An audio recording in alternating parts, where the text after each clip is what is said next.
Truth in the shadows, they stand. Brandy B with a drink in hand, Christian Nevada. Seahawks ride, tomboy charm, mama bear pride. Blue cruise in the house, feel the sound. Bass shakes the earth, we're unbound. Moonlit baby, typically unique. Voices rise with the words you seek. With the words you seek. With the words you seek. Molly Drip, Sassy Cassie, they don't play. Rack and Alicia J clearing the way. Randy first stomps, a quake in the ground. Fizzy cake laughs, chaos all around. Leah Story spins the tales, Bonnie Bailey howls. Lucy Morning Stars, light breaks the cloud. Blue cruise in the house, feel the sound. Bass shakes the earth, we're unbound. Moonlit baby, typically unique. Voices rise with the words you seek. With the words you seek. With the words you seek.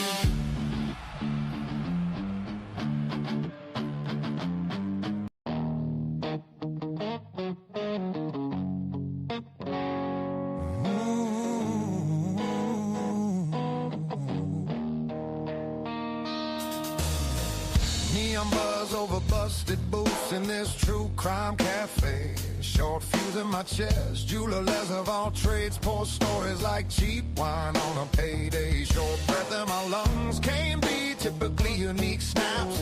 Facts on a napkin edge, short stare at the door. Yeah.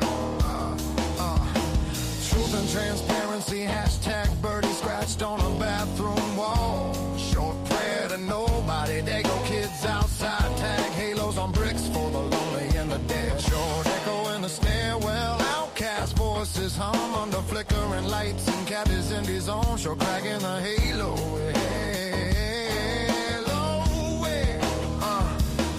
Senior wise reads a Bronx tale of a wrinkled court file. Short pause, bubbly waters and plastic cups fizz like nerves on trial. I send Jordan out of jaw. True crime warrior seeking the truth. Seeking the truth. Ooh, typically unique. Yeah, typically bruised. I said seeking the truth. We dig through the static, through the spin, through the spoof. True crime warrior seeking the truth. Yeah. Pavarotti on a busted jukebox hits a ghost note over frying eggs. Sure disagrees. True crime unleashed plays low from a phone face down on the table. Short blink from the cop. Custodial queens talk custody dreams and nightmare scenes in parking lot fog. Short drag of a smoke. Yeah. Oh, hey. Yeah. Devil's advocate leans on the bar, says maybe no one here is clean. Short laugh that cuts a convict, starts for the steam from his coffee like prayer, like poison. Short wordless nod, Lucy Morning Star, scribble names in a notebook. Little halos, little horn short, shift in the air. True, seeking the truth. Typically unique, yeah. Typically bruised. I said seeking the truth. We dig through the static, through the spin, through the spoof. True crime warrior seeking the truth.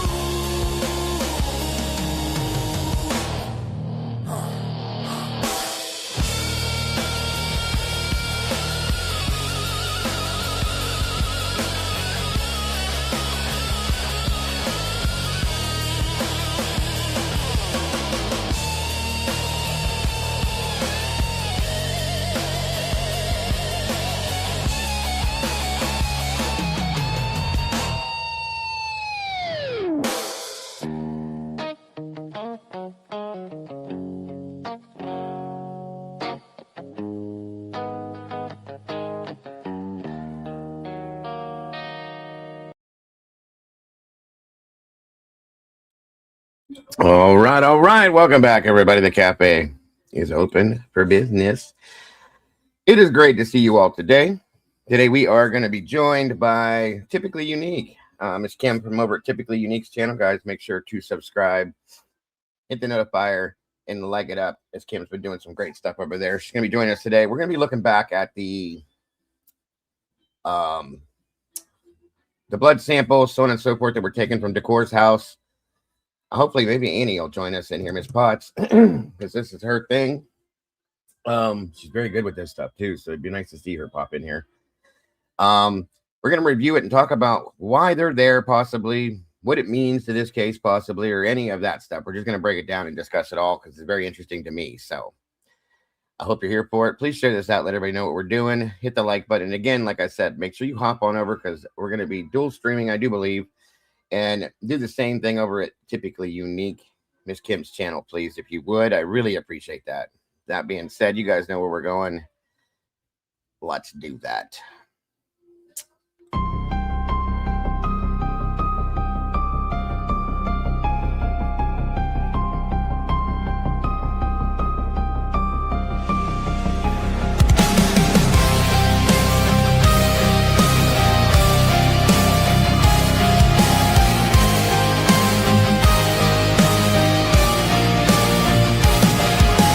Neon lights flicker like broken halos.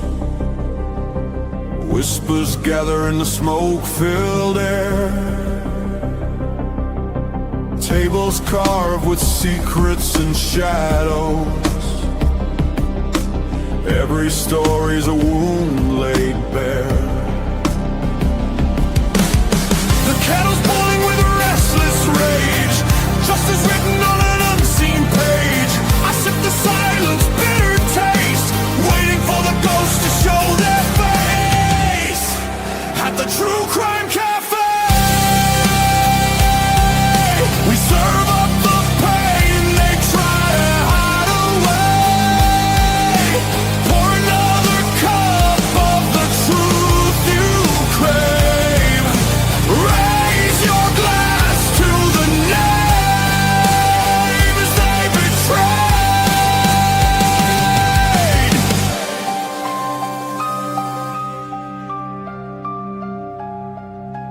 Mirrors cracked, reflections are liars. Ashes fall where the guilty once stood. The jukebox hums like a funeral choir. Echoes pounding through the neighborhood. Every scar is a candlelit vow. We hunt the how, we demand the now. No more silence, no more disguise. We'll paint the night with sharpened cry. At the True Crime Cafe, we serve up the pain they try to hide away. Pour another cup of the truth you crave. Raise your glass to the names they betray. This is not a sermon, it's a battlefield hymn. A requiem dripping from the bottle's rim. The guilty write stories in invisible ink, but we'll drag it all up from the edge of the brave.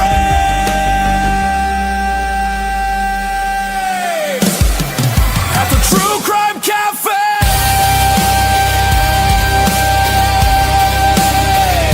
the reckoning burns like a black bouquet. Every shadow will pay.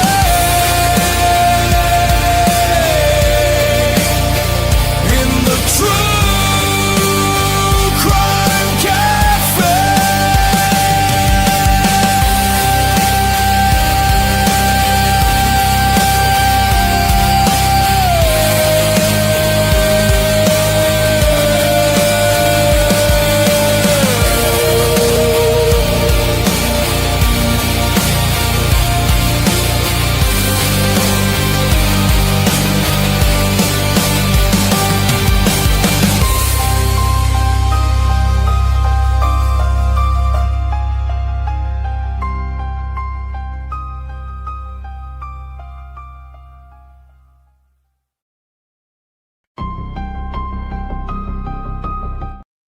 Nope. All right. Welcome back, everybody, and welcome, Miss Kim. Typically unique in the house. Good to see you tonight. Hopefully, you can hear me. I think. Oh, maybe that's it. Can you hear me, Kim? Maybe not. Oh, it said device is not. Okay. No worries. Whenever you're ready. I don't know if that link's gonna work. I tried dropping her PayPal link in here. On this side, it's not doing. Let me go back to it. Kim, if you can hear me, it says they will need to connect their mic cam before you can add them to the stream. Take your time. We're here. No worries. Let me try to fix this other thing real fast too, since we're doing this.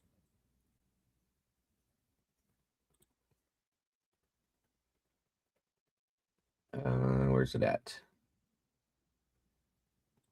Let's try this again.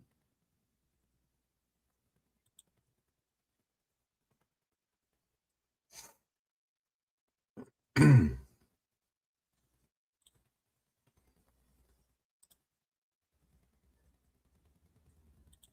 we go. That might be better.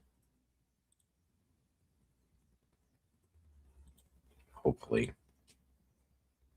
Oh, she went out. She'll be back, hopefully. Nope, it's still doing the same thing. Well, I'm trying to put her. It's listing it as her PayPal link, but it's not coming in like a real link, so I don't get it. All right. Well, while we're waiting on Miss Kim, let's see who we got joining us today. Again, guys, like I said, we're looking into the blood samples that were found at Jack Decor's house. When they were found, why they were, what they were, so on and so forth, and do they relate to this case? It's interesting. I'll say that much, and we're going to break that down and discuss that today with Typically Unique, Miss Kim from Typically Unique, I should say, and get into that. It should be a great conversation for sure. Looks like we have Jane Owen joining us. There she comes. Are you okay now? I am so sorry. No, don't apologize. When I moved my laptop around, I unhook everything and I had to hurry up and hook it back in. Oh, no, I'm glad it was nothing more serious. Good to have you back. Yeah, this is awesome. It is, it is, it is. And I tried to post your PayPal link in the chat here, but it turned into this giant mass of stuff and it just didn't work. So if you guys want, what I would suggest, just go over to her page, guys. Because I want everybody to do that anyway. Hit the like button and subscribe if you have not yet. Hit the notification bell and just click on it over there. It's right in the description. Appreciate that. Thank you. Oh, no, absolutely. Well deserved. Well deserved. So we all got to keep these channels going somehow, guys. And they're not cheap anymore. These streaming services are crazy.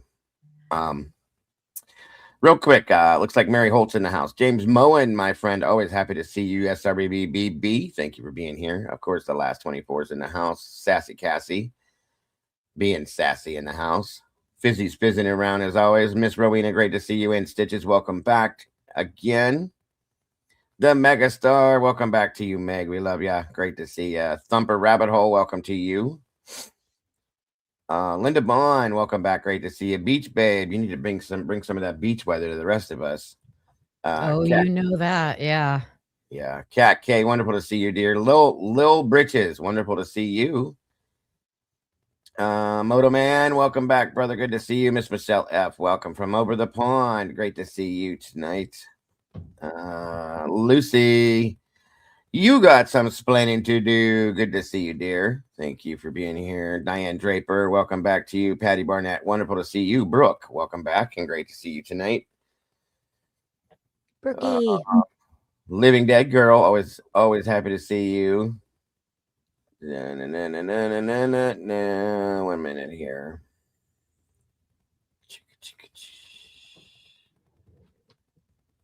You're always driving, Meg. Always driving. She's got to take those kids around. Yes, she does. The cat's meow meow. Good to see you in the house today. Christine Hurd, welcome back to you. Of course, typically unique joining us. Josie West, welcome. Good to see you tonight. Well, it's not night, but it's getting there. It's 4:05. It's dark here already, so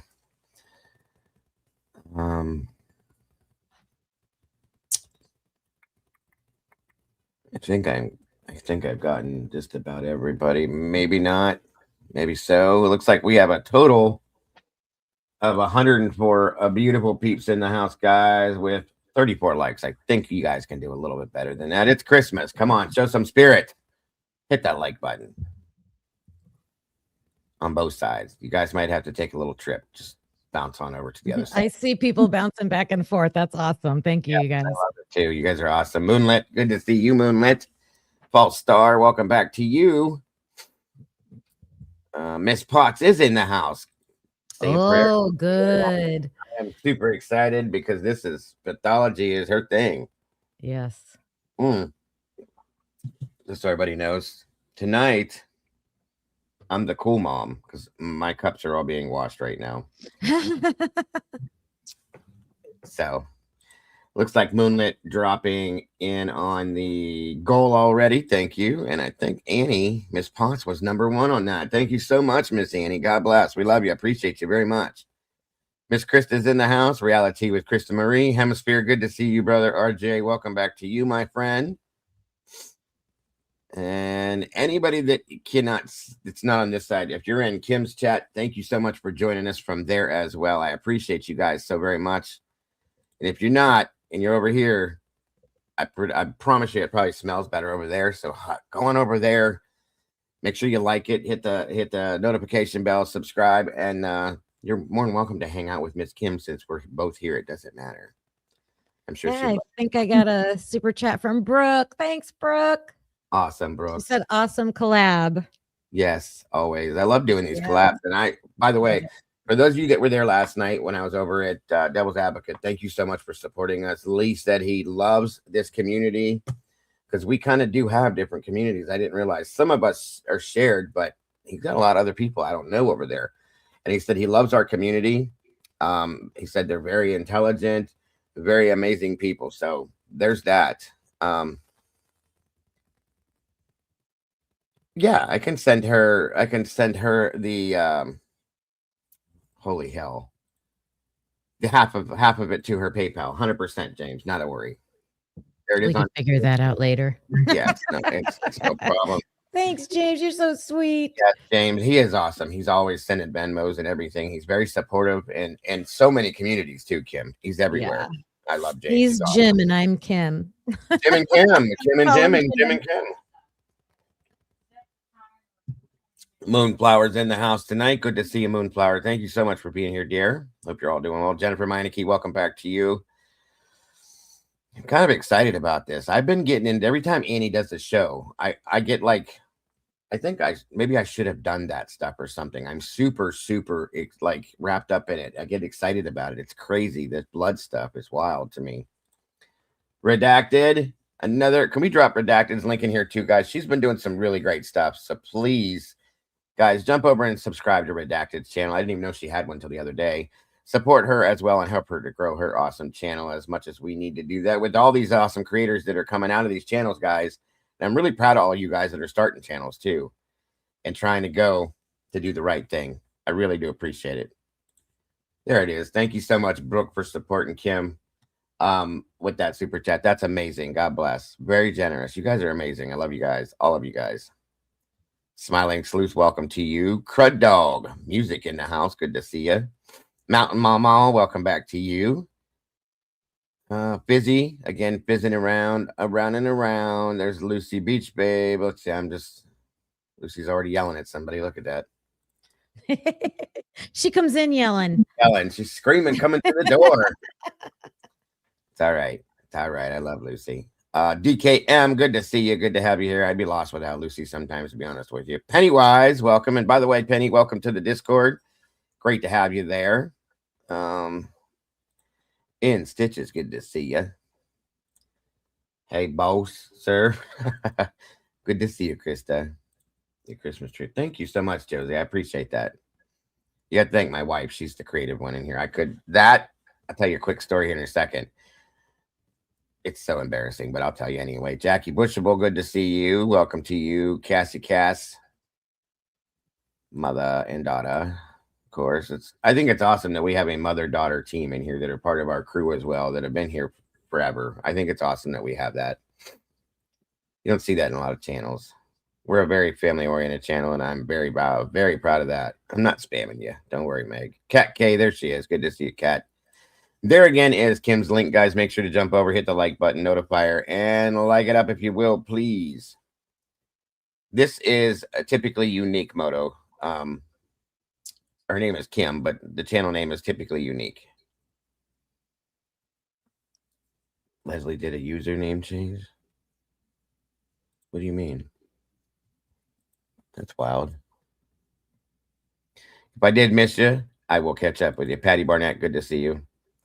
I am not spamming. I swear and promise I am not. Yes, Mrs. Dago is very talented, guys. She is. She did that beautiful tree in the front I showed you guys, too, with all the white light. Scully, what's up, buddy? Scully said he just waking up. I said, rise and shine. You gotta quit staying up all night, bro. You get up like normal peeps. Although I get it because I stay up late too. I did 4 shows yesterday, guys. 4. I woke up and within 10 minutes I was on Outcast panel. I did my early afternoon show. Then I joined Lee, and then I joined Outcast again last night, late night. It was nuts. Which is hence why I didn't probably wake up till I think it was 9:30 today. That's late for me. I think that's why I got a little sick, because I ran myself down. I do it all the time. Thank you, James. And yes, I got it, brother. Thank you, James. Absolutely. Yeah, I'll split that up and send it to you, Kim. Through your PayPal, you said, right? Yeah. Okay. Not a problem. Boggles, welcome to you, MK2. I like your avatar. That's cool.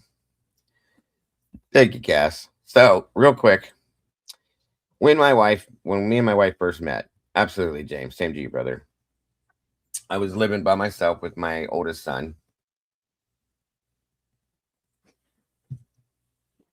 And I had bought a modular home off a girl I was dating right after I got divorced.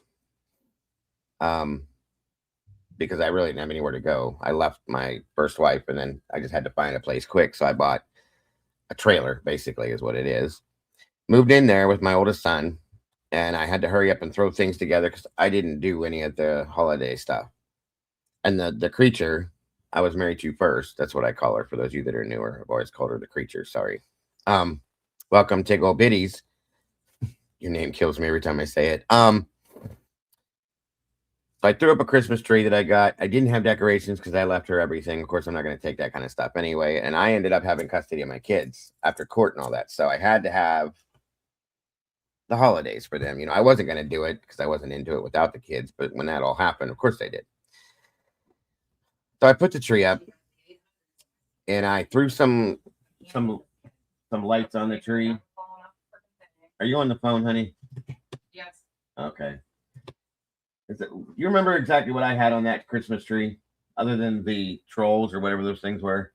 On your first tree, you had lights halfway up where Joey could reach, and you had the gnomes and trolls, like stuffed animals shoved in it. Oh, and the old ornaments that had the satin on them that was string because they were all frayed. Okay.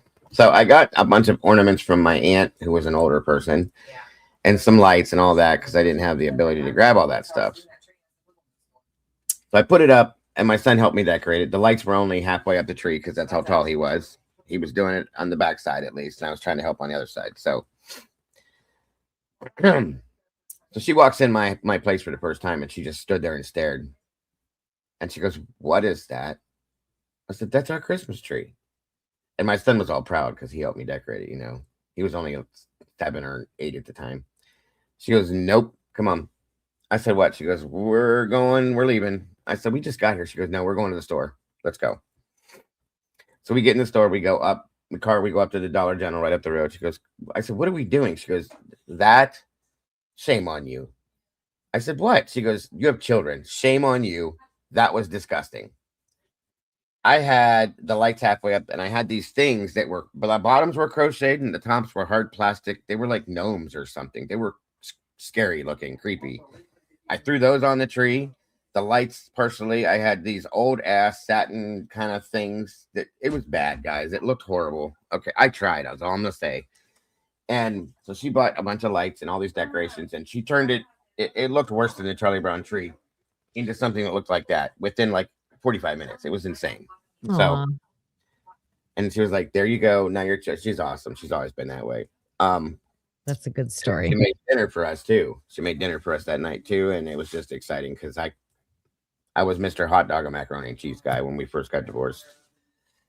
When I first got divorced the first time. So yeah, she definitely has done all of this stuff always. And she's taught me. I can do some of it, but it just, when I first did it, I had no clue.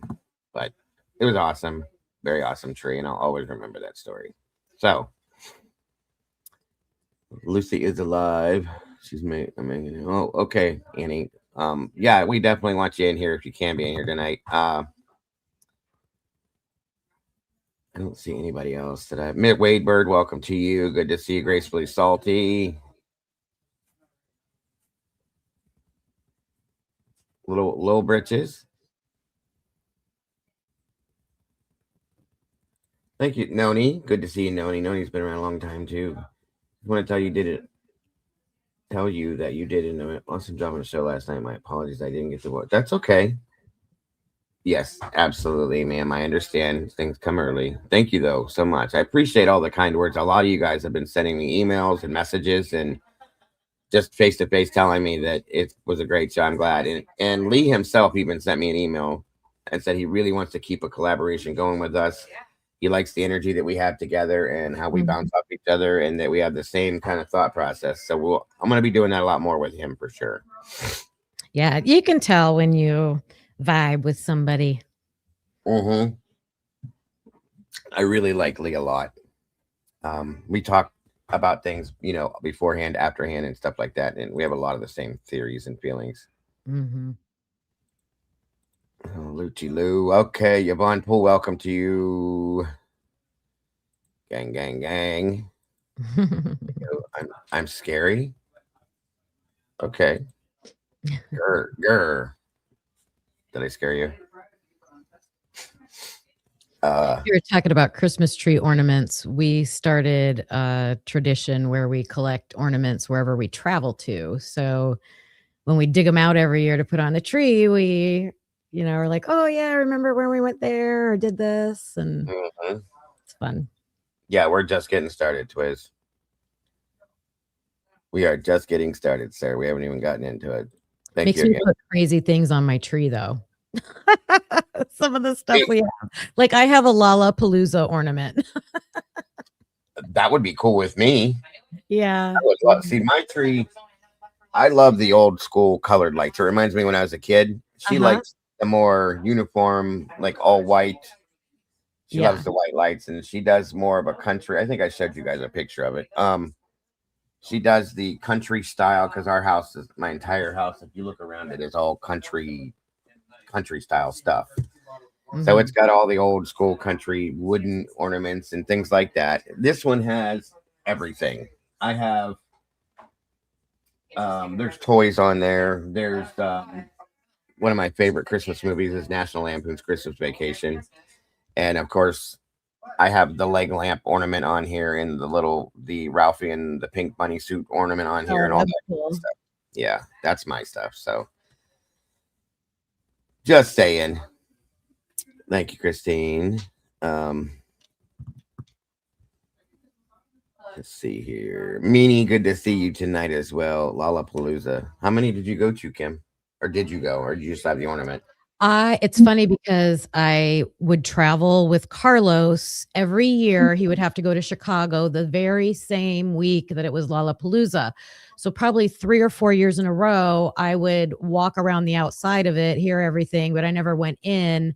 And then last year we went, and now it's going to be a traditional thing.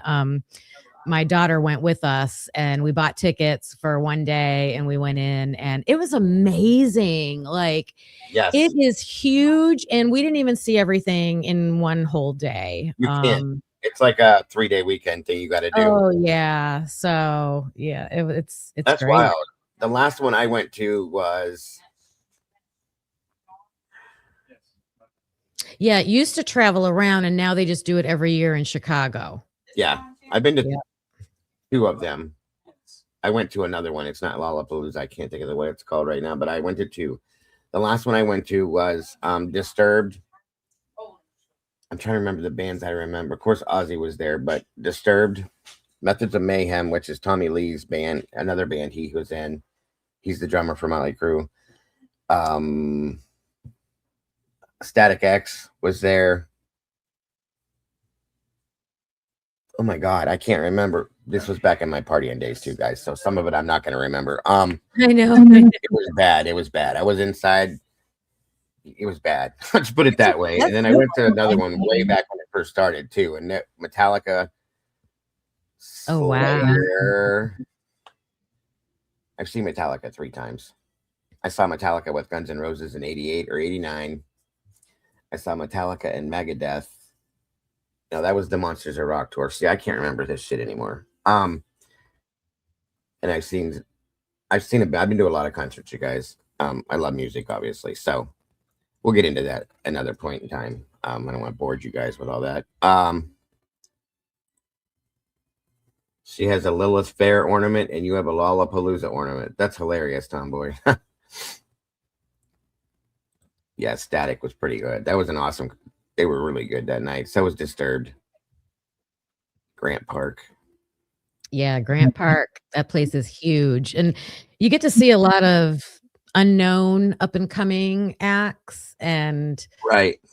they had a record breaking crowd, and I was so afraid to like be in the mix of those crowds, but it's open field, so it's not a big deal.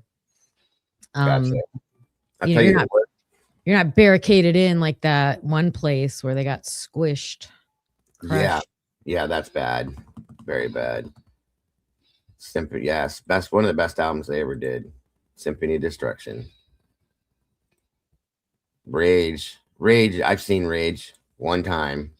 They were in Youngstown. Where you know where Youngstown's at? They played downtown Youngstown at Peabody's down under. Oh, I know that bar. Yeah, I played there a long time ago. Oh wow. Used to be a really good reggae band that would go there. First Light. Oh my God, I've seen them. They're amazing. Yes. I used to work at JB's in Kent. Did you ever go to JB's in Kent? I played at JB's. Oh my God. Or wait, JB's Lounge, right? You talking about JB's Lounge? It had the downstairs and the upstairs. I loved that. That was so fun. Yes. I played at JB's in Kent. I played at JB's in Youngstown. Ever in the 90s, like late 80s, early 90s? Oh yeah. Oh my God. We were probably there at the same time. Isn't that early crazy? 90s. Crazy, you guys. Yep. We do live kind of close together, guys, so it's not too crazy, but yeah, it's still crazy. Ozfest, yes.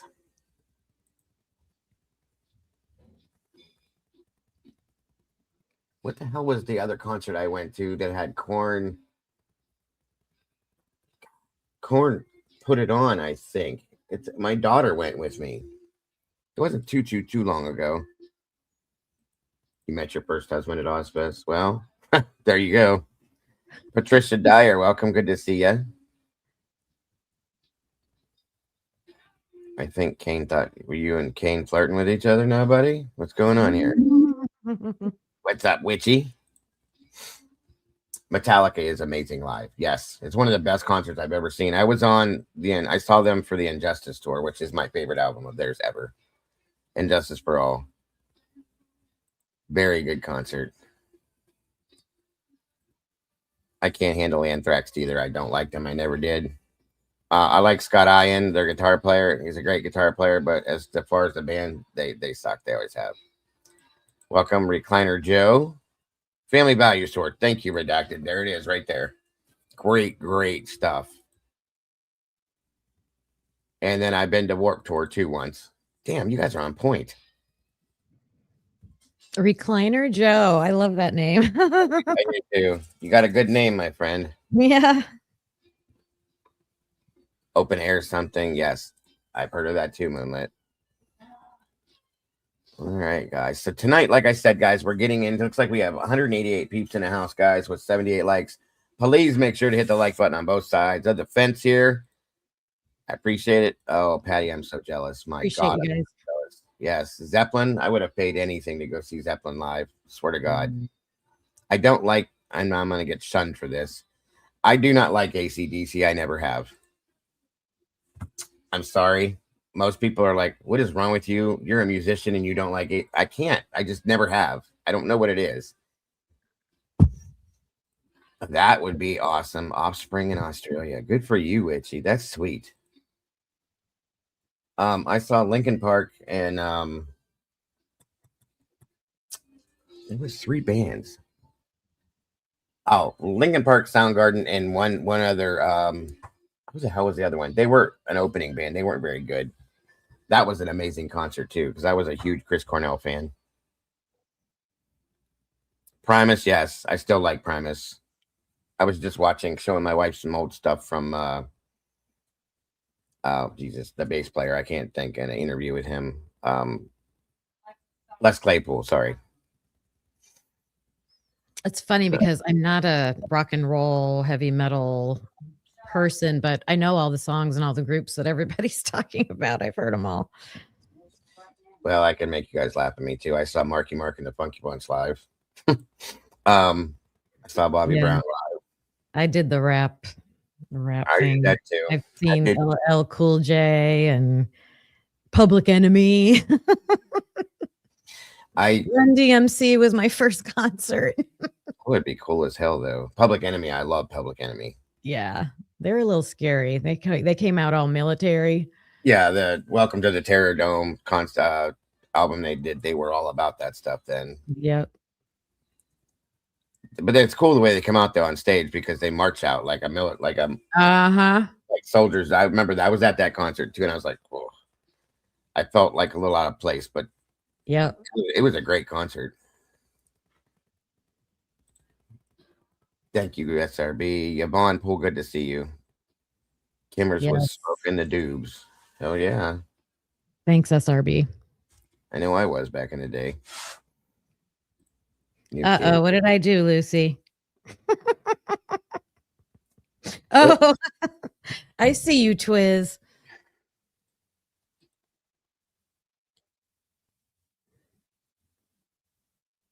Lucy said, Kim is innocent. Pitbull. Is that a Pitbull? Is that a rapper? Pitbull. With what I've seen your music to be, Scully, I would imagine it is. Angie B. Mayhem Festival scared the hell out of me. Between two sets. Oh, I bet. Yeah, you got to watch. The only place I've ever been in the middle of a fight was at a Pantera concert. That was bad. I thought I was going to get the hell beat out of me because I got pushed into the mosh pit. You don't want to be in a mosh pit at a Pantera concert back in the 90s. I'm telling you that right now. Oh, wow. It was bad. I got the hell beat out of me. I crawled out of it. It was that bad. But a great concert. It was a great concert when they were all still together and still alive. Very sad situation. That would be cool. Openly minded. James Brown. Right. Very cool. ZZ Top. I never been a big fan of theirs either. I was more into the heavier stuff. I played in a Sublime tribute band. I play a lot of their stuff. I love Sublime with the original Sublime. I didn't like Rome. Oh yeah, if we want to talk about first concerts, I saw someone put in the chat like when you're a little kid, my parents listened to country. So I saw Alabama and the Statler Brothers, Ronnie Millsap. My wife and my mother-in-law would love that. We used to go to Ponderosa Park. Did you know where that was? Yes, I've been there. I don't live far from it now. Oh, okay. Yeah, we used to go there. Kenny Rogers was there. Willie Yeah. Nelson was there. Dolly Parton played there. A lot of famous people. My wife and I saw Kenny Rogers at Packard Music Hall. Are you familiar with that? I've heard of it. It's in Warren, which is where I was born and raised. He played at Packard Music Hall, and my wife used to work. She was friends with the lady that ran the inside of that, so we would get into these concerts for free. So we saw Kenny Rogers, which was great. It was about a year before he passed away.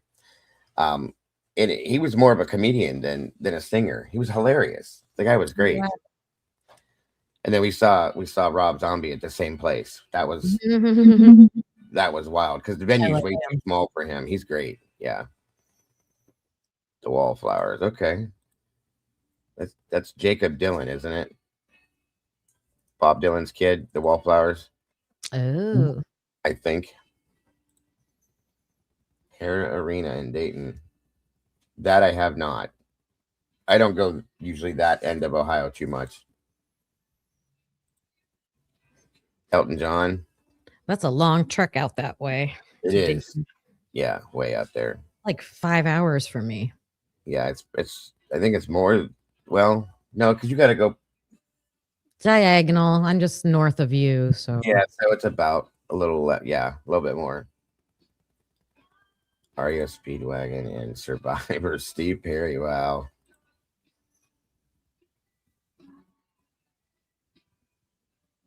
Stevie Ray, Joe Cocker. Great stuff. Great stuff. Okay, you guys, we can't talk about music. We'll never get to doing what we're doing. Cat Stevens. What kind of music do you like, Twiz? I've always wondered that. Giddy Up, welcome to you. Any Deadheads out there? I also saw the Grateful Dead. They're one of their most famous concerts ever was at Buckeye Lake in Ohio. Yes, I've heard the story about that actually. I was at that one. It was crazy. Yeah, I bet. I heard that it was a wild concert. I think the Who was there with them. I love the Who. Mm-hmm. Criss Cross. You saw Criss Cross, Jen? That's awesome.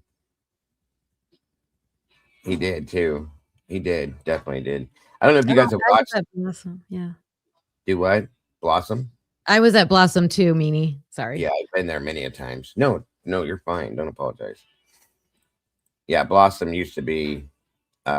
We always would sit up on the hill out in the. Mm-hmm. Yeah. Anyway, they changed the name of it though now, isn't it like Heinz or? Oh, I don't know. Post Gazette something. I think they changed the name of it now. And I heard you cannot bring your own like blankets and chairs and stuff. You have to use theirs. Like what crooks? I mean, it's ridiculous. Hey, Hein. If you guys aren't familiar, we have an outdoor amphitheater that has big name artists and it's outdoors. They have like a little pavilion seating area, but you used to be able to just get lawn seating and bring your own chairs and blankets and hang out and listen to good music. She just went over the summer to see New Kids on the Block at Blossom. And yeah, she couldn't take a purse. She couldn't take anything inside, chairs, blankets, nothing. They will rent you chairs there, which is, it's stupid. Yep. But I guess they're trying to prevent violence or something. I don't know.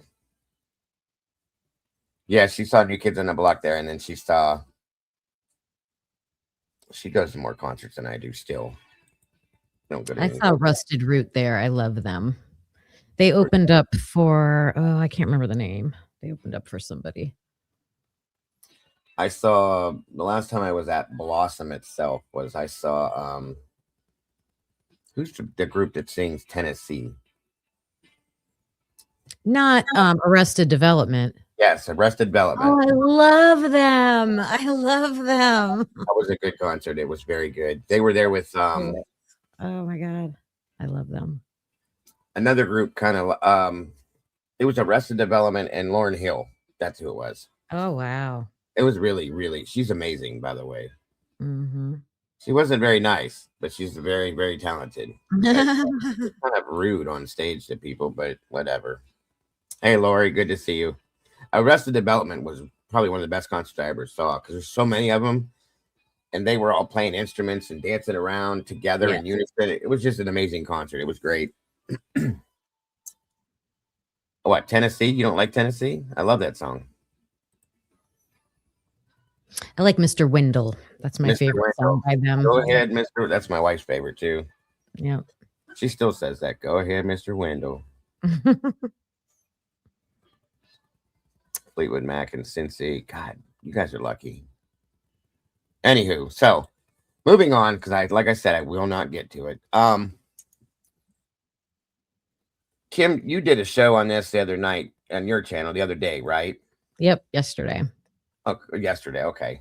So, and I'm sorry I haven't seen it yet. I will catch on to it and or go check it out. I mean, so I had a couple people that messaged me about this, that had questions about this. I had questions about this. I think I still have questions about it. I was going to say the same thing. I think we all have questions about this because initially, when this first happened, we were all told that, Jack Decor was cleared from this, that, and everything else. And I'm not saying that this means he did anything, guys, but he was supposedly at home. He saw the girls at the bar that night for, he said, a few seconds in his interview. And then he went home. They went their way, so on and so forth. They were supposed to go.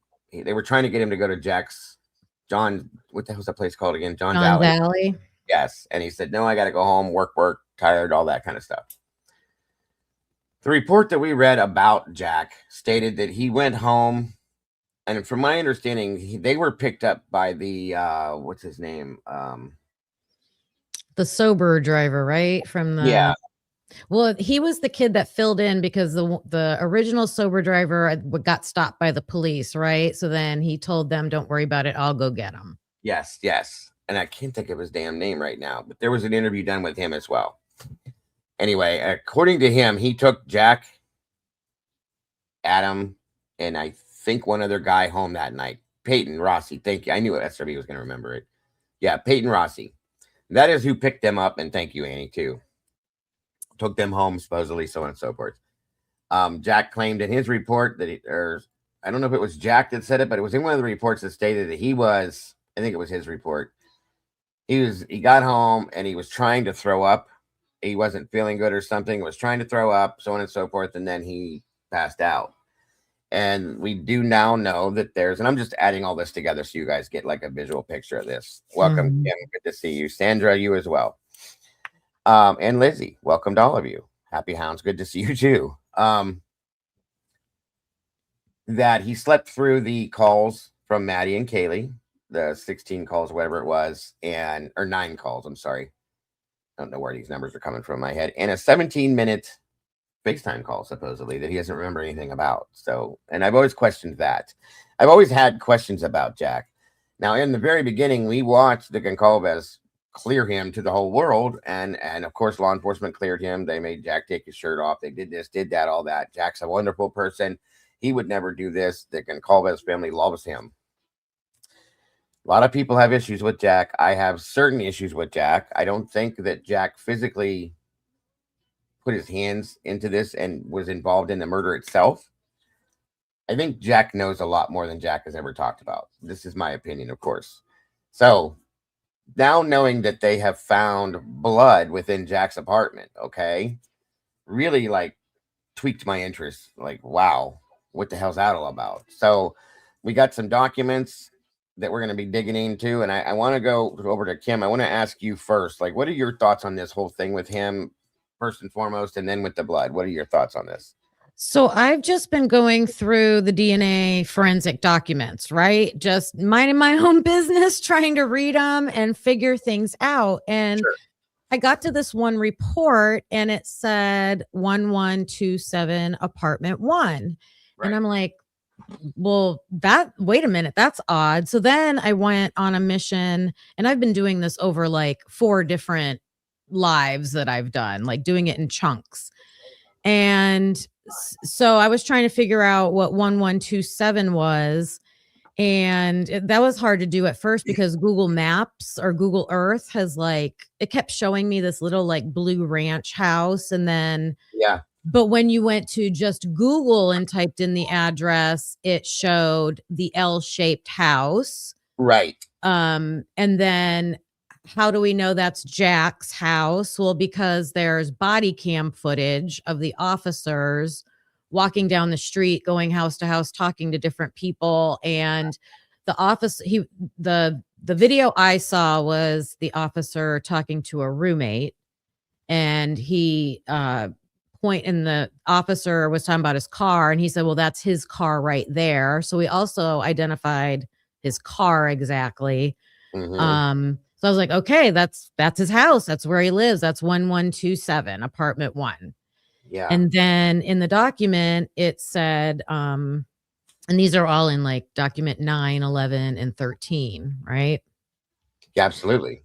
It said that they responded to an incident or an event or something. And I need to make a correction on my video from yesterday, because I read out loud October, what was it, 16th or 18th? 16th, I think you said. Yes. And was thinking in my head November. So I was thinking it was after the crime, but today, talking to you, we realized, wait, that's before. So they went to there before, but yeah, they took 2 swabs. Though even just the wording about this in the documents was confusing, because they said that they I'd have to look for the exact wording, but like it was isolated to the east bedroom when they responded, but then the swabs that they took were from the entryway and the kitchen. Right. And they're blood swabs. Gotcha. So I'm like, whoa, they're taking blood swabs from his house. Yep. And then when you look at the results of what it says, they're calling those swabs unknown male C. So that's where my antennae perked up right up above my head. I apologize for the glare of the light in the background, guys, when it goes on and off, because they're doing baking and stuff back there. So, and that's why I keep turning my camera on and off. But yeah, that I was like, wait a minute. Unknown male C. Guys, we've talked about that before. Kim, where have we discussed unknown male C at before? I forgot about that. I was reminded about it yesterday, but I think there was discussion about it with Maddie's fingernails. Right. And I was trying to go back and verify that. I did find it, which document it's in, so we can look at that in a little bit if you want to. But yeah, I'm pulling them up right now. Yeah, so I don't think it implicates Jack, because clearly if that blood was his, they would know it. They would know it. So it's unknown. So then, like, I was asking you, like, well, we would assume they must have tested everybody in that house, right? You would want to assume, yeah. I know, but with this case, I know. Believe me, I know. It's like, did you or did you not? You know what I mean? But I would think, yeah, it's unknown. So not Jack, not anybody in the house, but that same, what it appears like is that same blood is in the 1122. And and that's what got my attention, is if that blood is in 1112 or 1122. Sorry. I knew I caught myself, and it's in Decor's house. It doesn't have to be Jack's, but who the hell was in his house that was in that house as well, possibly? Okay, that was involved, maybe. Who knows? That's what bothers me a whole lot. And I just want to clarify, someone was saying the glove in the chat. The glove is item, and I've been making sure I pay attention to the item numbers. The glove is item 40. And we're talking about 37.1 and 37.2. Right. Am I on the right page for this here? Hold on. No. Because the glove is unknown male D. Yeah, that's right. Don't mind me, because I'm still updating my notes throughout this, because this is important to me. It is interesting for sure. All right. Which page should we go to first, Kim? Do you want to look at the part about this item? Yeah, first? we can go Okay. there first. Okay. So what report is this? Okay. 13 is on. We're not talking about Jack Showalter. We're talking about Jack Decor. Yes. Jeff, the guitarist. Very inconspicuous. He's on your side. He's Go on to your page 705, I believe. I believe that's report 13. I think this is the same. Wait. No, this is the wrong. Am I in the wrong? No, that's it. You keep going. Keep going. Yeah, it's way. Can you see page numbers on there? Yeah, actually, 705. You said. Type in 705. Yeah. I always forget this because of the ISP stuff. Here we go. Yeah, there's so much at the beginning. There really is. Okay, here we are. Sorry about that, you guys. Bingo. That's already got my stuff on. Highlighted and everything. I'm excited. So, okay. Let's go to this here. I guess we'll just go from top to bottom and whatever, right? Yeah, can you read what it exactly says for 37.1 and .2 right there? Yes, 37.1 says submitted swab from the south entry hallway wall at redacted apartment 1. That would be the address, which is Jack Decor's house. Welcome, JC. And the actual address is written on other pages. That's the only way I knew it. Yeah. They didn't redact the address on those pages, but did on this one, which is typical for Moscow, in my opinion. But this is ISP though, so you would think Moscow would do something like that, not ISP, but so be it. That helped in that way.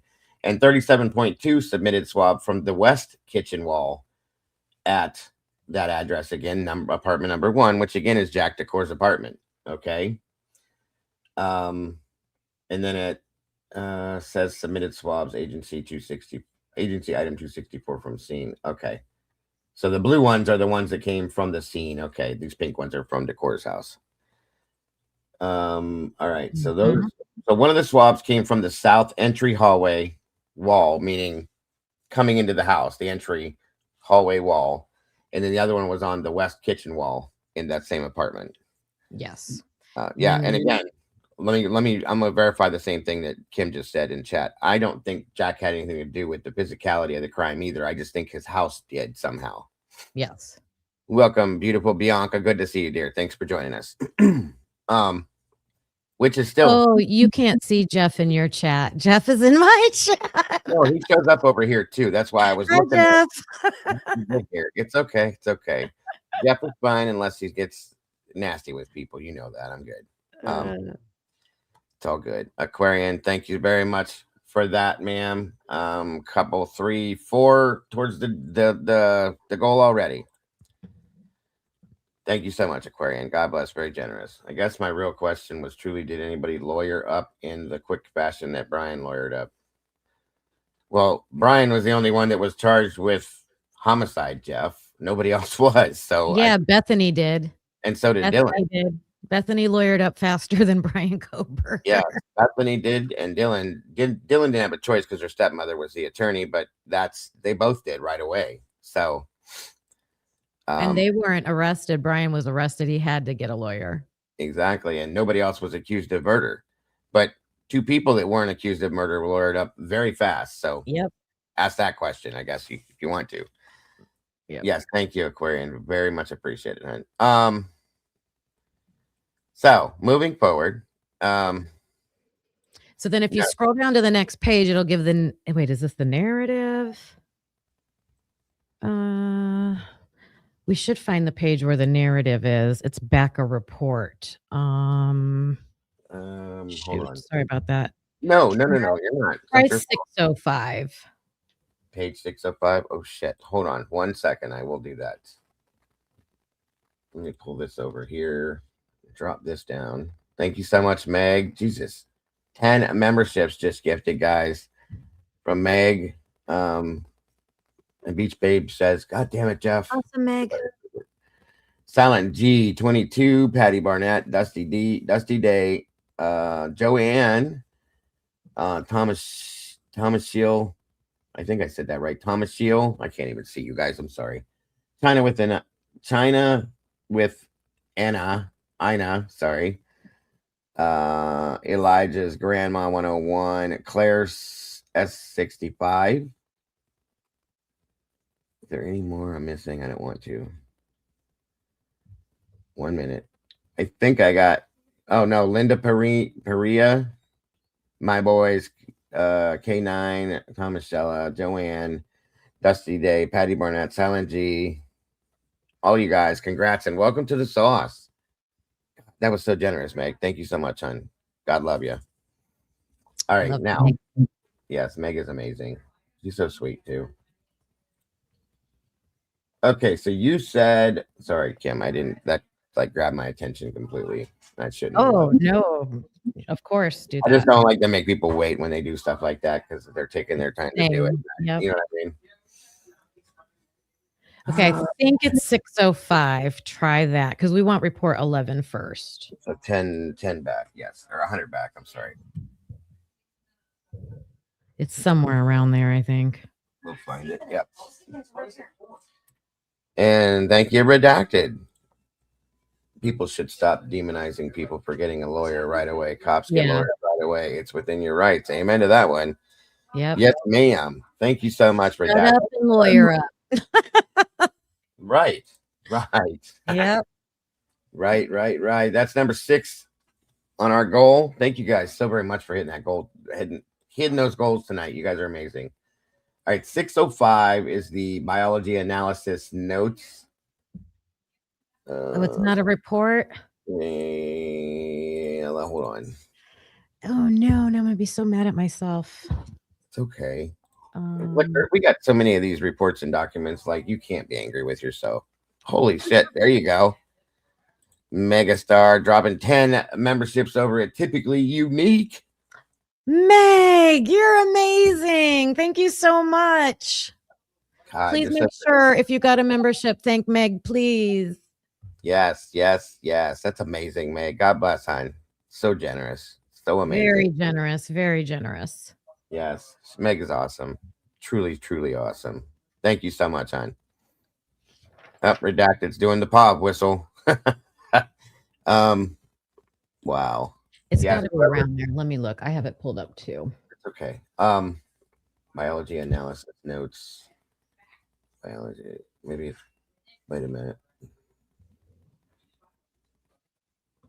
Where the hell is? I know I saw this before. Nope. Maybe it's the other way. Hold on. Be patient with this, you guys. Yeah, we talked about this and we didn't like do anything with it first. I think this is it. Is it 6:04? No. Maybe. Yes. That's report 9, and there is information on there. Right. 37.1, 37.2, and 41 through 50 were examined only for the purpose of sampling for DNA analysis. So that's something else to understand.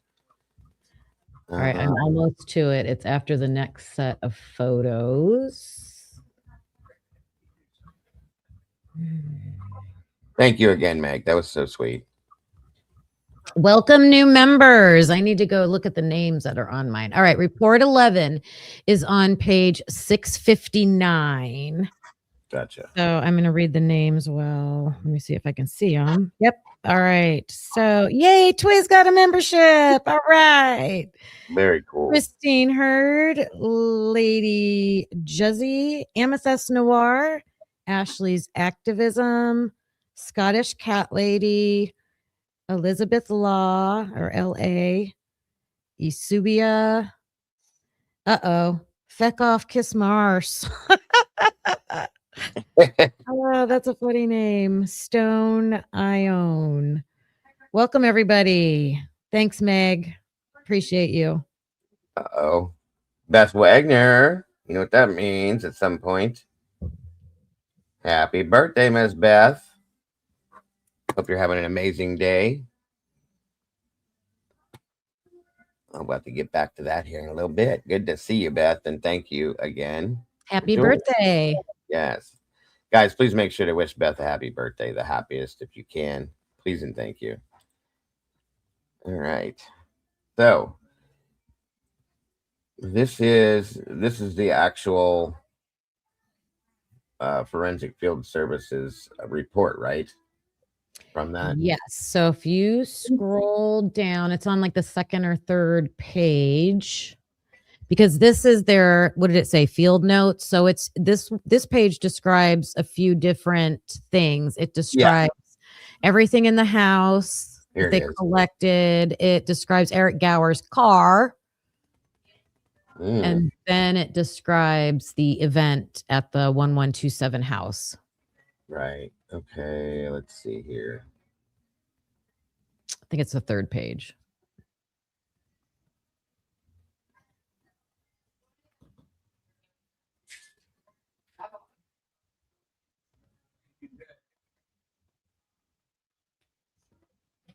Okay. So it might be. No, keep going. Yeah, it's not. That's the Prius. It's after that. Yeah, there it is. Okay. Right there. All right. Sorry again, guys. I'll read the whole thing. On 11/18 to 22 at approximately 21:17 Pacific Standard Time, F.S. Hogan arrived at blank redacted to assist in the search of an apartment. F.S. Hogan was accompanied by Detective Talbot and Sergeant Van Leuven, which is ISP Detective 1. Redacted is an apartment building consisting of 2 stories. Apartment 1 is located on the ground level and is a multi-bedroom apartment with 2 bathrooms. Excuse me, a living room and a kitchen. There is a hallway with a kitchen to the north and a living room area to the north of the kitchen. There is at least 2 bedrooms east of the kitchen. There are 2 bathrooms south of the kitchen, and on the east side of the apartment, the response was limited to the southeast bedroom. Kim, hold on 1 second. I have to do something. I'll be right back. I'm sorry. Sure. And now I'm realizing that it is November 18th. So if you guys watched my live from yesterday, not to make an excuse, but I did have a horrible head cold. I still have a little bit of a cold. I think on my live, I read October 18th. I was thinking November 16th. So I did say 3 days after the crime. Then today I was talking to Dago and I'm like, oh, it was October. And now I'm realizing, no, it really was November 16th. So 3 days after the crime, they're going to 1127 King Road, apartment 1. And it looks like, and it's Detective Talbot again. So just so everybody knows who's going to the house. Detective Talbot and Sergeant Van Leuven. And after he described the house,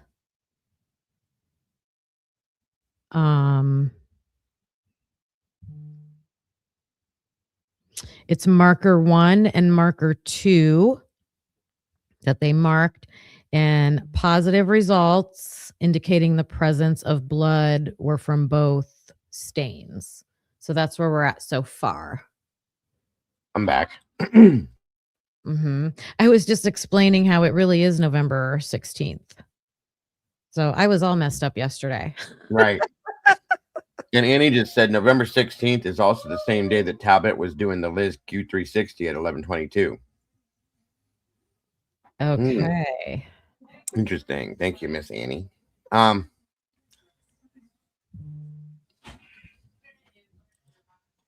That would actually be a really interesting thing to see happen, Jeff. I would love to see all of that. I wonder if they'll ever release transcripts of the messages Haley and Maddie left on Jack's phone, or maybe if they even have the recordings. I would love to see and hear that too. All right, back to where we were now. All right, so that's the narrative, right? So those are his field notes describing what they did. Yeah. Did you read this part? No. Oh, no.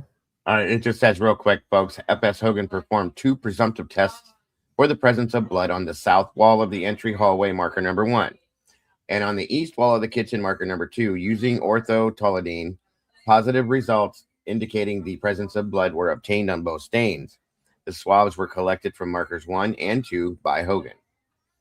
Hogan cleared at approximately 22:24 Pacific time, and all collected swabs were turned over to Tabit on 11/18 at approximately 22:41.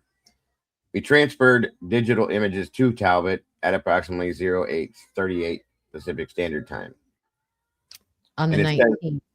on the 11, yeah, I'm sorry, thank you. On 11/19, my apologies. So the day after.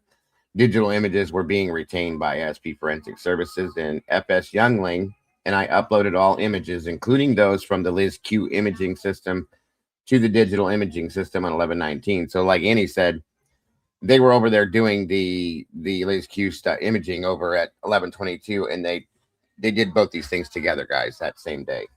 Right. Now, scroll up a little bit, if you would, to that underlined red part. Okay. Because you guys, I read this like a couple times and never even noticed this till like the third or fourth time I read it. And I was like, wait a minute. Because what does that? It says this response was limited to the southeast bedroom. Like, what response? What response? Wow, yeah. The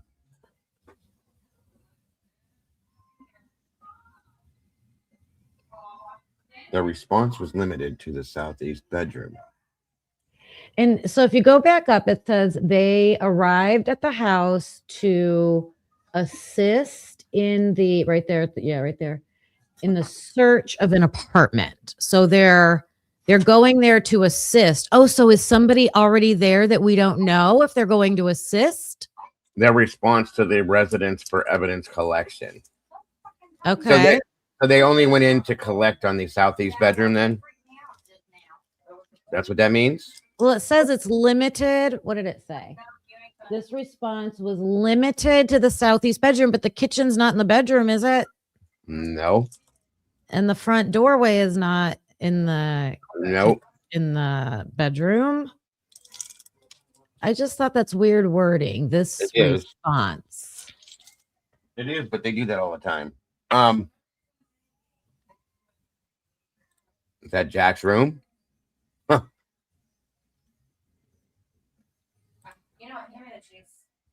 The swab was limited to southeast bedroom. I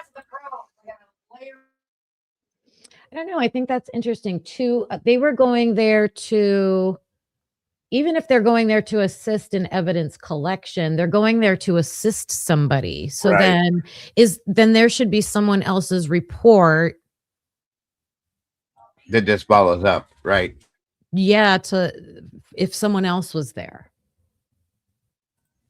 So Annie's saying that their focus is the southeast bedroom. Hall, front kitchen, and front lead to the bedroom is how it sounds.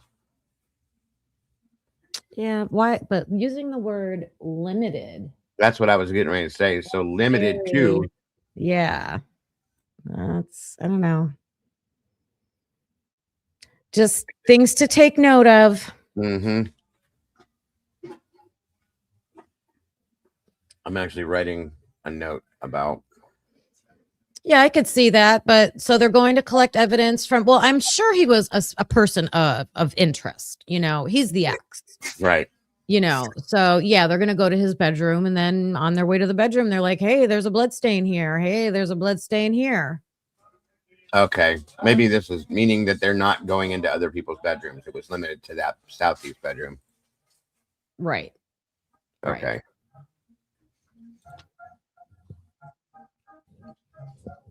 Right. So then if you go back to that page 705, it'll start talking about the results. Absolutely.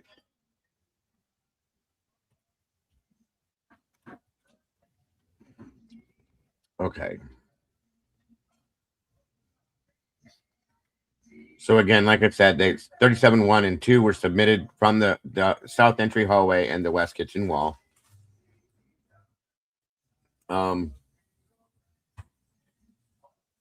Do I wait?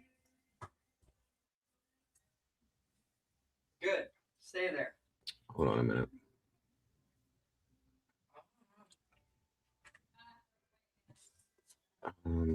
So all that stuff is from. Yeah, scroll down. I was just looking to see if there's anything up top. I didn't want to miss anything.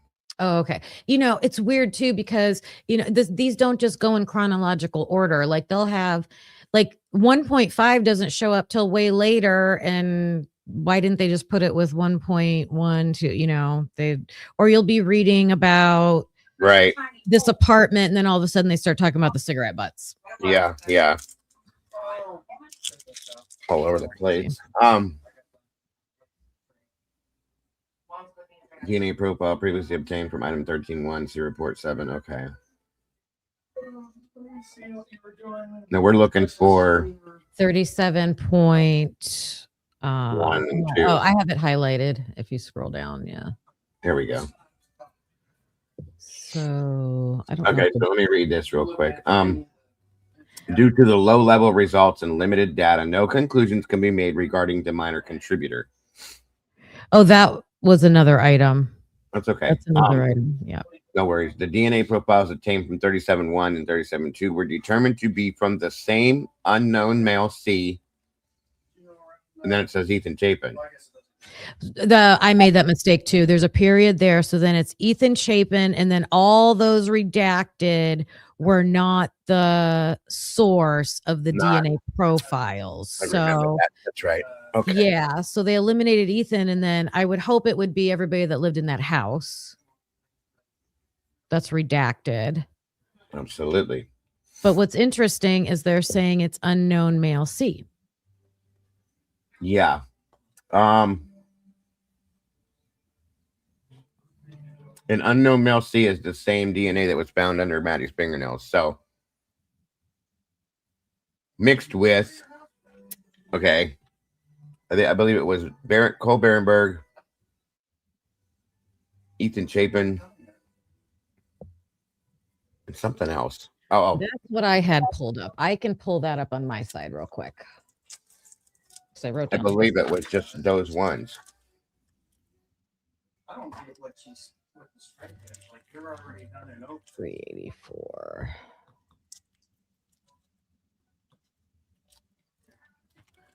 I don't. Yeah, it is male. She figured just take him back like other than that. So it's just my confusion was with the one you have in front of you is that it says that those items were determined to be from the same unknown male C. Okay. So I was like, okay, then what's male C? Right.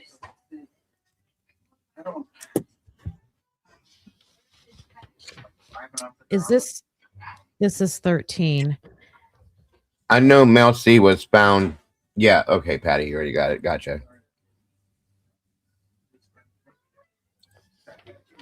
There's got to be another spot on here because the way they said it. Wait, is it at the bottom? It is. No. Let me look.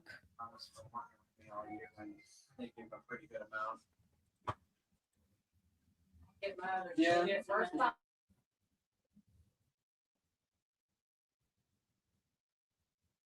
I don't know. I read. Oh, right. Oh, okay. Okay. Go to the very bottom paragraph. This is it.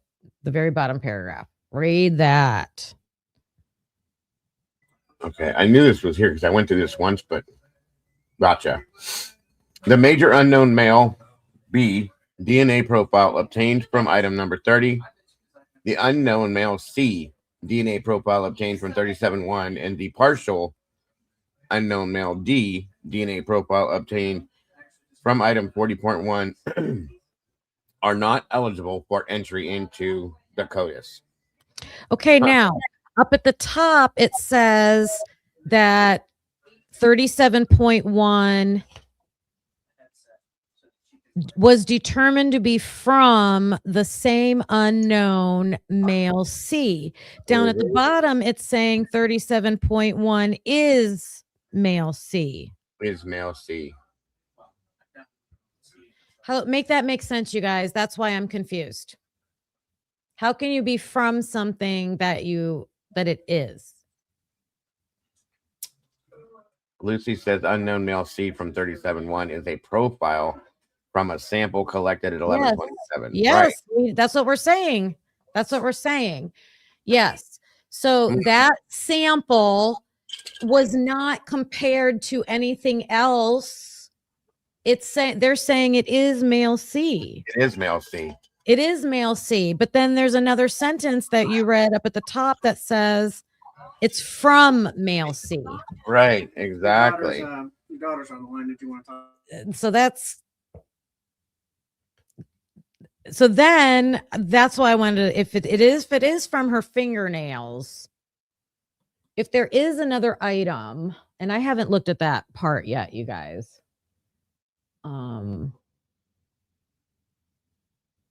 I know it's in here.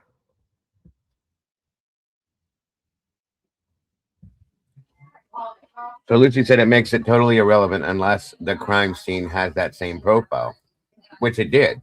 I don't think it makes it irrelevant if, yeah, that's what I'm looking for. Is that but why would they name it if it's not relevant?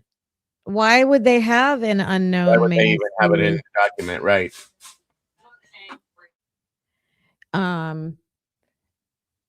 If you want to explore that page, it was attached to one of the victims, actually. So that I think that makes it super relevant.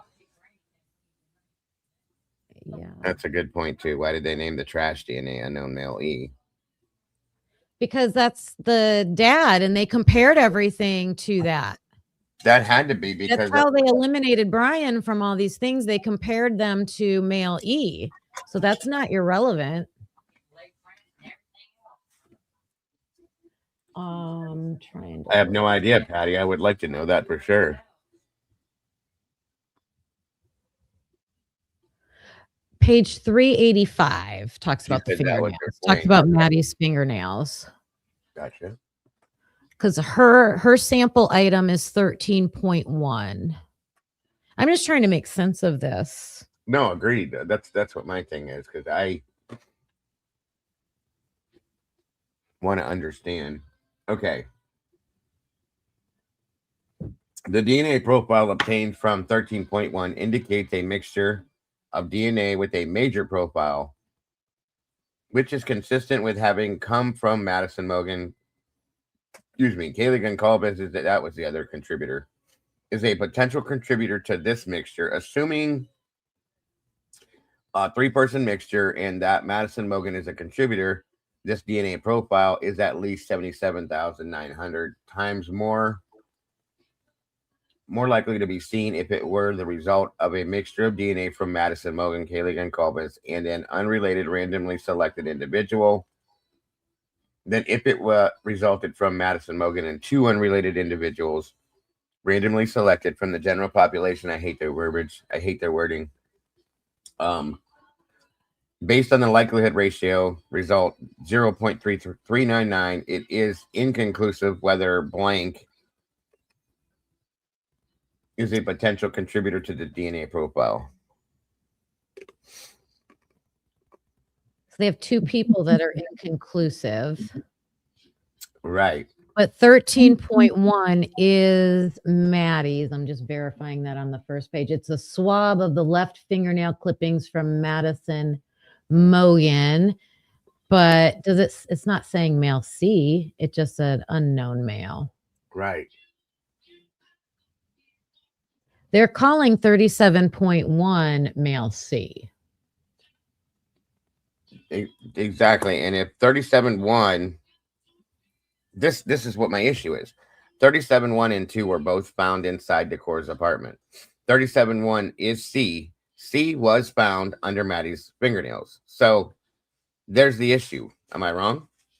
Well, I'm looking where it says that. Where does it say C is under Maddie's fingernails? That's what I'm trying to find. Up there, it just said an unknown male. Now, it's probably in another report somewhere. I haven't got to that yet. He just said that C was not found. See, where did we hear that they found C under her nails? I don't see how they would label it C if it's not, because A is the sheath, right? Right. Where did Annie go? Hey, Kane. We've got B is item 30. C is item 37.1. D is item 40. So these are all. I mean, it's important enough DNA that they're.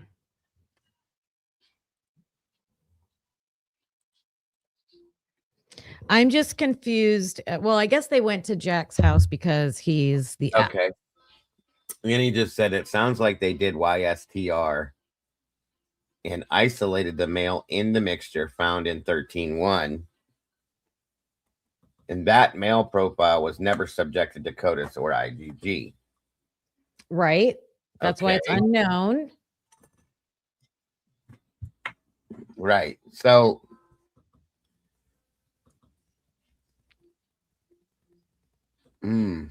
what do we do with this? This is why I wanted to do this, because it's perplexing.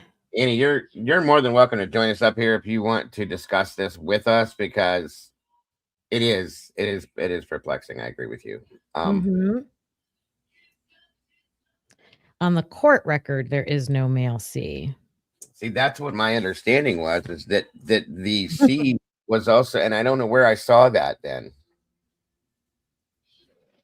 I'm sure it's in here. There's thousands of pages to go through, and I haven't started on the nail clippings yet. So that is why that's like my next thing, like to figure this out. But I'm pretty sure we're reading the documents correctly, where one of them says items male C came the swabs from Jack's apartment were determined to be from the same unknown male C. I think that's, yeah. There's a link, Annie.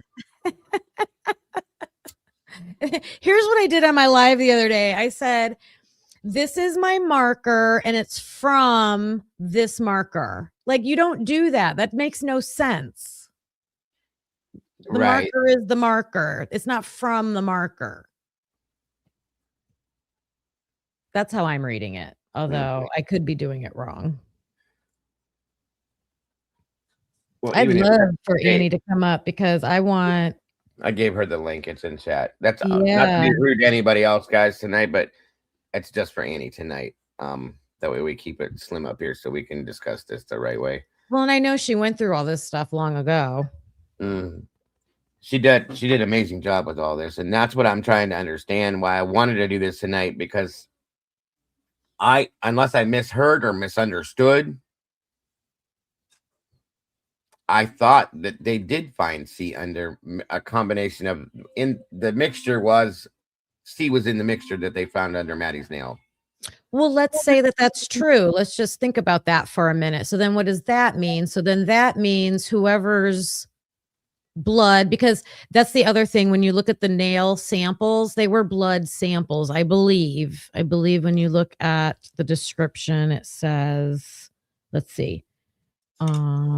I got it on there. 13.1. I think they're blood samples. So then that means someone's blood was under her nails, and that same person's blood is in Jack's house. Right. Welcome, Master Nature. That's how I took it. There she is. Welcome, Annie. Hi, Miss Potts. Hello. Can you hear us okay? Hi, honey. I can. Can you hear me okay? It's the question. Yeah. You sound awesome tonight. Thank you for being up here. Thank you, God, for being up here. Yeah. We need you. Hi, Kim. How are you, honey? I'm doing good. I've been a little under the weather, but good spirits. How about you? Yeah. Same, honey. Same. Yeah. What are your thoughts? So what's the I was trying to listen, but I was also making dinner, so I was listening.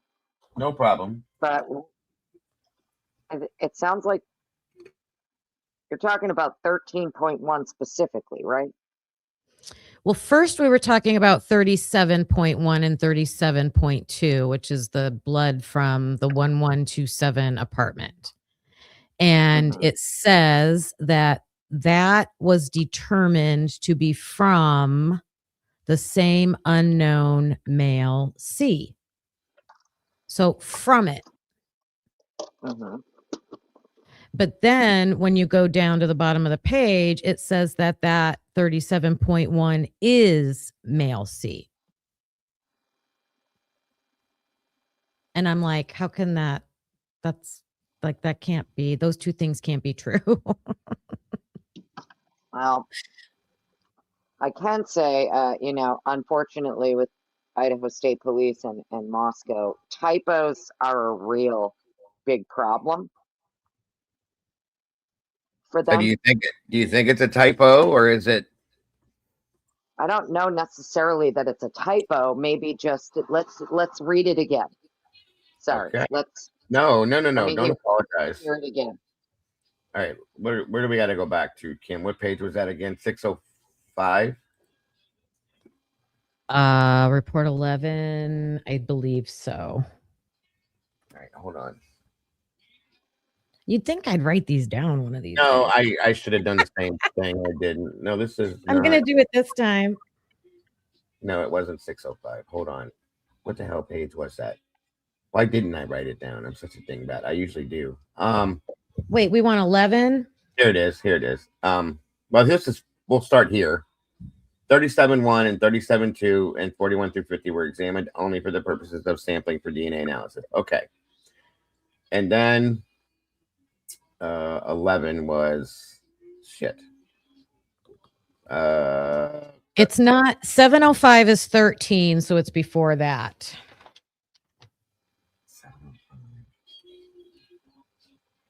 Sorry, Annie, for the delay. Okay, yeah, Sorry. we were. Oh, No, you're don't even worry about it. okay. So these two here, 37.1 and 37.2. 37.1 was swabbed from the south entry hallway at Decor's apartment number 1. Okay. The address is in here somewhere, but we know it's his house. 37.2 was submitted from the west kitchen wall at that same address in apartment 1. And then I'm just trying to go back to the beginning where we were with, just in case you missed anything. Okay, then down here it says the DNA profile previously obtained from item 13.1, report number 7 issued, indicates a mixture of DNA assumed to be from 3 individuals with a major profile. Now that's her nails. Right? Right. Yeah, 13.1 is the swab from the left fingernail clipping. Right. And they're assuming a 3-person mixture because they're only accounting for Kaylee and Maddie being possible contributors. At that. I don't know why they did that.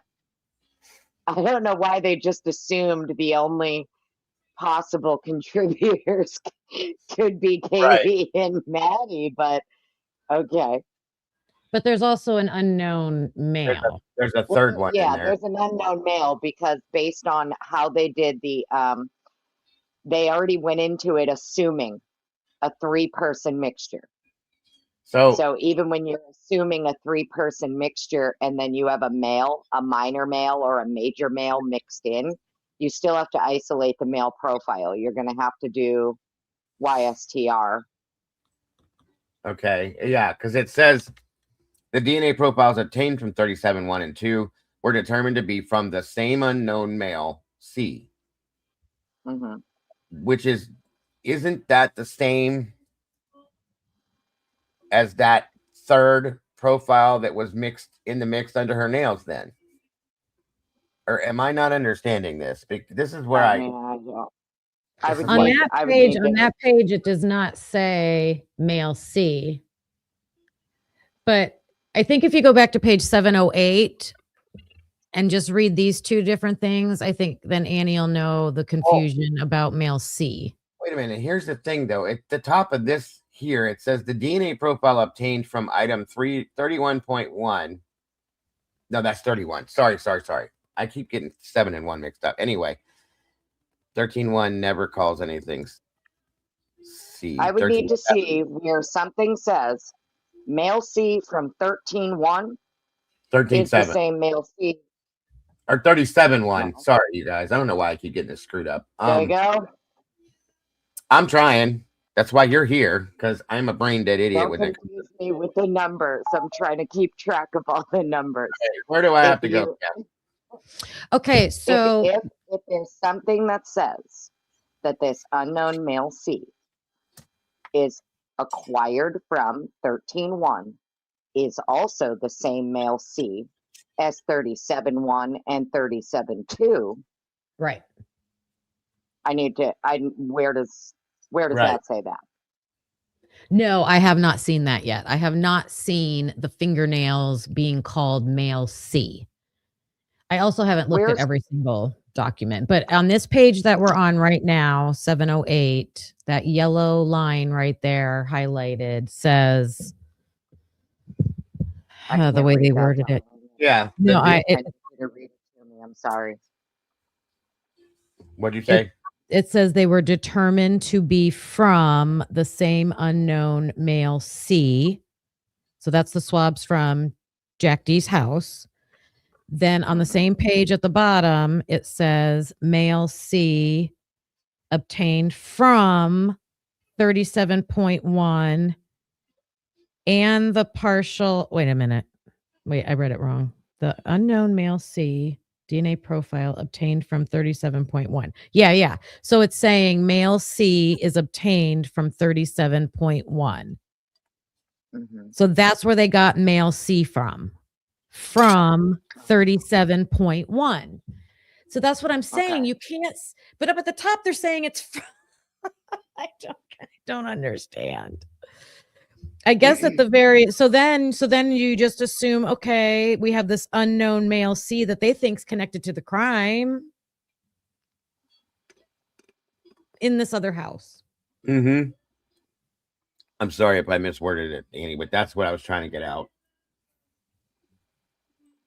It's just weird. What, I mean, they found blood in Jack Showalter's house, right? What's the page number of it? 4 of 5. And it's on the main page number is 708. Sorry. Yeah, page 708. In the ISP docs. Yeah, the forensic docs. Yes, ma'am. 708. Shit. I'm grabbing some coffee real quick, ladies. I'll be right back. Sorry. Sure. And page 708, honey, has you're saying page 708 has all of this including? Because it sounds like when you're reading it to me, it sounds like that is what they're saying, that male C 37-1 is the same male C as 13-1. The way you're reading it, it does not sound on like this that. page. 13's not on this page. But this that whole is page what is about questioning, 37. right? But aren't you? Isn't the question I only whether or brought not to the same table. male C from 37-1 is the same male C from the fingernail clipping swab? I only brought that up because someone in my chat had said 13 point. Or no, they said that male C was under Maddie's fingernails, and I had never heard that before, and I have not seen it in a document yet. So I wanted to either verify that or. Was it someone in your chat that's like credible? I'm not being mean. I'm just asking honestly. No, it was just a like comment. And it's not somebody we know very well.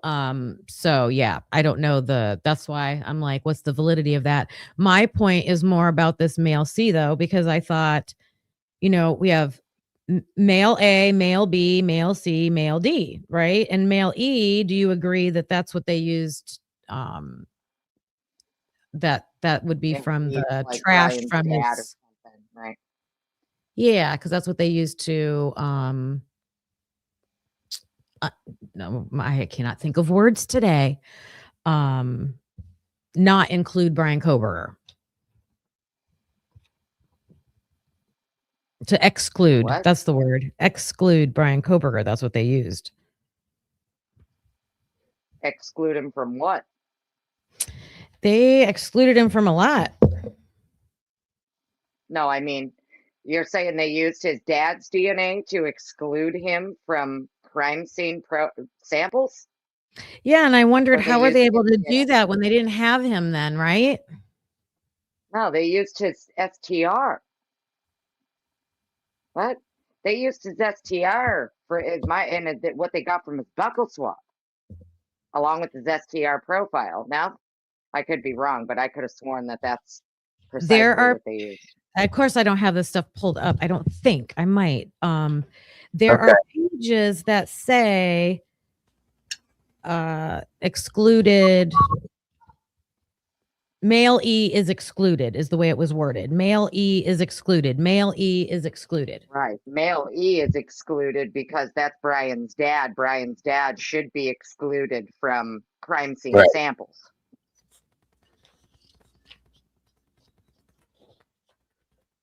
It sounds like they compared. Oh. They did some kind of comparison to male E, and that comparison led to that male E being eliminated, which would make sense. It's his dad.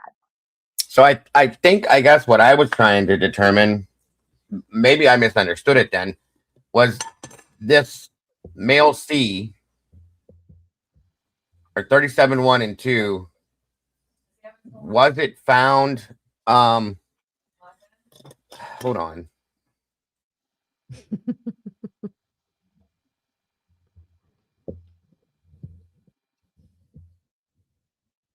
I was thinking if they could use his dad's DNA to exclude that would be like, I know it's not Brian's exact DNA, but Brian comes from his DNA, so that's the way I was looking at it. It's probably all wrong. What I was trying to determine was 37, 1 and 2. We know that was found at Decor's house. Was it also found at the scene at the 1122 house? That's the determination. That's how I thought I understood it. And that's what I was trying to determine if that's right or wrong. And if it is what it is, how, you know what I mean? That's all that I was trying to determine. But I don't see why they would name it if it's just some random thing in some other apartment. And that's why I was asking about Jack Showalter, because did they name his blood? The reason that they named it male C is because at some point Jack Decor gave permission for them to go search. Go ahead. He must have given them permission. They didn't obtain a search warrant to go there. He also lived with 5 other people, right? So when you're giving the police permission to search, they're allowed to go in and they're only allowed to search the area specific to you that you're allowing them to search. They can't just go willy-nilly. Yeah, for sure. Right.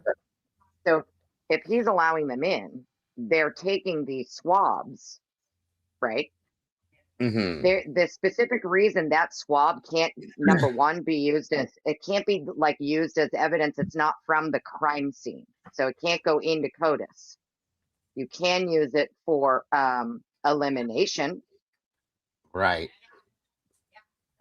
Or for if you're trying to identify, but they did nothing with it.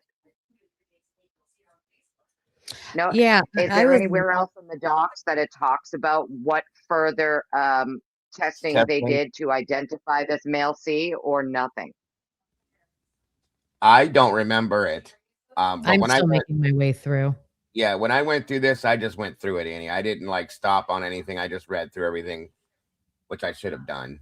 I'm not as detailed as you guys are. No, in New Again, nobody's lost. We're just trying to decipher something. That's all. And we definitely know that there's some issues with MPD, to answer your question too. I'm still curious about this because they're trying to solve a crime at 1122. They're going to the ex-boyfriend's house, person of interest. They want to be isolated to just his bedroom, right? Because it's just about him.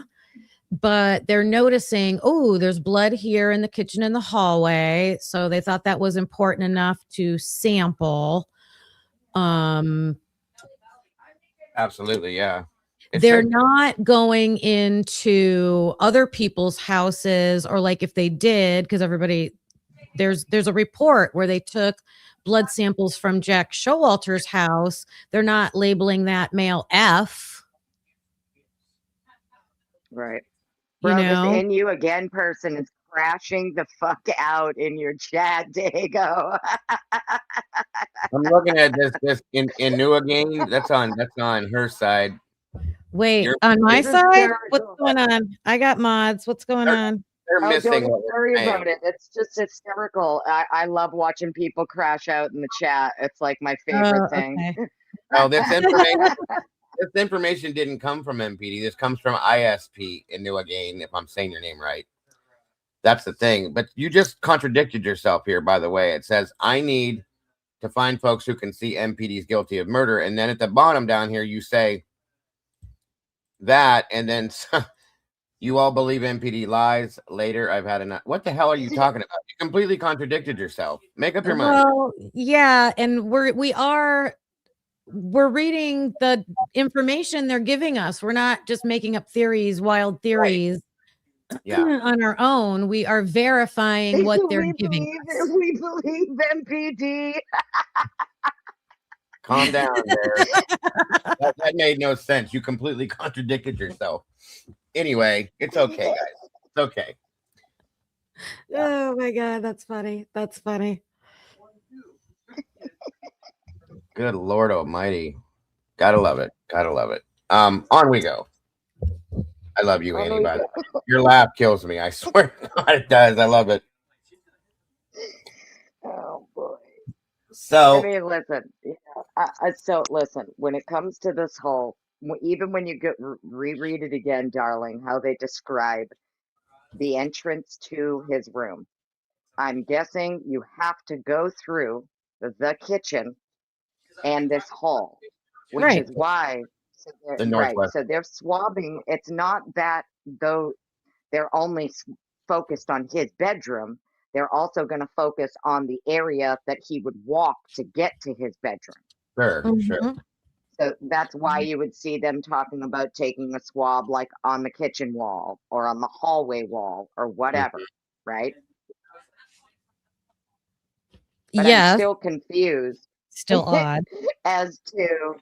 I'm still confused as to even if 37-1 and 37-2 came from Jack's apartment and it's this unknown male C, unfortunately, there's nothing anybody can do about that because that unknown male C profile, it doesn't appear, I don't think, anywhere in the crime scene. Correct? From what I've seen so far, correct. Okay. So if male C is not the same as the male taken from 13-1, the fingernail clipping, and male C was not recovered from the crime scene, my guess is it's a male. They've listed it as male C because they had alternate suspects in the beginning. Right. Okay. That makes sense right there. That's what I was going to ask, if it was based on the fact that they had alternate suspects in the beginning. I'm just guessing though. I'm not sure I understand I'm that. not sure Yeah. why they do what they do and how they do it. It doesn't make sense to me they would label something male C when it didn't come from the crime scene, but they were Right. also taking samples from people as well as like buccal swabs and things like that to use for elimination. And that's why I agreed with Kim when Kim said, why would they name it if it had nothing to do with the crime per se? That's where I was at with that too. But that, what you just said is what I was, you know what I mean? I believe that's what you were saying. Yeah. Kim? That I don't know if that one for sure, but some of them still have samples left for testing. Sorry. But here's their language that they're using, because they do the same thing with Jack Showalter. So 38 and 39. Okay. I could not find what those items were. So in the ISP forensic documents, it said that they were item 264 and 261 or something like that. And Lucy pointed me towards the agency documents, right? Because it's an agency number. So when I went there, all it said was it was a swab. And Lucy just now said this is why Q1.1, for example, matters compared to S1 or V1. Because they're separate entities. Is that what you're saying, Lucy? Is that what that means? That's how I'm taking it. What's S1 and V1? Different versions of testing. That's what I'm suspecting it means. Yeah, this gets really. It does. It's hard to understand. That's why we're doing it, so that we can all understand it. But they did the same thing with that. So it's like they're saying we tested item 261 and 264. And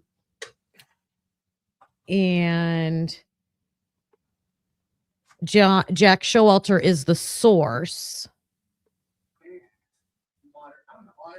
Let me step sideways a minute and just bring something up real quick. I think it's kind of important to even understand they found blood in Jack's department, first off. Secondly, obviously they went and tested it for a reason, and they checked it for a reason. Probably because he's the ex-boyfriend. That would be, like the number one suspect in a case like this, in my opinion, at least at first. What I want to know is, first, why is the blood there at this period in time, right after this murder happens? Is it possible that it's related to the blood that person, somebody, maybe not Jack, but somebody that was in Jack's house was in that house that night? That's what my biggest question is. I think there's a couple different ways you can interpret it. Yeah, like whoever this unknown person is. Right. That's what the biggest part of this is to me. The only way Did we that ever find out anything about this alleged 17-minute FaceTime? Like, are we sure it was Jack actually using his phone to FaceTime or someone else? He said he doesn't remember any of that. That's a good point, Annie. Mm-hmm. There's a couple theories about that. One theory was that it came. What I need to know, I don't even know if it said this, but what I would need to know about that whole FaceTime thing, was it initiated from Kaylee's phone or from his device? My understanding is it was initiated from Kaylee. I don't know if that's true yet, because I haven't seen it for sure, word for word, say that. If it was initiated from Kaylee, one of the theories was somebody trying to lure Jack over there to possibly make him implement him for the crime. Okay. Well, I guess the reason that I asked is because wouldn't it make sense, right? Like, think about it. You're a bunch of drunk friends all together. One of your boys, you go home. One of your boys is wasted. He passes out, but his ex is blowing up his phone. Mm-hmm. I know people who would pick up the phone and answer and be like, "What's up?" Like he's passed out. Right. So if he doesn't remember this 17-minute FaceTime, then that just, for me, suggests that someone else answered the phone. And that's a good call. Here's my question about that, though, to think about. A lot of these kids have locks on their doors. They separate themselves from the house to their own specific rooms. Was he that way too, or what did his roommates and him all have kind of access to the full house? You know what I mean? That would give an answer to that possibly, and make it more possible. Well, I'm just bringing it up because they were saying that like she was blowing up his phone, right? And he allegedly wasn't answering, and he's saying he doesn't remember this FaceTime. I mean, it sounds like somebody else answered his phone. So, like, if Adam was there, saw his phone ringing, answered, and there's no way to know who talked to who, if anybody. So yeah, good point. He doesn't remember it. The only other person that would remember it would be Kaylee. That's not going to happen. So that's a good point. Annie, do they talk about these male BCD in the court documents, like with Bicca Barlow, when they talk about the forensics? Oh yeah, they do. So then there is importance there. Bicca seems more focused on the male blood B, male blood D that were never ran through CODIS or subjected to IgG. And she's seemed especially focused on Q14, which is the other male that was mixed with victim DNA on the back of the sheet that was also never identified. I did decide that I'm going to keep it for one more year. She did not seem concerned with this male C at all, to my recollection. Did I read Q14 wrong? I thought that was just Maddie and Kaylee. Because she's looking to get this other job that she's possibly. No, Q14 was a mixture on the back of the sheet. It was a 3-person mixture, if I remember correctly. They said that Kaylee was the major contributor, with Maddie being the minor, and then an unknown male. And remember correctly. You're right, because I remember when we talked about it before, they had asked permission in one of the documents to Thompson to use the full amount of it or something like that. And don't quote me wholeheartedly, I read word for word on this, but if I remember right, we were talking about the fact that there was more of Q14 left over that should have been able to be used to be tested again. Is that right? No, if I remember some of them correctly, did. they gave permission to consume the sample, but Riley Nowlin messaged the prosecutor to let them know that even though the sample, or maybe it was the technician that worked with the DNA, one of them emailed to say that even though the sample was consumed, the profile, the raw data for the profile is still exists. Thank you. Okay, so they would have been able to reuse the okay, that's where I was at. Thank you, Annie. Male C is never in a doc that has been made public. Really? We just read it. It is in a doc. It's in this public. We just read it. No, yeah. I think she means the court, like, filed with from the defense. Oh, in the court document. Sorry. Gotcha. You. Okay, thank you. That's what we need to know these things. Twiz, don't be confusing people. It's never on the court record. Okay, that's what you would say. Okay, thank you, Lucy. So 1.1 was consumed and 1.4 were consumed, but the DNA extract remains. The profile, yeah. So can't they take that profile then, Annie? I know I'm going sideways a little bit, but it just makes me wonder. Can't they take that profile there in turn and retest it in a different system, or no? Whoever does the testing for whoever has the profile from Q14, can they? Dago, the state's not going to. The state's not doing anything with those profiles. They already have them. I get that. I'm okay. The defense. Let me say this then. Let me read. Yeah, in the future, somebody could, if there's like an appeal or something. Yeah. That's what I'm sorry. I should have clarified it. I know the state's not going to do shit. I get it. Technically, the defense would be the ones who would have to obtain the raw data from the lab, the raw data for the profile. And then they would have to do their IgG work, have Bicca or whoever.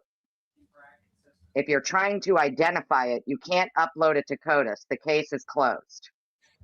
The only thing you can do with that profile from here on out would be IgG work to identify it. Which would be better information anyways. Yeah. You would imagine. Not necessarily. Well, to find out who it is? No? I mean, I don't know. I got to tell you, when it comes to IgG and how they do it, and the building of the trees, and if you attach the wrong branch, you got to start all over. They did that in this case, a wrong tree branch. They were barking up the wrong fucking branch of the tree, and they actually never went and restarted all over again, even after adding the wrong branch. Becca Barlow addresses that in one of her filings as well. So, I mean, I don't know how reliable the IGG would be for me personally.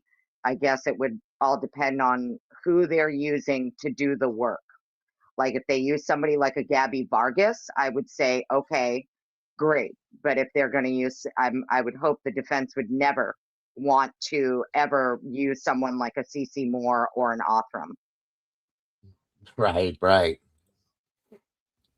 I don't even think Gabby would ever do anything else in this case after what she's gone through with it. Hey, Tandy. But I mean, Becca's been doing IGG for a long time, so I just feel like if anybody was going to handle any of that, it would be Becca. Mm-hmm. That makes sense. I also saw was it the defense that had that Ruth Ballard on their list if they were going to go to trial? Yeah. Okay. Because I watched a little clip about her the other day, and they brought her in. Didn't she once before? Either one of you two, if you remember, didn't they have her on the stand in the very beginning in one of the original hearings? Ballard, I think. Is that the one? I know there was a guy, wasn't there? I don't remember. I don't remember. Yeah, I don't think Ruth Ballard has ever testified. No. Not at all. I could have swore to God they had her on the stand for something, or maybe it was somebody else. See, this is what this has done to my brain. You're thinking of the psychologist lady, if I remember correctly. I'm sorry. I know who you're thinking of. It was the younger brunette girl that had to testify the same day. I think it was that Stephen Mercer testified. And that's not Ruth Ballard. I thought that was Ballard, so my apologies. No. Okay. Mm-hmm. Yep. Okay, so getting back to male C. My conclusion is male C is probably not relevant in the way that you would think it's relevant, only because it would appear male C was not relevant to the defense in any way. For whatever reason, that was not one of the profiles they focused on regarding why it wasn't identified or subjected to CODIS or IGG. So they just added it to this report here, the ISB report, just to explain that they did this testing, and it just means nothing to I just think that's so weird that they pick out some blood out of, oh my God, it's just weird. Right. It is strange how it's all worded. I'll agree with you on that. It is kind of strange there. The way that they tracked it. Yeah, and I think that's what's getting everybody, at least got my attention to it. In again, my opinion alone. I don't know. God, this is driving me nuts. It's just something I'm going to keep my eye on as I go through. Sure. That's fine. Everything What do we got here? Dispense. So what else you got? She's going through these documents and reports with a fine-tooth comb. I just read everything. And I missed a lot of stuff, which is I'm ashamed of myself. I should have went through it a little bit, paid more attention to things I went through, because there's a lot of stuff that I'm catching that I didn't quite understand or process when I read it, I guess you could say.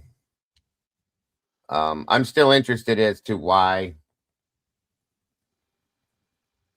I guess it's their job. If you see blood or whatever, you're going to test it, especially right after this happens, considering who lives in the house, so on and so forth. So I guess it's not a special circumstance, I guess. What Dago, can you go to page 262? Of course I can. I can at least do that. I can't seem to figure anything else out. I just had to look at this because I wanted to make sure I wasn't going crazy. Yes, man. Which is a possibility. I think a few It of is us. a possibility. Holy shit, it's like back there. Let's see. Just trying to move it out of the way. All right, which part do you need, ma'am? Top, bottom, middle, right there. Okay, so second paragraph. I was just looking up that 1.4 because I swore because I have to go back and correct myself if I'm wrong. But it says the DNA profile obtained from item 1.4 indicates a mixture with a major profile which matches that obtained from the known reference sample of Kaylee Gonsalves, assuming a 2-person mixture. Mm-hmm. The DNA is, however many more times likely to be seen if it were the results from Kaylee and an unrelated randomly selected individual. And then it goes down to say that the second profile is Maddie.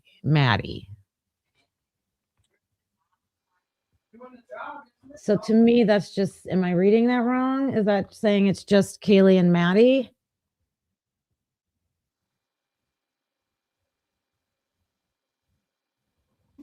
I mean, 1.4?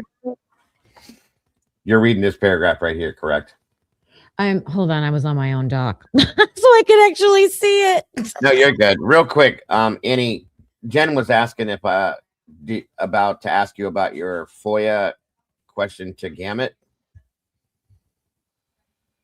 Okay, but yeah, we'll have to hold on that. Lucy, That's darling, because I know Lucy knows exactly where it is and what I'm talking about. Which page is it, or which report, ISP report is it in, darling, where it talks about, it lists Q11, Q12, Q13, Q14, Q15, and then it gives you all of the different DNA, the amounts of DNA pulled from each area. You have like 0 point whatever, like nanograms. Q14 was a 3-person mixture, if I remember correctly, and it's absolutely in one of these ISP lab reports that it was determined to be a 3-person mixture. I just really don't remember. Don't need dinner. I don't need dinner. There we go. Thank you, Lucy. 272. Can you see that, Annie? I can't see shit, Dago, but thank you. Okay. So I can add my spices to it? Let's see.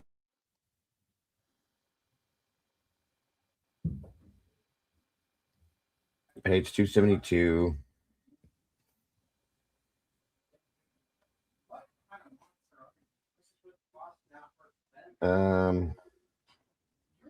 That's the load sheet. What the hell is that? Hold on. That's the DNA extraction. Do you know which page on 262? Do you know which page number of 262 it is, Lucy? 262 is the one I said. What page did she say? 262. Oh, that's what I just read. That's the answer. Oh, shit. What did I do? Hold on. No, I'm telling you, because I did a whole damn fucking video on it. I know you did. I know you did. Here it is. Sorry. Okay, so that is the narrative. Do you want me to? I can read this whole thing. Do you want me to read this? Wait, why did it go back for 260? I mean, I can't even tell you what to read, honey, because I can barely see it, but hold on again. One more time. Let's try it again. There it is. You want the number amounts? That is page 272. Which one did you want, Annie? The number amounts or the narrative part to it? I don't give a shit. I just want the part that talks about Q14. And I'm telling you, it talks about a male. There is a minor male mix with Okay, the so sample. So then Kaylee this minor is fat. contradicting that. I'm just pointing out what they have in their reports that's like contradictory of their own words, right? Like, yeah, because even Cy Ray just pointed that out, right? When you were reading his affidavit yesterday, right? He said, you contradicted yourself. You contradicted yourself, you know? yeah, right. So on this page 262, it's just saying it's Kaylee and Maddie. So then does Lucy have the page number? She's saying go to 272. That's Are if we? you the number amounts, yeah. Well, I don't think number amounts are going to tell us Well, this says, I'll just read this then and see if it what flows. it is. It says the DNA profile obtained from item 1.1 was determined to be from an unknown male, period. Ethan Chapin, redacted. See item 1M2022 4870, report number 1, issued on 11/20 and redacted. See item 2 M2022 4870, report number 1, issued on 11/20, are not the source of DNA on this item. This DNA profile was entered into the CODIS to be routinely searched against the database. The case agency will be notified in the event of a profile match. The DNA profile obtained from item 1.4 indicates a mixture of DNA with a major profile, which matches that obtained from the known reference sample of Kaylee Goncalves. Assuming a two-person mixture, this DNA profile is at least 757 septillion, which is 7.57 times 10 to the 26th power, times more likely to be seen if it were the result of a mixture of DNA from Kaylee and an unrelated randomly selected individual than if it resulted from two unrelated individuals randomly selected from the general population. This is why I hated this. Well, that's confusing. Yeah. Why are they saying two? This is why I never understood this. Now hold on, because there's the next paragraph. Right. Madison Mogan is a potential contributor to the minor component of this mixture. Assuming that a two-person mixture is DNA profile. I'm sorry. Let me rephrase it because the one word will screw this up. Assuming a two-person mixture, this DNA profile is at least 48.6 quintillion times more likely to be seen if it were the result of a mixture of DNA from Madison Mogan and an unrelated randomly selected individual than if it resulted from two unrelated individuals randomly selected from the general population. Period. Then it says Ethan Chapin, comma, Xana Kernodle, comma, redacted, are excluded as contributors to this DNA mixture. And I'm sure, if I remember correctly, that although it shouldn't be blacked out, wasn't Brian's name one of the names that's in that redacted bar? I don't know. That's what I thought I remembered. There is, that's what I was, there is a document page somewhere that does list all the things that he was excluded. Well, I was interpreting it as he was excluded, but it says male E was excluded. Okay, which we now know is for sure is Brian's dad. Okay.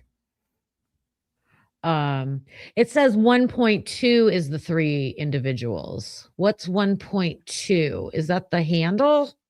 Well, it's the partial DNA profile obtained from item 1.2 indicates a mixture of DNA from three individuals, at least one of which is male. Due to the low level results and limited data, no comparisons can be made. So they weren't able to compare it to any of the other DNA.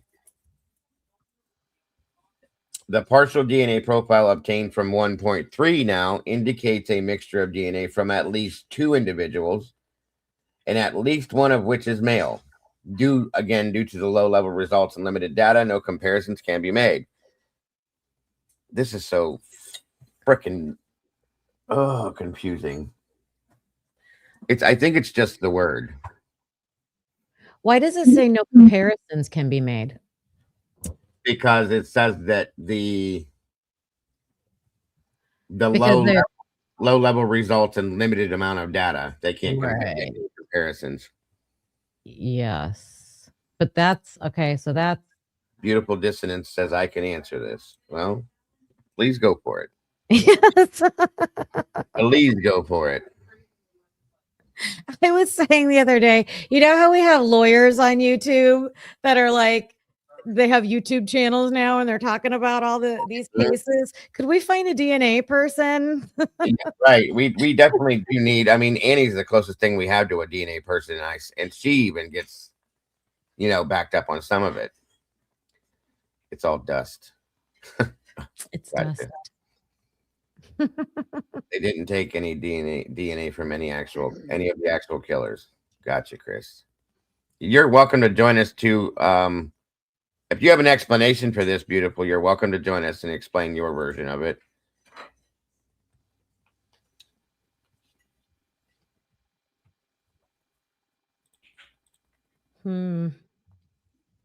Okay, I just pulled something up real quick, all right? Mm-hmm. I'm going to read this to you. So anybody who wants to read this along, this is the state's objection to the defendant's offer of proof regarding alternate perpetrators and the defendant's evidence in support of the offer of proof regarding the alternate perpetrator. It's 11 pages long. Do you want me to pull it up, Annie? Because I'll pull it up too if you want. How many pages is go it? for it. It's 11, in the document. Okay. It's in the regular document, you said? It's a court doc.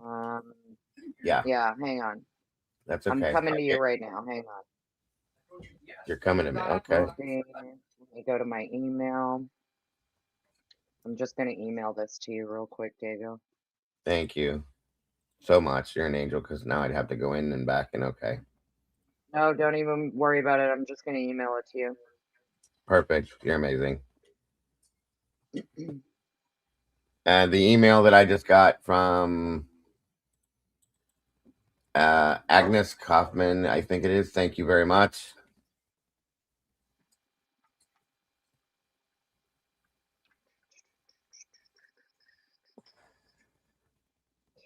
Dago. There you are.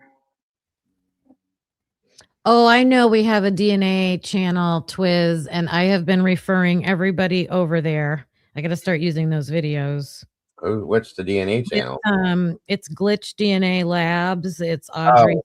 Audrey. That's right, Audrey's channel. Yeah. Yep. I keep forgetting about that damn channel. Damn it.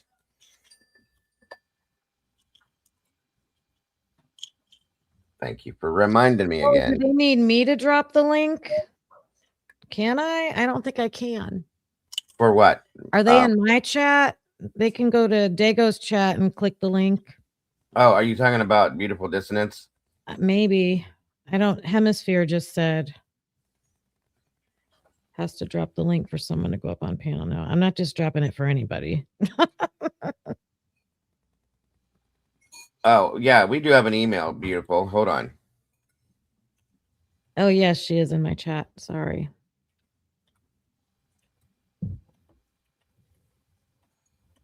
There we go. And I'll pull Annie's link real quick. There's the email, Beautiful. And yeah, I did email that to you. Yes, ma'am, I got it now. Let me bring that over here real quick, guys. Thank you for having patience with us, you guys, because like I said, this is why we're doing this, because the understanding is important, I think. So the reason that I brought this up is you don't have to, it's not anything you have to read the whole document, right? Anybody who wants to read the whole document, they can. The point of me telling you to bring this up is because as you read through this, you will see that the state, okay, repeatedly refers to the DNA on the back of the sheet, okay? The mixed sample on the back of the sheet. and how all of these other males were eliminated from that. Okay. Yes, ma'am. So, like, for instance, on page 3, towards the bottom of it, it says the defendant next points to the 3 lab reports, which merely reflect that as part of Redacted's cooperation with the investigation, he voluntarily submitted a DNA sample and fingerprints. Tellingly, the defendant fails to note that the ISP forensic lab eliminated Redacted's DNA from the crime scene. Redacted's DNA was not found on the knife sheath strap or in the DNA mixture found on the back of the sheet. Okay. And it continues on as to all of these different, okay. But that's lab because report it's 7. Kaylee and Maddie, though, is the way I take that. It's not his. They're saying it's Kaylee and Maddie's. Right. But if you keep reading. Okay. Okay. Yeah. It says ISP lab report 7 excludes Redacted's DNA from the swab taken in Xana Carnotto's bedroom and from the DNA found under Ms. Mogan's fingernails. See States Exhibit S2, ISP lab report 7. Okay. Number 7. Lab report 13 excludes redacted DNA from the samples from the fingernails of all the other victims, as well as swabs taken, above the stairwell at the residence, the upper floor banister, and the bottom of the handrail at the scene of the crime. See States Exhibit S3, ISP Lab Report 13. Gotcha. ISP Lab, the ones we were reading. Yeah, right. ISP Lab Report 26 excludes Redacted's DNA from a sample taken on the north wall of the stairwell at the residence and another sample taken from the half wall at the residence. Again, see States Exhibit S4, and that's Lab Report 26. Okay. And then again, ISP Lab Report 31 excludes Redacted's DNA from the sample taken from the door of Miss Mogan's bedroom. See States Exhibit S5, Report 31. So it just goes on and on. So this is funny. So this is the states writing this? Mm-hmm. Correct? So that's funny because they're I'm assuming they're saying this is one of the alternative perpetrators, right? That the defense was trying to claim. They're trying to say this person was cleared from all this evidence. Basically saying this is how we eliminated the 4 people the defense wants to claim are the alt perps. I know. I just think it's funny because the defense could have said, well, so Brian Koberger didn't match any of that stuff either. Right. Hang on 1 second, guys. And excuse me, Kim and Annie, I'm sorry. I'm going to say this once. Don't talk to my moderators or any moderators in here ever like that, okay? We don't swear at them. We don't yell at them. They're doing what they're supposed to do. It's a closed panel tonight for a reason, okay? Relax, calm down, or go sit down somewhere else. That's all I'm going to say. This is already stressful enough trying to figure this out and explain it to everybody else, so just calm the hell down. Thank you. Is that in my chat? No, it's in mine. Okay. Sorry, Annie and Miss Kim, I apologize. I'm not trying to be rude. I don't want to be rude, so let's relax. Don't ever, I don't want to see anybody talking to mods that way. Go ahead, ladies. I'm sorry. Whenever I have a salad like that, I want to have like a vinaigrette. It's also sweet. I want to have nuts in it. I want to have berries in it. Hey, Randy. Good to see you, buddy. I was saying, I think it's funny that everything they're saying to exclude the alternative perpetrators could probably be said about Brian Koberger, except for the Q.1. That is, we all know the issues with that. He's excluded from so much other stuff in that house too that they tested. Yeah. Yep. Okay. Anyway, sorry, you guys. Miss Mogan's bedroom. No, what am I doing? Jesus Christ. You still here with us, Danny, or did I put you to sleep? No, I'm here. Okay. And thank you for being here with us again. I So the appreciate only it. reason, obviously, you don't have to read through the whole thing or whatever. No, it's fine. Now, the thing that I found interesting about this entire document is that the state is saying, okay, see, like all of these people that the defense is claiming are all perps. Here's how we were able to eliminate them. We eliminated them from the mixture on the back of the sheath. We eliminated them from the mixture under Mogan's fingernails, etc., right? Yeah. Doors, walls, etc. Here's where I'm going with this. You would not need to compare any male to an all-female sample. Well, of course. Yeah. That makes perfect sense. So if the I mean, mixture on the back of the sheath, if the mixture on the back of the sheath is an all-female sample, you would have no reason whatsoever to be comparing any male to it right. for the purposes of elimination. Good point. Yeah. Very good point. Very good point. That's interesting. Yeah, not going to compare Y if there is not a Y in the first place. Good point. Yes, 100%. So, I know it's good because I ate it. I'm telling you right now. moving on. And then, if anybody else looking for more information on like Q14, like Bicca Barlow, if I remember correctly, it is in one of the motion and limines for touch and contact DNA. It might be like Bicca's reply to the state's objection on that, where in the footnotes she goes into detail about Q14 and that that male or whatever from that mixture was never identified. If I remember correctly, Lucy would probably know exactly which document it's in, but I'm pretty sure it all has to do with the motions that were filed for like Riley Nowlin and the touch and contact DNA.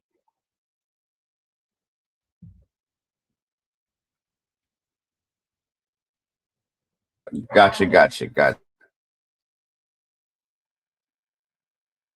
Jen says, what about Ethan's nails? Interesting. I'm diving into those fingernails next. Right. And the So, court docs. I keep forgetting to go to the court docs to get, matching information with this stuff. I don't have the patience. I get myself stressed out when I do that. My ADHD is so bad. This doc here, Lucy said, drop it in back for me, Lucy. You know I can't pull it up here, hon. Please and thank you.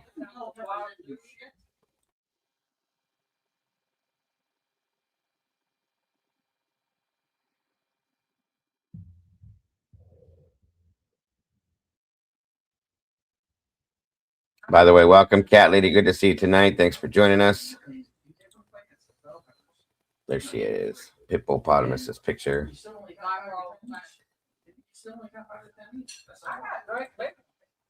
What the hell did I just click? Sorry, you guys. Bada boom. Okay, so this one here is the Riley Nowlin and conference to touch and contact DNA. That's the one you're talking about. Okay. Shoot. Hold on one second. Kim and Annie. I'll be right back. Yep.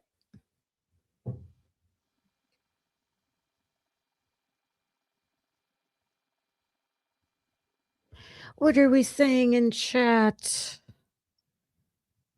David Baracoa.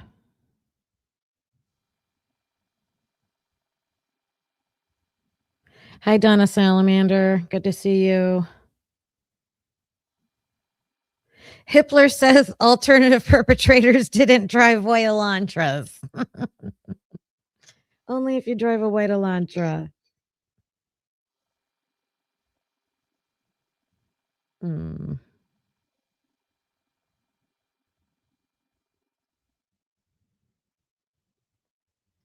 Taylor. Yeah.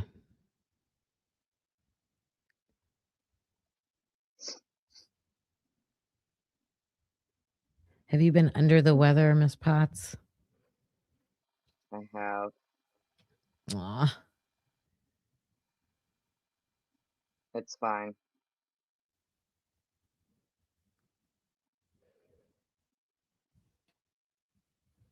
All right. Well, while we're waiting for Dago, listen, I'll read this shit real quick. All right. Okay. It's the motion in limine number 6, Riley Nowlin, reference to touch and contact DNA, right? We'll get through the page 1. Let's get down to page 2. Back. Sorry. Okay. She was starting to read it. So, You want me to move back up? No. I think she has it herself. She probably has this memorized, to be honest with you. oh, I got it in front of me. I figured you would. I'm reading it on my computer. I can't even try to look at this screen. That's fine. I'll just leave it up for everybody else. So let's get to relevant. It's fine. We'll get to relevant facts, page 2.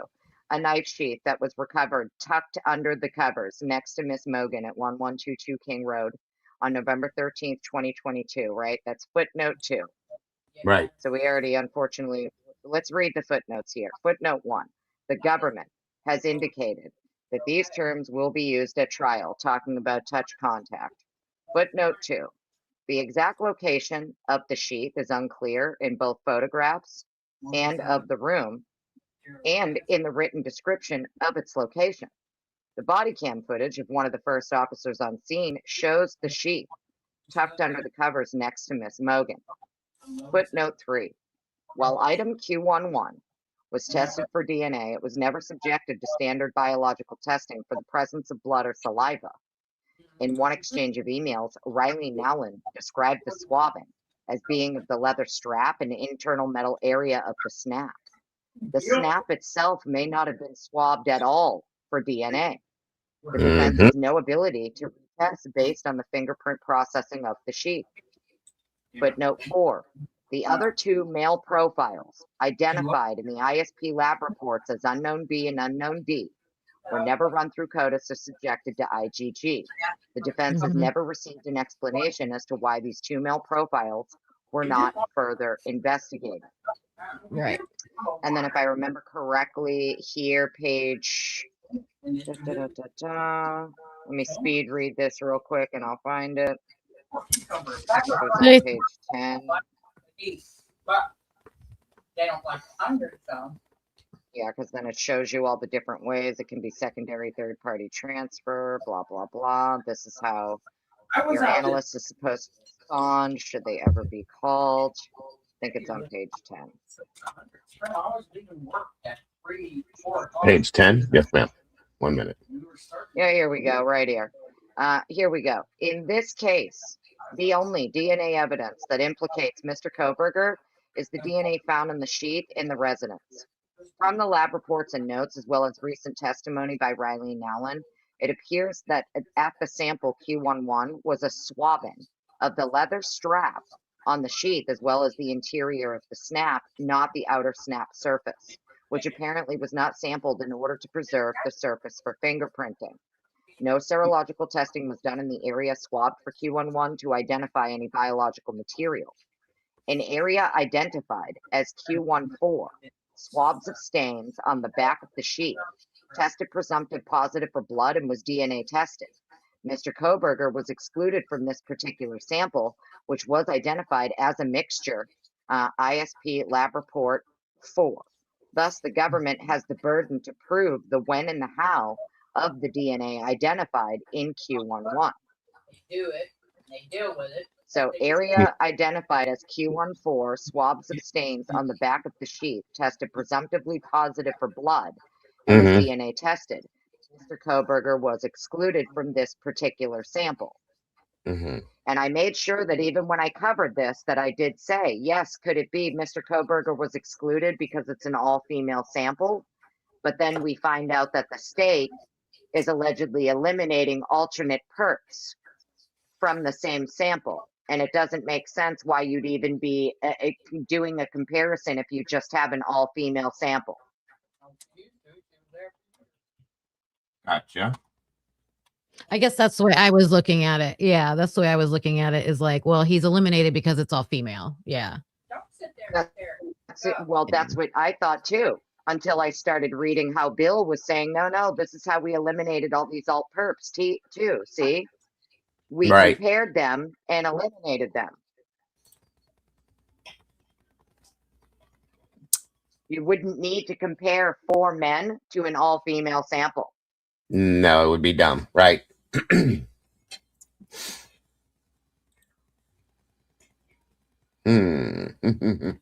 Or he would just So say I that. mean, hey, like, you know, maybe they didn't do. yeah, Well, I guess that's the question, because I don't look at the like charts and number. I don't look at the data that's in there. I guess I got to go to Audrey for that.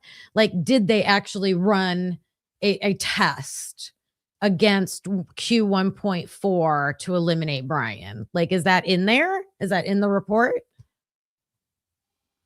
That's the question I would ask Audrey, I guess. Like, go see if she's looking at that.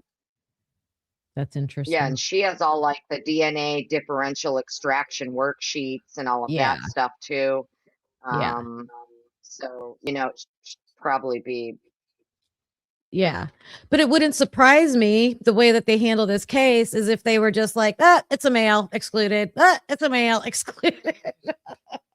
Mhm. Mhm. And it's super interesting too that we were told for the longest time that the only DNA found on this knife sheath was single source male. Oopsie. yeah. Fucking Yeah. oopsie. Yeah, you're right. Oh my God. Everything. They pushed that really Isn't that what we were hard. told? Sorry, they pushed that really hard to push the Brian Koberger narrative, and then once we got the documentation and the reports and we were able to read to it, you know, that completely changed that situation, in my opinion. Well, it's funny too that because that's their thing with the Q11, right? Single source. It was single source, but funny how nothing else on there is single source. Right, the 1.2, the 1.4, none of them are single source. They're mixed. They're mixtures. Yeah, and what's interesting to me is that they're even conceding that mixtures for 1.2 and 1.3, if I remember correctly, have an unknown male. Yeah. Right? Yeah, 1.2 is the handle. That's unknown male. Yep. And that's B. No, yeah, that's B. So it's, you know, I don't know. I do find it very interesting that the state is saying, well, no, we eliminated these 4 alt perps from this particular sample. And I'm saying, okay, I don't understand why you would need to eliminate them from an all female sample. You wouldn't even bother. Bingo. It's like a waste of resources. It's a waste of a time. Waste. Yeah. Yeah. And just to bring it back full circle, like, so you can see male B, that unknown 1.2, that's the mixture, that's an unknown male. That's important, right? That's important to the case. Male D is the glove, right, that they tested. Right. And then they're throwing in the blood from Jack's house. And I guess that was what my biggest issue with this part of the show for tonight was the blood that was found at Jack's house relevant to the crime scene at 11/22? True, like in layman's terms, you know what I mean? Was it relevant? Is it relevant? And why? And again, like I said, if it was, it had nothing to do with Jack DeCourt himself. It had to do with, I mean, it could have, but it was more about anybody that was inside his house that could have been in the 11/22 house. So that's so that everybody understands what the whole basis of the thing was initially. Well, right. And if it's not relevant to the house, right, why is it relevant to put in the documents? To put in the documents. Yeah. Why is it relevant to the case? And that's what my point that I was just trying to make is right there. I didn't say it the right way, but that's it right there. If it's in the documents, why? And it's not relevant to the the house that the crime was committed in. Why is it in the documents for the case? Yes. Yeah. Yeah. No, we think alike. Yeah. Sometimes. That was the whole basis of this conversation to begin with. And then, of course, it had to get technical, which is why we brought up the amazing Miss Potts and her wisdom that she swears she doesn't have. But yeah, thanks, Miss Potts. yes, I Dago, told stop. You really are far too nice. I don't know shit. Stop.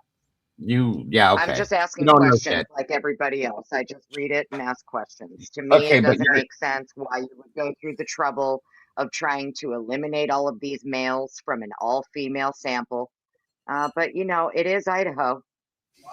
Who knows why they do what they do? That's very true. So I'll reiterate what I said. It's we'll not say it's not Miss Potts. It's her brainworms that are so wonderful. So we'll go there. So let's get to these fingernail clippings that Kim's deep diving here. I have not deep dived them yet. I started, and the only page that I looked at so far was that 262. Yeah, I haven't really looked at this yet. Okay. Well, you mind looking Did at you get them? to see Christian Westerling's? Did you get to see Christian Westerling's analysis of this? Oh, wrong Of the document. fingernail clippings? No, who's that? Mm-mm. Christian Westerling is the guy that was hired. He's the expert that was hired by the state. Nope. Okay. Never saw that either. Hang on, I'll send you the document. I got it up. Hang on. I was just reading it today. I'm going to take a real quick break, Dago. I'll be right back. Take your time, please. I've taken how many now, but and you as well, Annie. Take your time. Take your time. That's in here somewhere. I was just looking at it earlier today. Okay, there's one. I think this is his CV. Yeah, that's just his CV. It was an exhibit submitted by the state. Here we go. It's a 25-page exhibit from Christian Westerling. He is the person who the state hired to handle 13-1 specifically. It would appear that's his work. I'll send it to you. Yes, ma'am. Email Thank that you. to you real quick. I'm gonna turn Lucy loose here in a minute on a couple people, so be ready, you guys. Get it. Lay that fucking band hammer down, Dago. Okay. No fluff version. All right, there you go, friend. I sent it to you. Thank you, dear. I think it is. Thank you, beautiful I gotta dissonance. tell you, like, yes, ma'am. I'm listening to you. No, you're fine. It's just trying to figure out which page is where he starts talking about what he actually did in this case. You know what I mean? Sure thing. Here we go. I think it's this one. Where did it start? I feel like it started like right around page 10, maybe. Let's see. And thank you guys all very much for your patience through our missteps through this tonight, by the way. I appreciate that. I know Kim does as well. And I'm beyond grateful for Annie having the patience and the time to be able to join us to help us walk through some of this, because it is, for those of you that don't realize it, this is not, I know a lot of you do, but this is not easy stuff to sort through. You know, I don't care who you are, unless you have a job doing this. It's really not that hard, that easy in some aspects. All right, so I did email it to you, and then right as you get to the bottom of page 12, you'll see in bold letters where it says opinion in regard to the DNA analysis conducted by ISP Lab and Cybergenetics. That's where he gets into what he did. But Christian Westerling is like an amazing forensic DNA. Like, this guy, his CV is out of this world. Amazing. Good stuff. I love But it. it would appear he had to do with everything to do with 13.1.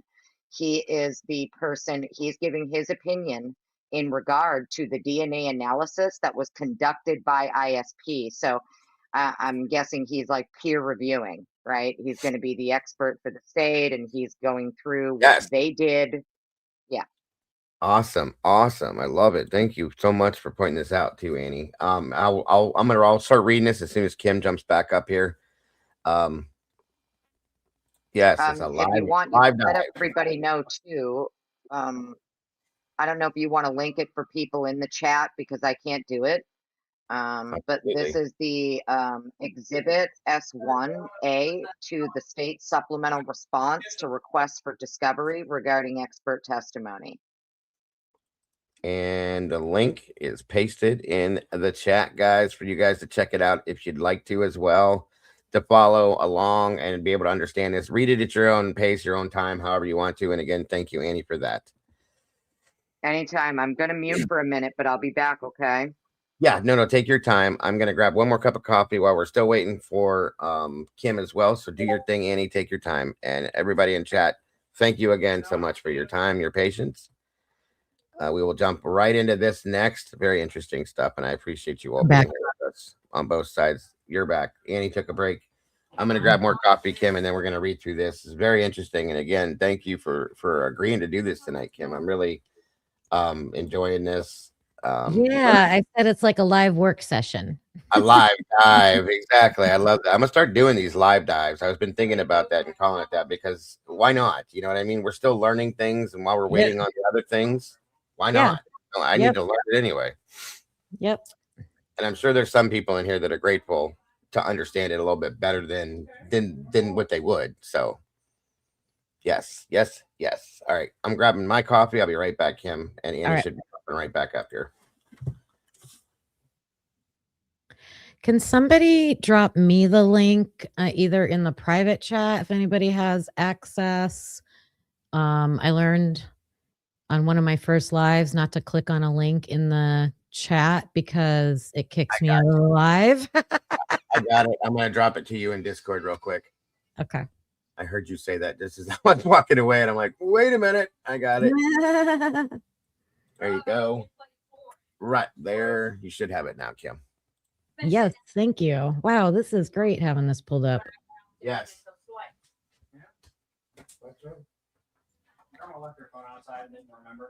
Nice. Learning all these tools, you guys. She was talking to your sister. Your sister about your daughter. I'm looking at chat. Let's see what's going on. Coffee time, hemisphere, coffee time. Just the girl? Nicole. Thanks, Brooke. Well, she wouldn't get out of her car. She went there. Okay. Well, she showed up at her house and Sierra's like, get out of your car then. Right. And she didn't. And both Sierra and Nicole recorded it. Let me see. And Sierra says she shows up again, she's going to call the cops so she can get a restraining order on Maverick and her. I said, go ahead, do it. Or you don't have to do it. She can just go right down to the damn court. We've got somebody's not muted. And just get a restraining order on somebody for no reason. But at the same time, when I was talking to her, I was like, you got to blip. I don't know. There is some talking in the background. Sorry about that. Yes, a restraining order. You know, that way you don't have to use your. Yeah. I need a bulb for Well, for what, girl? my Santa right there, the last one. Oh. Okay. Oh, let me see. This is, let me look. Gustav and Sons LLC Forensic Science Services, and it's an affidavit. So it's from Bill Thompson, William W. Thompson Jr. Santa Claus. All right, I'm back. Oh, it's okay. I mean, I'm sorry if you guys didn't want to hear it, but we're just talking about my daughter. What'd you say, ma'am? Oh, no, I'm sorry. Finish. Oh, I was just saying, they're just talking about my daughter's having trouble with her ex-boyfriend and his new girlfriend. So, oh no, it's one of them things. She's 31 years old, and they're she threw him out because he was a drunk and a cheater. She threw him out and got rid of him, and he's with this other woman. My daughter said, "Bye, go live your life. I don't care." So now she's I guess he's still got things for my daughter or something, because now the other girl is trying to harass my daughter. And see, my daughter is my kid, and she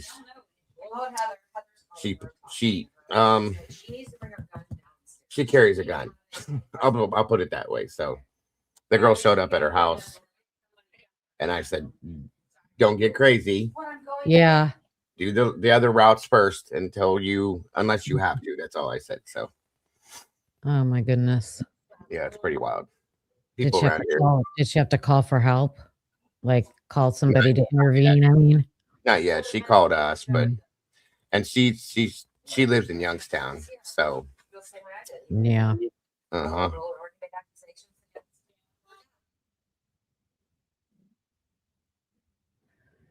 Yeah, I've dealt with some of those crazy situations. I had to go run into my daughter's apartment and yeah. All right.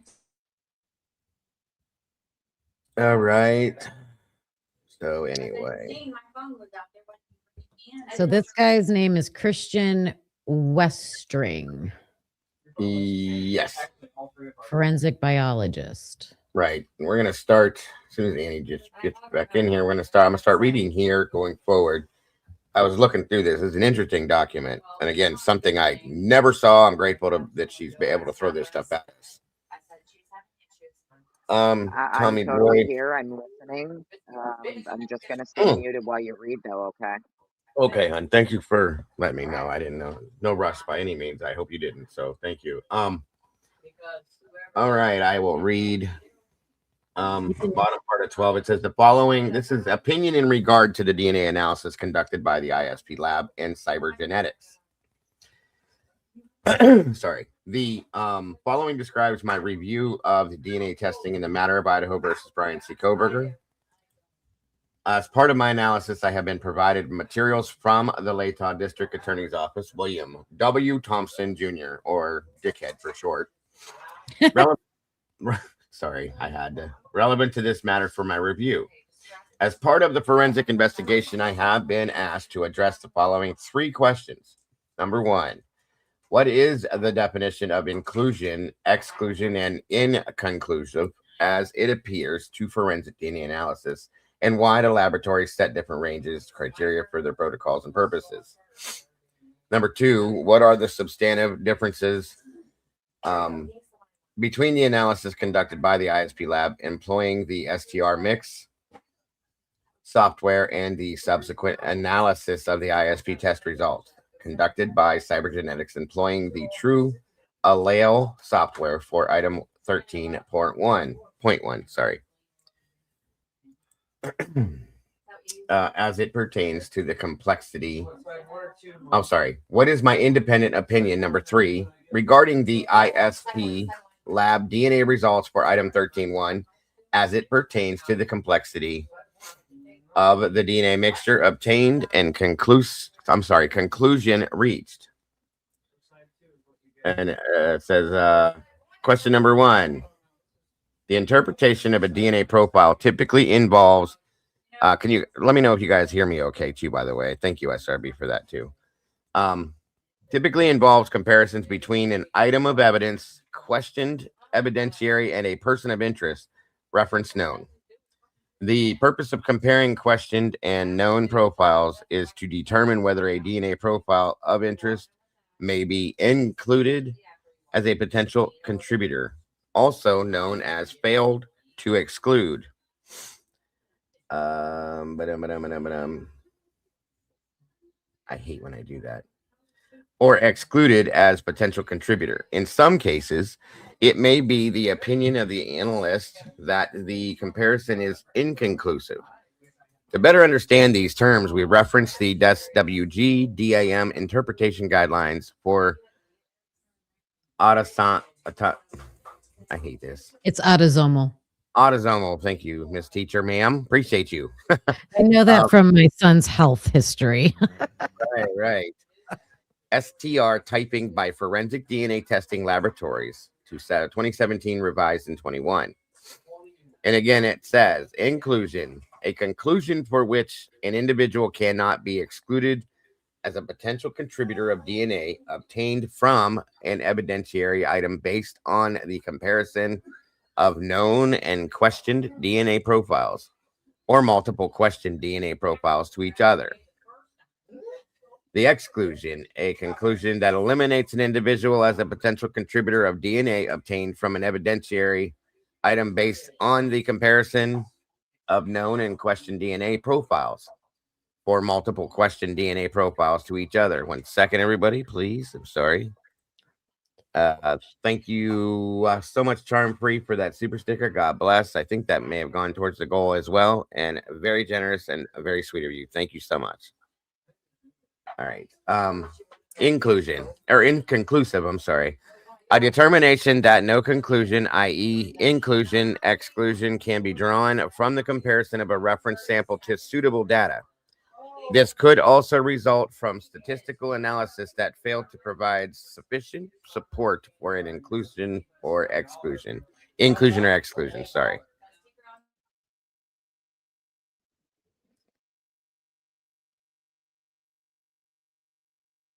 Furthermore, the National Institute of Justice, the NIJ, provides a further guidance on the mean of exclusion or non-match in their principles of forensic DNA for officer of the court as June 20th of 2023. This guideline states, exclusion or non-match when comparing a known sample to an evidence sample, the donor of the known is excluded as a source of the evidence. If the profiles are different, this can be referred to as an exclusion or a non-match. When an individual is excluded as the source of DNA, it does not necessarily mean the individual was not involved.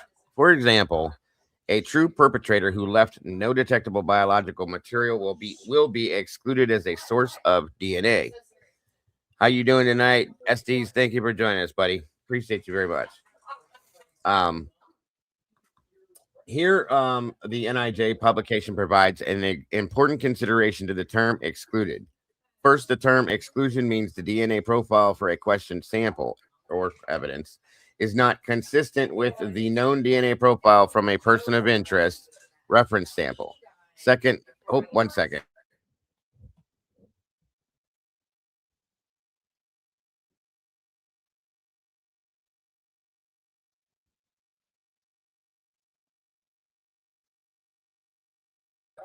Hey, my apologies. Where was I at? First, the term exclusion means DNA profile for a questioned sample evidence. I read that. Second, this means either the DNA profile is not present in the sample or that there is insufficient data on which to support inculpatory conclusion. Based on the testing conducted, it may not be possible. Wow, that's a typo. It may not be possible, I'll just say, to distinguish between these two alternatives. This is especially true in the case of mixed DNA profiles. FOIA and find out. What is up? Good to see you tonight. Thank you for joining us.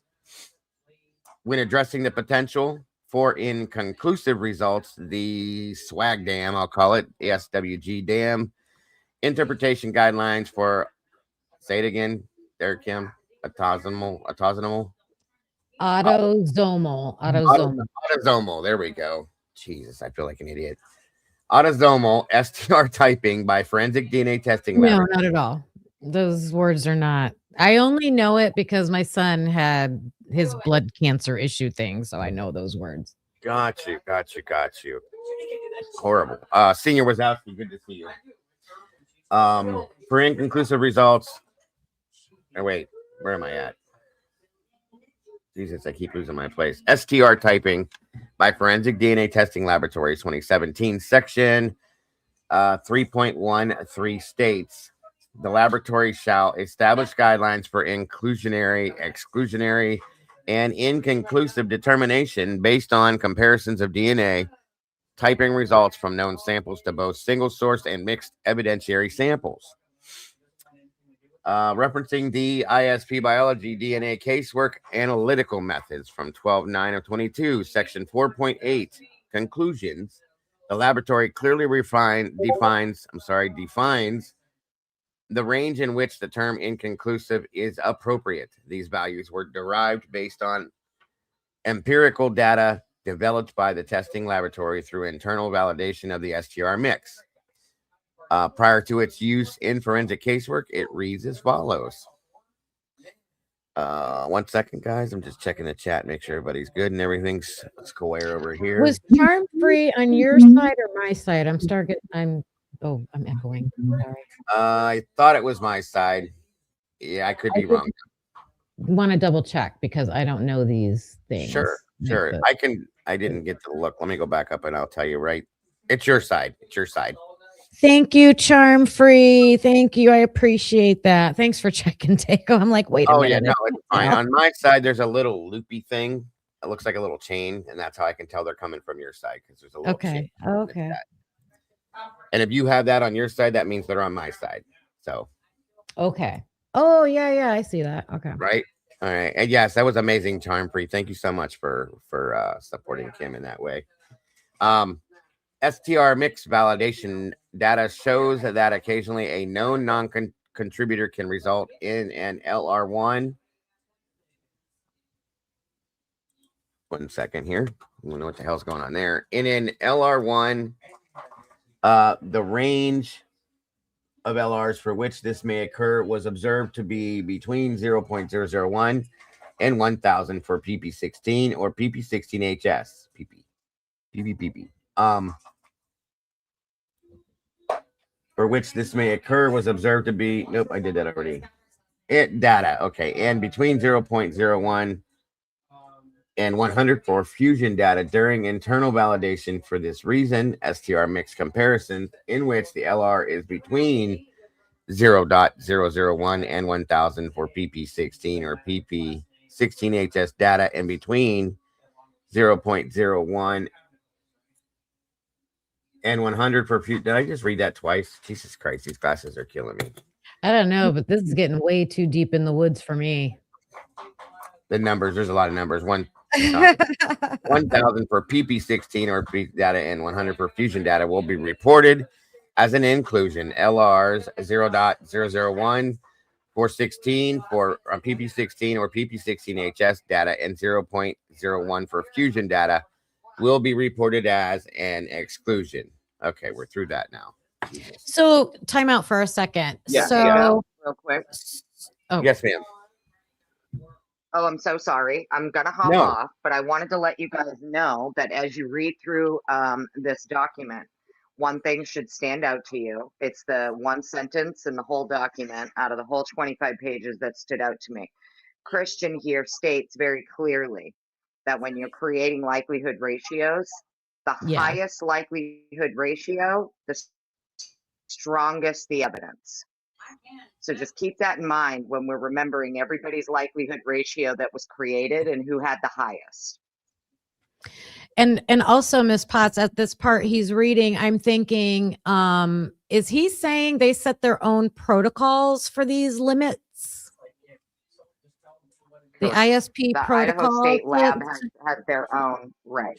Yeah. Yeah, that's interesting. So it's not like a industry standard, like you can. I don't know. Interesting. Exactly. But it's interesting to me that he points out out of this 25 pages, the higher the likelihood ratio, the stronger the evidence. And it would appear in this case, the highest likelihood ratio of all that were created for 13.1, which is the swab for Maddie's nails. Yes. The highest likelihood ratio created was Ethan with 3.33.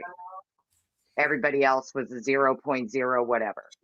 So it's super interesting to me that according to this expert, the highest likelihood ratio, the stronger the evidence, and the person with the highest likelihood ratio was not pursued as the highest piece of evidence. So for that particular item anyway, which is 13.1. Gotcha. I gotcha. But I love you guys. Gotta go. And thank you so much for having me up. And hopefully I helped. And if I didn't, I'm sorry. No, of course you did, and I understand. And I'm not going to read through this entire document you got tonight. You guys, there's a lot. Like she said, 25 pages. She just made the basic, or the statement of what the biggest part of this document is. And I dropped Well, a I link also for you wanted guys. you to have the document because I know that Kim Yes. is looking into 13.1. Yes. So this person is the person who handled and kind of peer reviewed everything ISP Lab did for Bingo. 13.1. So, And that is, I'm grateful for that, Annie. I'm glad I have the document. I gave it to Kim as well. And Very appreciative. Thank you so much, Annie. Thank you. Thank you. Yes, and I put it in the chat for people in there that bye, want to guys. go Have an through it awesome and read night. it. You Have too, a good Annie. night. Thank you so much again. Grateful. Bye, chat. See ya. Yes. Very interesting, guys. And like I said, I dropped the link. You guys want to, if it's not boring to you, as I guess has been stated, in the chat. I think they're entertaining themselves enough in chat. Agreed. Yeah. And I saw some comments that they like the live working session. So that's I do good. have a couple other things to bring up that we can talk about with this that I thought were really interesting. It's not directly related to this, but it goes along with some things with this. So thank you guys. And thank you. I'm sorry for you. I don't, there's no reason for anybody to be rude in here on either side. So please don't. Everybody has different feelings about different things. Some things, if this is boring, we're adults. We should be able to act like adults. If you're not interested, of course, you don't have to be here. That's all I'm saying. Oh, here's another good nickname. The ISP is the Idaho State Potato Heads. Oh, yes. Good stuff. I like that one. Yeah, and that's it right there, SRB. Is I think we're all kind of learning together. And I like to do these live dives, as I call it, because there's things about the case, technical things and technical parts to this case that a lot of us just don't understand because we're not forensic detectives, or we're not attorneys, we're not lawyers, judges, police officers, and we're learning as we go. And it's easier, I think, to understand some points of the case if we understand some of this stuff, which is again a good reason to do this. Okay, going back to the whole point that we started off with about the blood being in Decor's house, and did it relate to the 1122 house? And I'm right there standing side by side with Kim with my hands up in the air going, if it doesn't relate to the murder, why the hell is it in the documents? It's just one more piece of paper that is taking up space that we don't need if it doesn't mean anything. So that's why I'm still keeping that on the table as something concerning, more than interesting. Like I think there's a reason with that male C. Don't know what it is. Don't know what it is. And I yeah, right. And I apologize if anybody's already talked about this, but I'm trying to get more of an understanding for it. I've had a lot of people approach me and say, I don't know what this means. I don't know what that means. What is this about, Dago? What is that about? I can't give a valid answer if I don't understand it, you guys. So this is why, like SRB said, we're learning it together, period. Okay. There's things that I think we should understand. Hopefully at some point I'll be getting the printer here. I'm going to start printing everything off, filing it in my handy dandy little filing cabinet here, and holding on to it, everything I can for this case. Because if I'm going, going to be contacting the Department of Justice about all these different things and so on and so forth, I need to make sure that I have all the ducks in a row. So all these little things are important, is what I'm trying to say. So if anybody's bored, my apologies. I definitely don't want that. We're moving on to something different here in a minute. And yeah, I do need a Hector. That's another one too, Fizzy. That would be interesting, wouldn't it? And I, like I said, my apologies if you're bored. I'm just trying to put something out of interest for people that do find it interesting. So, okay, listen, I've been very, and please excuse me in every aspect for what I'm about to say. I've been very polite and very respectful and very appreciative of information given by people that come through here. Okay. And I've had conversations on private conversations. I've had live streams where I've talked to people. If you don't like what I'm doing, please don't be, excuse me, Kim, I'm sorry. Please don't be here, okay? Truly. Go find something else to do, but don't come in here and try to talk shit to me about what I'm doing. That's all I'm saying. I'm sorry again if you're bored, whatever. Just don't do it to me because I'm gonna blow up and I don't want to do that. And again, please excuse me, Kim. I'm sorry. You're good. You're good. I think that might be. It's easy to throw out theories and ideas and that's fun and interesting, but I mean, it's been almost 3 years with this case, and we're finally getting the information. Like, let's go through it and make sense of it and verify. It's all about trying to verify things now. And like you said, we are lay people. We are not DNA experts or car experts, or well, I'm not a car expert. So, and yeah, it's hard to figure out exactly. Like, what were they doing with this DNA? Like, what are they trying to tell us? What are they trying to like shove through or hide under, or, and we got to get into it and read it to make sense of it. That's my mission. That's what I'm trying to do. And also think about that fact that Ethan's DNA has the highest likelihood under her nails. And oh my God, just imagine the scenarios that could have caused that. Oh my goodness. My husband is calling and he's on a work trip. I got to take this real quick.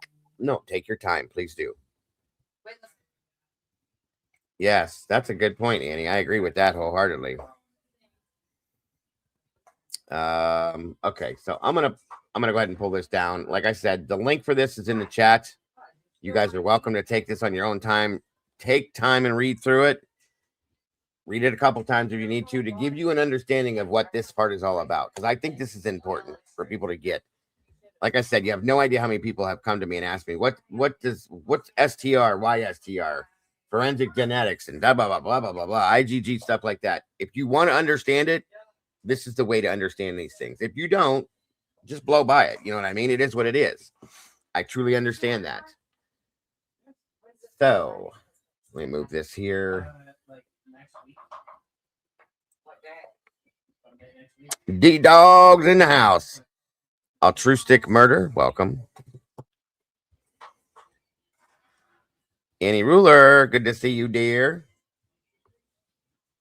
Miss Annie Ruler is the one that made it possible for me to start. I'll be using my whiteboard here pretty soon once I get my stuff moved around. So thank you to Annie for providing that to me. We're going to be using that for quite a bit of things too. And she says, we see Hunter drive in at 4:30, and didn't somebody see him come earlier too? That's a rumor, Annie. I don't know if it's true or if it's not, but it's definitely an interesting rumor for sure. And Beautiful Dissonance did send me an email. I want to read it to you guys here real quick while we're waiting on Wild West. Hello and welcome. I'm going to read what Beautiful sent over about what we're talking about just a little bit.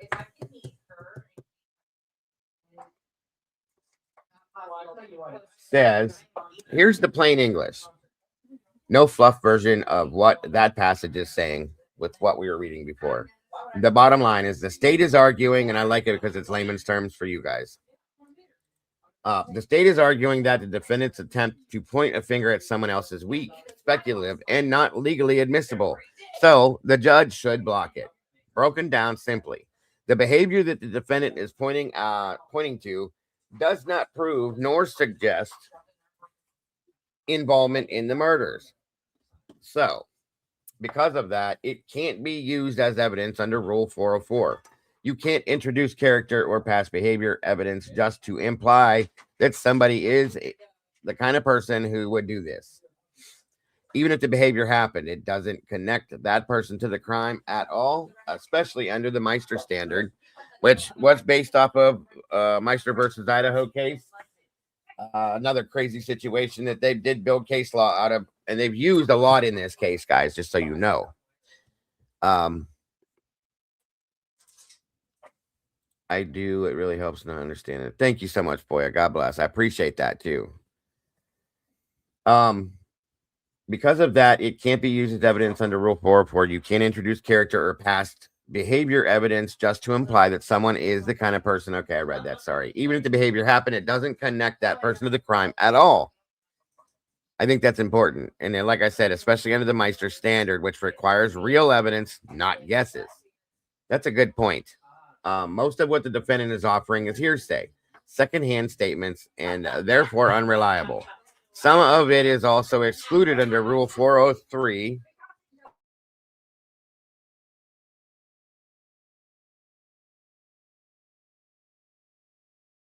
Meaning it would confuse or mislead the jury more than it would help. The biggest problem, according to the state, is that the defendant's evidence doesn't even rise to a reasonable inference. It's weaker than that. There is no direct or circumstantial evidence tying the proposed alternate perpetrator to actually committing the murders. In plain terms, the defense is trying to suggest someone else did it, but they don't have real evidence, just speculation, and the law doesn't allow that to be shown to the jury. That the state's basically saying this is a distraction, not proof, don't let it in. And that's it. So, thank you, beautiful, for your statement. All right, moving on. Beach Babe, good to see you. Fizzy, back in here. All right, 1 minute. Christine Hurd, welcome to you. Is there any way to get the blood evidence from the broken fridge? See, that's the weird thing, is the fridge wasn't even broken. The door was just left open on it. They blamed it on the janitor, supposedly. And I think that's bullshit. I truly think that's bullshit. I think it was another excuse for them to hide something else, or not have something, or not come up with something. Just saying. Okay. Neighbor guy from 1119 Queen Road outside smoking. Okay. Welcome back, Miss Kim. Yeah, sorry about that. No, don't apologize. Everything good with Carlos?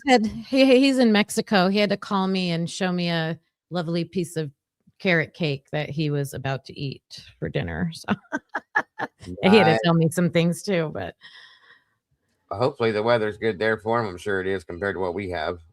It's not hot down there. I was surprised. Wow. Okay. Yeah. Interesting. Very interesting. Now, another thing, you guys, I wanted to show. Thank you to Miss Meg for bringing this to me earlier. I thought this was interesting. I've been complaining about this. We're kind of moving a little bit forward here, Kim, on this. Okay. Welcome, Claire Riley. Good to see you. Yeah, I hope what I said before I jumped off real fast was okay. Absolutely. Absolutely. I'm trying to sell. 1 minute here. Did you change topics? Yeah, I moved forward. Okay. Nemes, hello. Basically, I said to them, I said, the link I dropped in the chat for that stuff we were reading, because it's 25 full pages on that, and I can't imagine anybody sitting through that. No. While we're doing this, you know what I mean? So we're still on the Idaho situation. This was sent to me earlier. Meg sent this to me, actually, and I think this is pretty interesting because we've never gotten a real deal, like, autopsy thing showing the wounds that the victims had, so on and so forth, per se. And I thought it would be nice to show you guys some of this stuff, too. Good to see you, too, Nemes. I believe Luna put this out. These out, I should say. I wish I could make it bigger, though. That's the problem. Can I? Yeah, I can a little bit. Okay. I don't know if you've seen these, Kim. Oh, the wounds? Yeah, like this. I can make full screen. So let me see. Okay. No. Oh, no. So it reads everything here. This is Kaylee. Okay. All of the injuries that Kaylee had. Yes, I do have a whiteboard for you. Annie Ruler sent me one. Amazing enough. I love it. I mean, guys, this is horrible. This is as you can see, all of her injuries were from like mid waist all the way to the top of her head. Again, I'll just say trigger warning because some people do get triggered over some of this stuff. So, yeah, that's a good point. That's a good point. I just want to know about the blood transfers. Yeah. So do I. I definitely want to know about that. I think that's important. Welcome, Joey. Good to see you, buddy. They have to post something from that medical examiner's report. Yep. And I think, Kim, there's a reason that they're not. Let me say that. Okay. Yeah. I've never seen a murder case ever, and I've covered a lot of them. I've been to the scenes on some of these cases. But after the fact, when they do the autopsy, they put out, and I used Ellen Greenberg as an example. I know you know about that case. And if not, yeah, I thought you did. I know you were here when I covered it too. So I pulled I call it the stick figure up, the diagram that they put out on that, where they showed the knife sticking out of her head and out of her chest and all the points of articulation on her body and where all the injuries were. They haven't even given us that. They gave us this grid right here with all what the wounds and everything were from the autopsy, but never showed it like this. And I think that's important. And I almost feel like if they were to show it, it would show different things. And that is why we're not getting that. I can't think of any other reason why we wouldn't get it. Yeah. Because they should know. I'm looking at those wounds to her, like 26 to her head alone. Like, right. And does one of them says behind clavicle? Yes. So from the back? That's how I took it. Yes. So Absolutely. From the front, from the back, from the top. Wow. There was intracranial damage, Kim. Intracranial. Yeah. Okay, here's one. For instance, Kaylee, wounds and fractures to the skull from inside cranium. Wow. You know what I mean? Hey, Peaky. That's a lot, guys. There's a lot of wounds to her head. Let me just read this to you again real quick. I can't see the first three, but injuries to the right side of face from right. Injuries to upper face and forehead viewed from above. Injuries to left side of face, partial and left shoulder area. Wounds to the upper left side of scalp and forehead. Wounds to upper right side of scalp and forehead. Wounds to the back of scalp. Wounds to back of scalp, head, close-up. Wounds, fractures to skull. Wounds and fractures to skull from inside cranium. Injuries to teeth. Injuries to inside lower lip area. Inside of mouth. Wait, hold on a second. Hold on a second. Yeah. From inside. From inside. What does that even mean? Skull, like the wound is from inside cranium. Right. So it was fractured from the inside out. So what would do that? Well, okay. I'm going to say this, and this is just an opinion, folks. 100% an opinion. Yeah. If the inside of our skull is like a balloon, but it's very hard. Okay. The bone is very hard. So let me not use a balloon. Let me use a big round bowl. Okay. If you take a ball bearing and you throw it into this bowl, it's going to kind of bounce around and spin and do all this stuff. Okay. Obviously the inside of the skull has a brain in there, but it's very soft tissue. I'm just saying, like, if there was a shot from a gun, a bullet that went inside, that's going to cause intracranial fractures. Yes. That's what that sounds like to me. I hate to be graphic, but even with a K-bar, is that going to stab through your skull from the outside? I mean, in my experience, I can't imagine. Your skull is really hard. Bone is hard. And even if it did, they wouldn't describe it from however it was worded from the interior They wouldn't word it that way if it was coming from the outside. Exactly. It wouldn't have not have been an interior. Yeah, interior. Fracture. Right. Wow, that's very telling, I think. So what they had to do, again, trigger warning. I know some of you guys get triggered over some of this stuff, and I'm sorry. Trigger warning. This video includes sensitive and violent content that may not be suitable for all viewers. This video is for 18 plus only. There you go. You got your warning.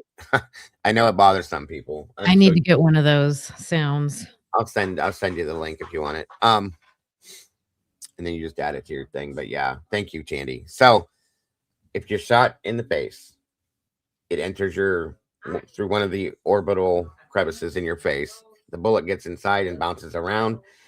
That force of the bullet coming inward is going to possibly trigger, or not trigger, I'm sorry, I was reading the chat, cause a fracture from the inside out, if that makes any sense, you guys.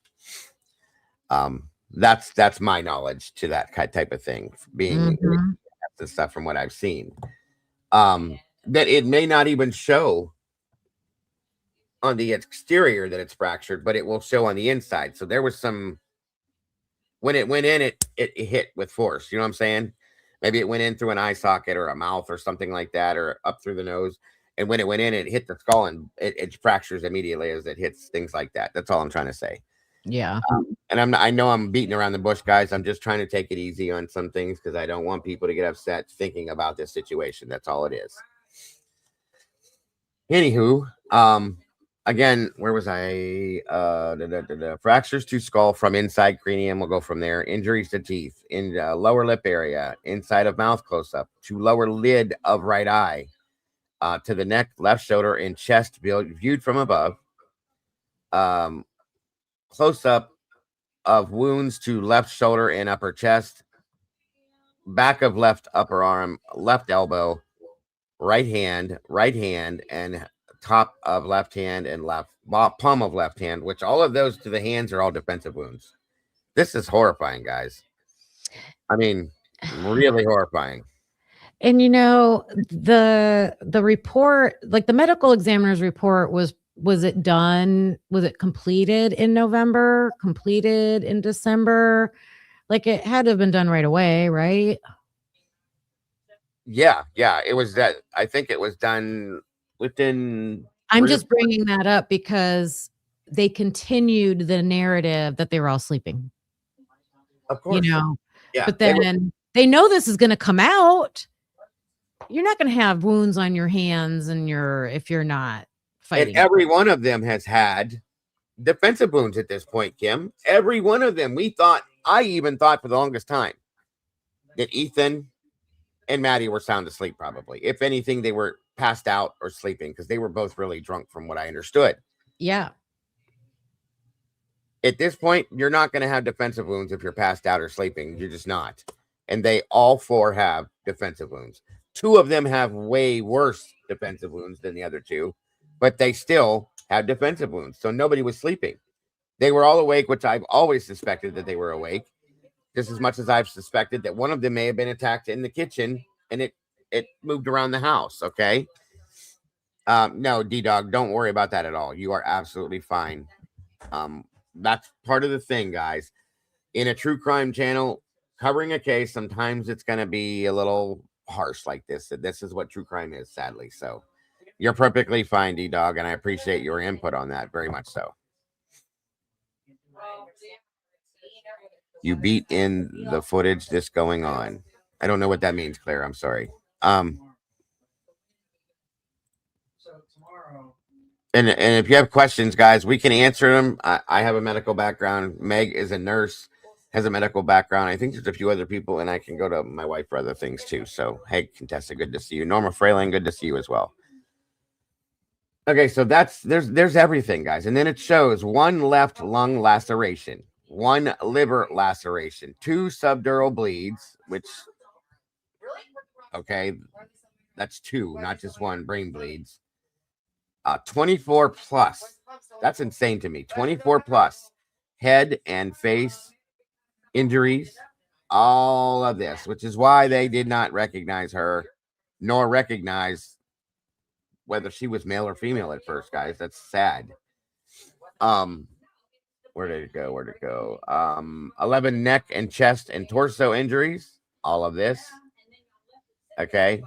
And then behind the clavicle, which is like that's what Kim was talking about earlier, the subclavian vein was cut, severed, and the subclavian artery was severed. Okay, so either way, there was no coming back from this at all. Nothing was going to bring anybody back from this. It's so sad. Someone did make a good comment that like defensive wounds doesn't necessarily mean a fight. It means you woke up and you're still trying to block. You're still trying to block, but yeah, I mean, I guess thanks, Betsy Ross, for that comment. But I think that the reason we keep bringing that up is because they said they made it seem like nobody knew anything happened to them. Like they were peacefully sleeping and this happened and none of them, knew anything, which I wish it was that way. Y'all take everything literally. This has to be the first case for most of you defensive wounded. And I wasn't saying that that's what you're talking about. I wasn't saying they fought. I'm just saying they were all awake. We were told that they were killed in their sleep from the beginning. Okay. They were all awake because they were all awake enough to defend themselves. Whether it was that they woke up and were doing it, or if it was that they were awake, they were still awake as the crime happened, is what I'm trying to say. So, and saying that nobody's going to sleep through it for sure. And if it's one perpetrator, like they're claiming that it's one perpetrator, then one perpetrator can attack one person and the other person's probably going to wake up. Probably. I mean, there's a good likelihood. If Maddie and Kaylee are laying side by side in this bed, I don't believe that, but if they were, Maddie's being attacked. Kaylee should wake up and immediately be able to go at this person, okay? And we're hearing what Dylan's statement is about Kaylee goes upstairs and screams someone's in the house and runs. This is where the mindset is hard to understand. Some of this is all I'm saying. And then how do you get her back placed in the bed? Thank you. Right. Because she was on the second floor based on what we've heard, running around the house. How did that happen? Figure that out. Welcome, Devil Woman. It's great to see you. It's been a while. I do think it makes sense that something probably happened in that first floor stairwell or right above it. Sure. What did they flip Kaylee like a chicken to stab her in the rear clavicle? Right. She was probably on her feet moving when that happened. So. That's what I mean. Yeah, that was my point, to have like front, back, like all these sides. You're turning, I mean, I guess you could do that in bed, but. Right. They severed her liver. She was moving. She was on the ground on her feet. I'm sorry. Probably dancing around, fighting with this person, trying to move around this person to get away from them or whatever it is. Or maybe trying to stop when that person was attacking or somebody was attacking Maddie, maybe. And because I'm telling you, it wasn't one person, in my opinion, came at her to stop her from trying to attack the other person. You know what I'm saying? Yeah. When I'm in my bed, I have a hard time in the middle of the night, even trying to turn over. I'm so like tangled up in my comforter, it's hard. It would be hard to move all the way around. Agreed. Right, Fizzy. I got you. Roxy, welcome. Good to see you today. What did Twist say that I missed? Hold on here. Oh, by the way, welcome Wild West. I think I said it, but I just want to make sure you heard me. Is that the outfit Kaylee was wearing? From my understanding, that's what it was. That shirt and pants right there is what I understood. Pajama pants and whatever that kind of shirt is. Deborah Ackland, welcome. Good to see you tonight as well. I'm just trying to catch up with you guys. Yes, we've missed you, Devil Woman. Great to have you back in the house. SoCal Gal, good to see you as well. Thank you, Meanie. Bearcat Belay, good to see you tonight. All you guys, thank you so much for joining us. D. Garrison, good to see you as well. Senior Wazowski has some good thoughts about the wounds too. Passive defense wounds. And by the way, understand this, guys. It helps to know this. Senior Wazowski is a retired Baltimore City police officer, so he has background and experience in things like this too. So I appreciate your input, my friend, always. Passive defensive wounds. This term is used in forensic pathology to distinguish true defensive wounds from incidental or passive ones. Do you guys understand what that means? So true defensive wounds, meaning like somebody's actually truly like defending themselves per se against an attacker. Incidental and passive are just like things that happen in passing, I guess, for lack of better terms. You know, as you're in the midst of the situation. I guess I don't. There's no way I can explain it. I don't think they use the word passive defensive in the No, report, though. no, that one was not used that I know of. No, but passive, as in like instinctual. Like I woke up and it hurts, and I'm going to fling my arm up. Is the way I'm interpreting it. There you go. There you go. Good point. Good point. Good to see you tonight. Thought you would be sleeping still. No way. Yes, I know you guys. Yesterday was a long day for me. I did 4 shows. I love this. I love you guys. That's why I do so much of it. So it doesn't even faze me. Lizzie's saying it's hard to imagine one knife wouldn't break. I've always thought more than one I got you. Yeah, and I've always wondered about a K-bar 7-inch blade. I've looked into how it's made, the strength of it, things like that, all that stuff. 4 people, though, you're stabbing. There's no way in hell you're not going to hit a bone somewhere. And eventually, at some point, I would imagine that could chip the knife, break the knife. I don't know that it didn't, but they never found pieces of a knife in anybody.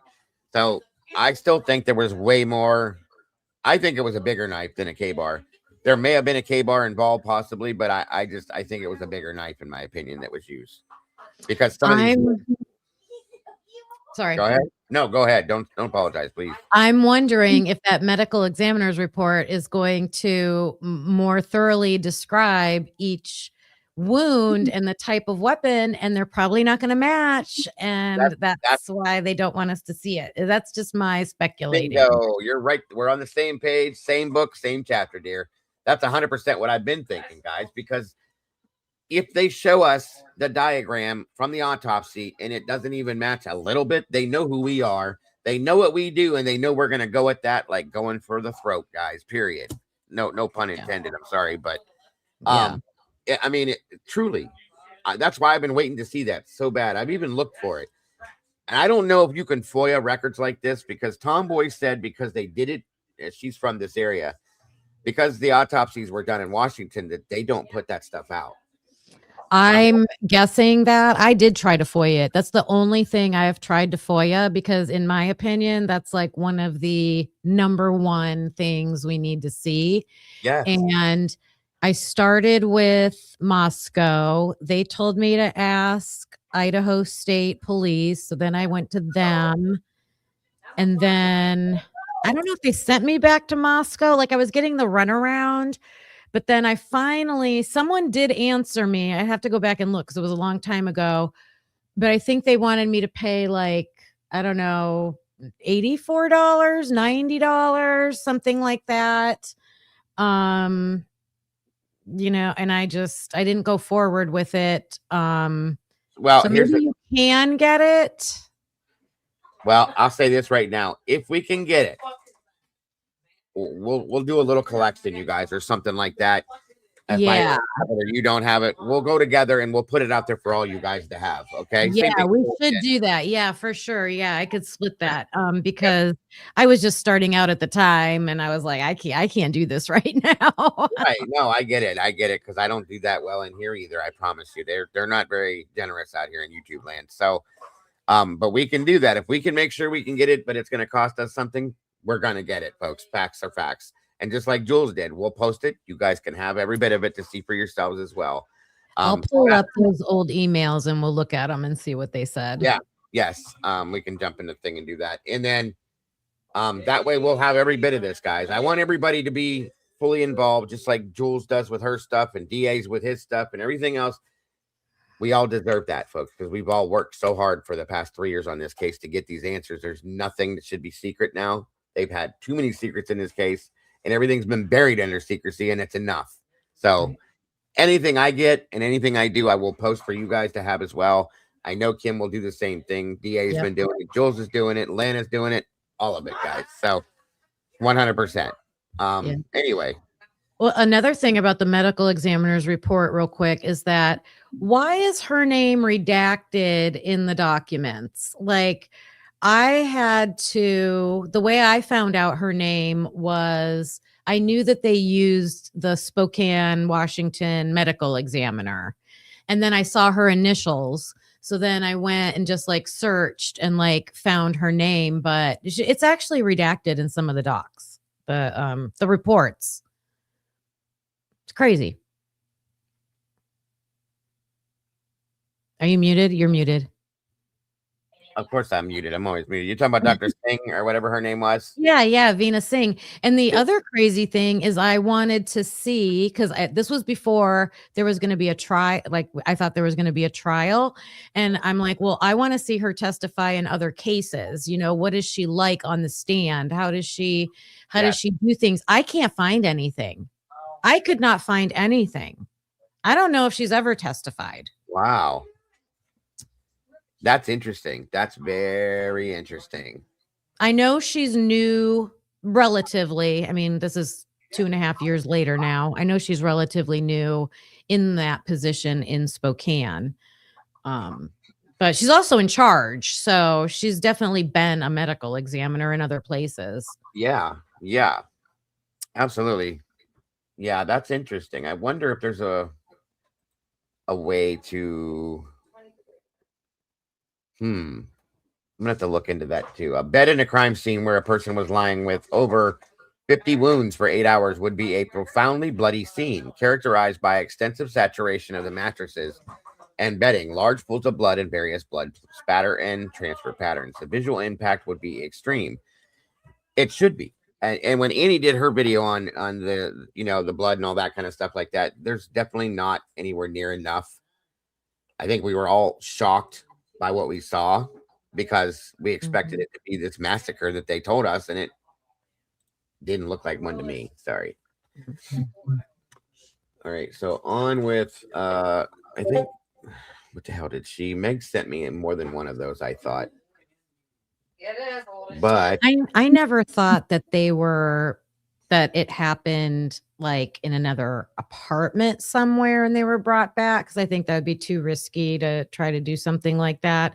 Yeah. I do think maybe it happened in another outside. part of the house or outside the house. Yeah, I don't know. well, with the sounds we were hearing on the audio, a lot of it sounds like it's outside. Some of the sounds have to be outside, or it won't be that clear to me.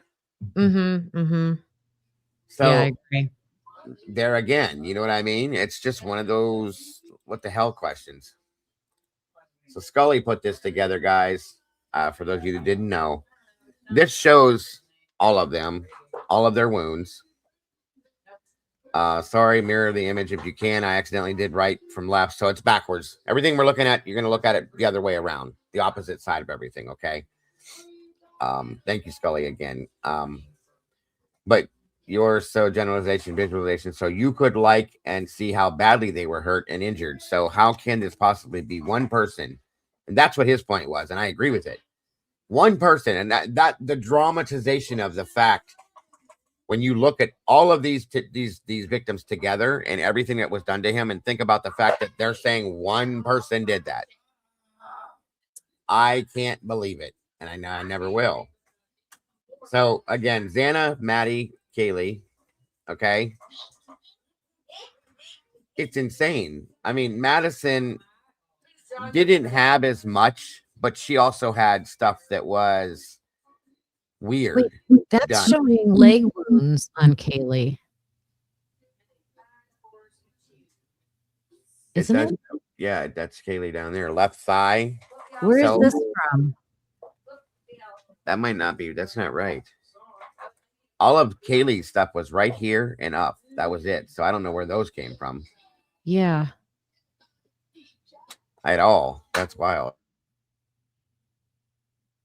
Unless they made a mistake with Maddie's name. Because look at Maddie next to it. There's nothing. So maybe that's really Maddie, maybe. That could have happened because he said he did everything and it needed mirrored. So that could be what it was. Yeah, it's probably Maddie, I bet. Yeah. Absolutely. Let me see here. So anyway, it does just. Oops, sorry. Yeah, that makes Maddie. sense. Yeah. That's Maddie. Yeah. That's it right there. So Oh, there you go. Yeah. Can you show that again? Yes, ma'am. Oh my God. I know. It's horrific. It's absolutely horrific. And the time, that's the other thing that I have a huge issue with. The time it took to do all of this to 4 people. Not to mention the post. Jesus Christ, I can't think right now, you guys. Roxy, You Tucker. wouldn't have to do all that if she was just laying in the bed. You wouldn't. I mean, and to the legs, like yeah. That's what they're trying to make us believe, Crystal, but I don't think any of us do. Never have. And not only am I starting to question one person, I'm starting to question not in a bed. I'm telling you. Right. And he said weight shows Xana, and that shows both sides of the neck, chest, and forearms, hands, both legs. And I remember that Xana, actually, there was a foot injury, I think, on Xana that's not on here. They had her foot bagged for some specific reason. Exactly. Like there is something with her foot. I think she was kicking somebody and in defense and ended up getting a injury on her foot as well. And she had her fingers were almost cut off. So this may not be 100% accurate, you guys. And again, I still appreciate the fact that it was done. Now the other ones, that's why I was looking. Welcome back, Moonflower. I was looking for the ones that Meg had sent me. I thought there was more than just that one that Luna had done. I'm trying to find it now, guys. That's what it was. So hold on a minute.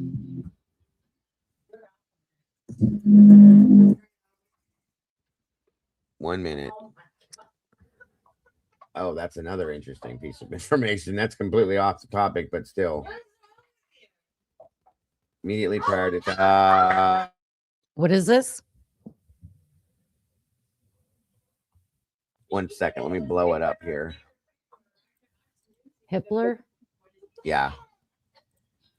In 2013, Stephen Hippler was appointed by Governor C.L. Butch Otter as the district judge for 4th Judicial District Court with chambers in Ada County. Judge Hippler graduated Order of the Coif from the University of Utah College of Law in 91. In addition to a civil and felony criminal calendar, Judge Hippler presides over the Ada County Mental Health Court Program. Oh, there you go. That's interesting. Jesus. Where'd it go? He also serves as the Deputy Administrative District Judge for the 4th Judicial District. Immediately prior to taking the bench, Hippler was a partner in Gibbons Pursley LLP. Before joining Gibbons Pursley in 2002, he was a partner at Hall. I can't see that. Parsley. Correct. That's it. Okay. And Blanton. So that he was in a private practice. Private practice, right. Judge Hippler primarily represented doctors, hospitals, and other medical providers in medical malpractice actions, business disputes, and in regulatory matters. Judge Hippler is a Boise. Where's the rest of it at? Native. Sorry, it's right there. Anyway, Gibbons Pursley Corporate Services LLC. Do not tell me that he still has no connection. Oh, okay. Wait a minute. What is this here? Standard expedited same-day service. Registered agent office change 1122 King LLC. Not to mention that this man was on the board to choose. Oh, thank you. There we go. Thank you, SRB.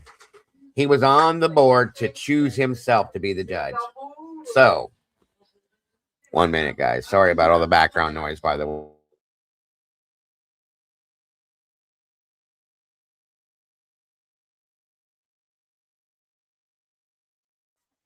Team Idaho changed their LLC name to Pursley Gibbons. Are you serious?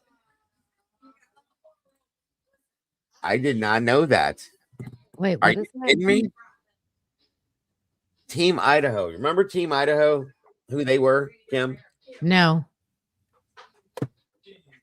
I'm pretty sure Team Idaho was the group that owned the house, that took care of the house. If I'm right, somebody please help me here. Or wrong. Tell me if I'm wrong. Wait, Pursley Givens is a private law firm, right? That's who he worked for. Wait, it Personally, says LLC. Well, I guess because it's a business. Okay. registered agent, it says. Hold on. What does this say up here Let me again? see.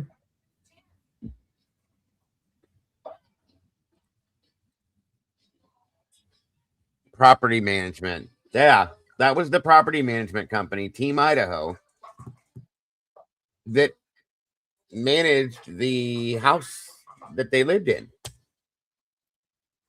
Oh, so it's a law firm, and as an LLC, they could Fund management company, do right? things. Yeah. So you're telling me, you guys, that Parsley Gibbons, is that how you say it, was the management company that managed the 1122 house, and that Hitler was part of that company? What the absolute hell? Or either that, or they represent Team Idaho as the law firm for them. Okay, either way. Oh, Either way, he's going to have certain feelings about protecting that area. I didn't know that, you guys. Right. We learned that at the beginning. So I didn't know that, you guys. I'm sorry. I do miss things sometimes. Barakoa's mom is the paralegal for that firm. Oh, for God's sakes. You got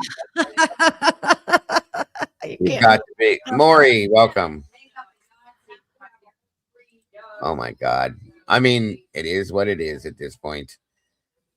Hitler was with him in the 90s, okay. But even though it's still something he had an association with the people that he knows, possibly.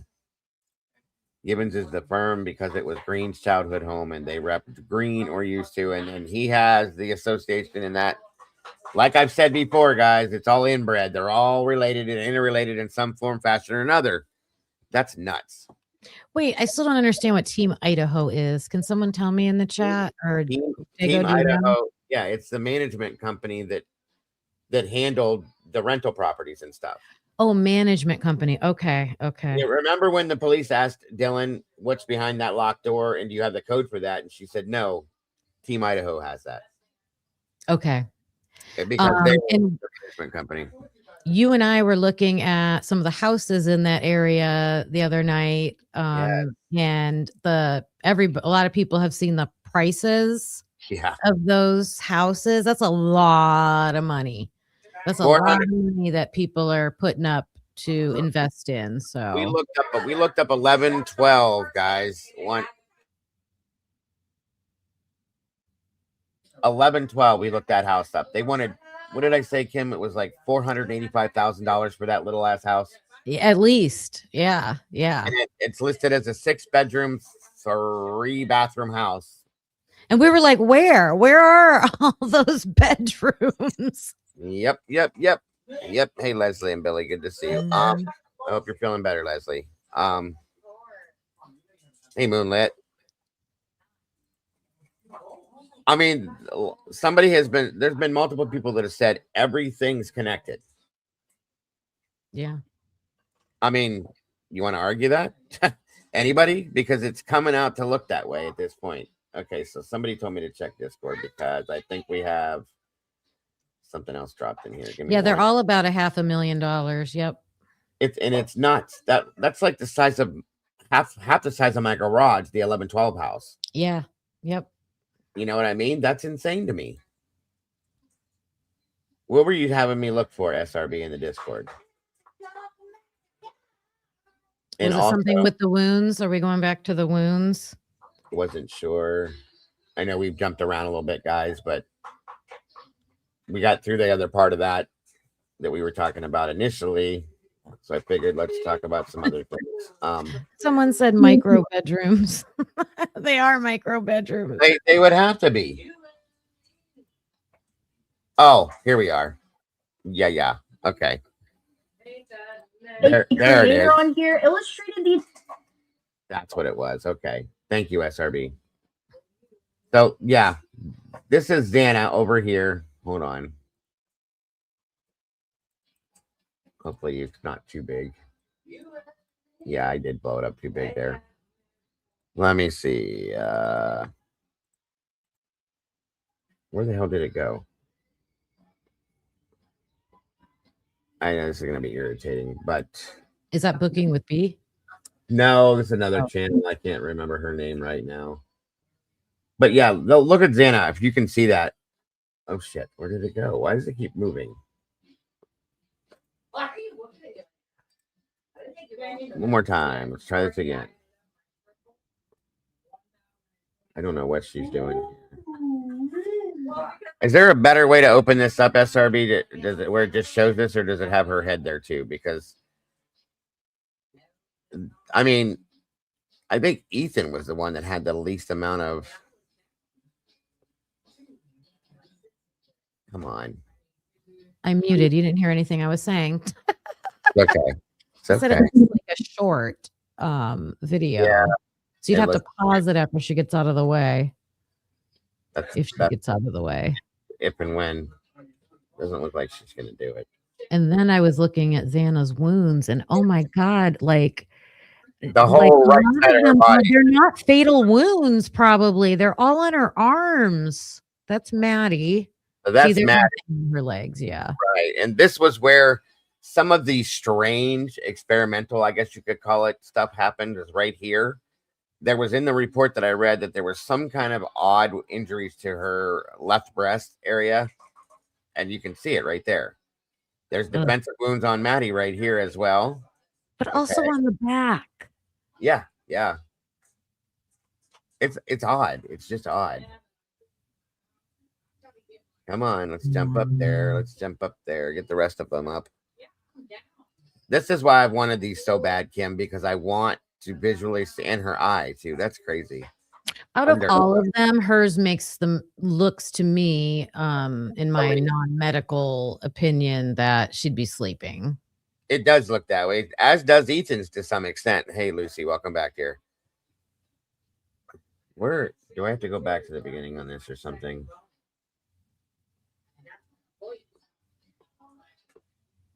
All you got to do is slide out of the way, dear. Just for a second. If you look at Ethan, again, his resemble somebody that could be asleep too. Damn it. Show the whole thing.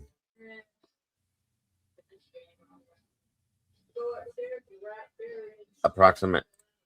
That's the only one they're showing us. You know what? I have an idea.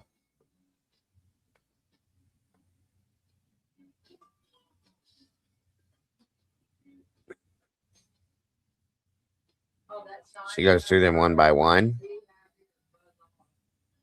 Oh, if you go to her, can you click on her channel? That's what I'm trying to do. 1 minute. That might be it right there. Hold on. All right, let's try this again.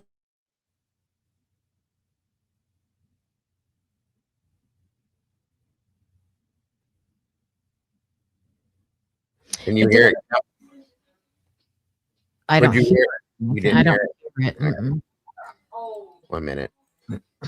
I never heard her. I was just watching. Got. Idaho for victims' injuries. Her name is True Crime with Natasha C. She gets full credit for this, so go ahead and give her a follow. But let's take a look at her diagrams. And of course, the disclaimer, these images. And that's where I'm going. You're Yeah, right. True Crime with Natasha C. Yes, because I want to see that full diagram, blah, blah, blah, as it's all described and all that. So my apologies, you guys.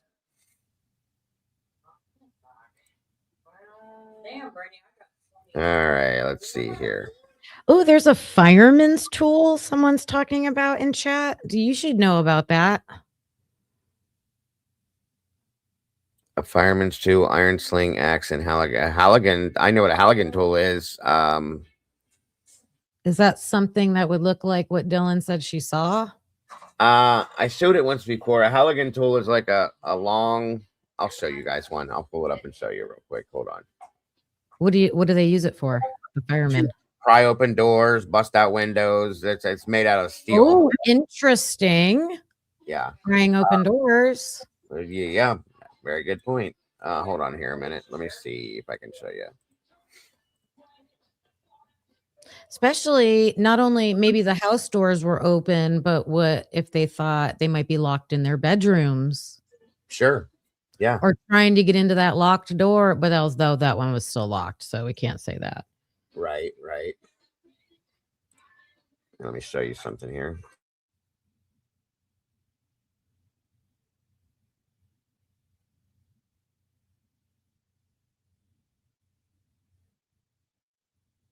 All right. They're just showing demonstration of forcible entry on an inward swinging door with a Halligan tool here.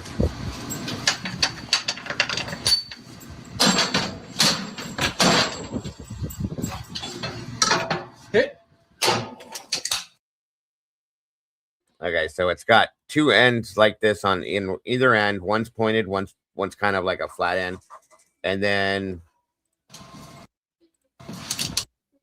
hang on. Go to axe.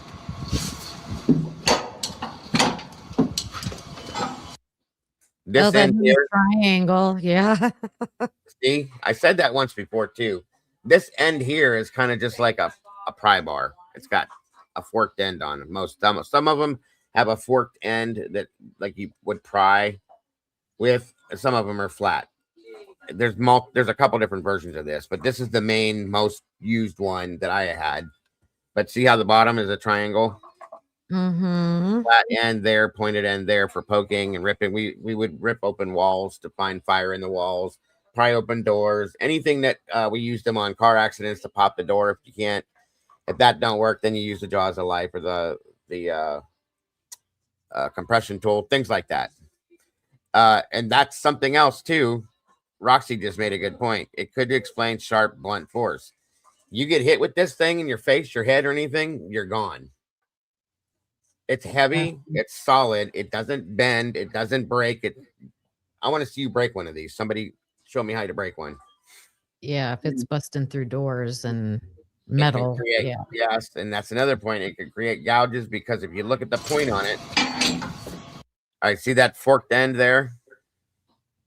Yeah. This one down here, there's a point there and the flat end there. How heavy is that item? It depends on there's different versions of it. There's some that are made out of cast iron. This is kind of like a pot metal type heavy steel version. Depends on which ones they're made out of, but they're about 7, 8, 10 pounds possibly, depending. So someone could carry it. Oh yeah, you can carry it easy, no problem. Take it. But it's a very strong tool that won't break.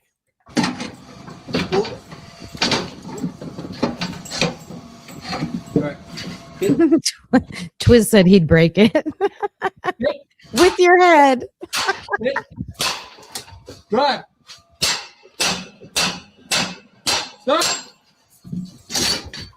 There you go. And that's how you use a Halligan, but that's what it looks like. Just so you guys know. Oh, there's an Italian firefighter. You think you could break a Twiz? Please do and show me. I want to see you break one of these. We tried to break these back in the day. We couldn't do it. All right, this shows you the actual tool itself. I'll show you real fast. Without all the. Yeah, I had never seen that before. Yeah, this is the fireman's friend. That's what we called it. Hang on a minute here.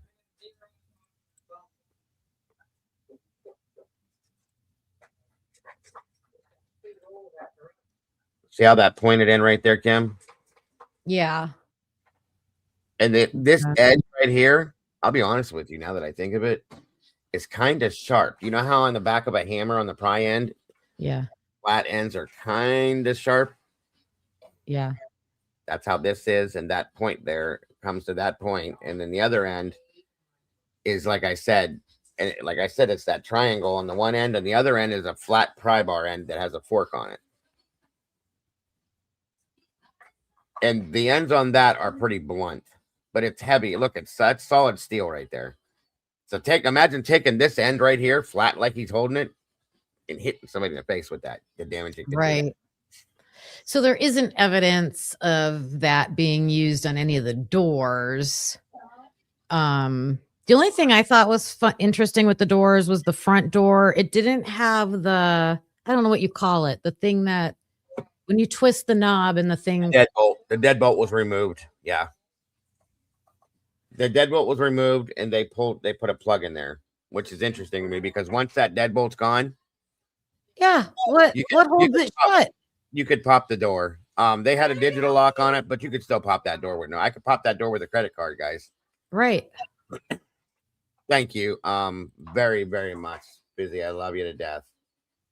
There we go. You guys, my mods are so amazing. Here we are. Okay. Here it is. 1 second here. Let me see if I can make it a little bit better.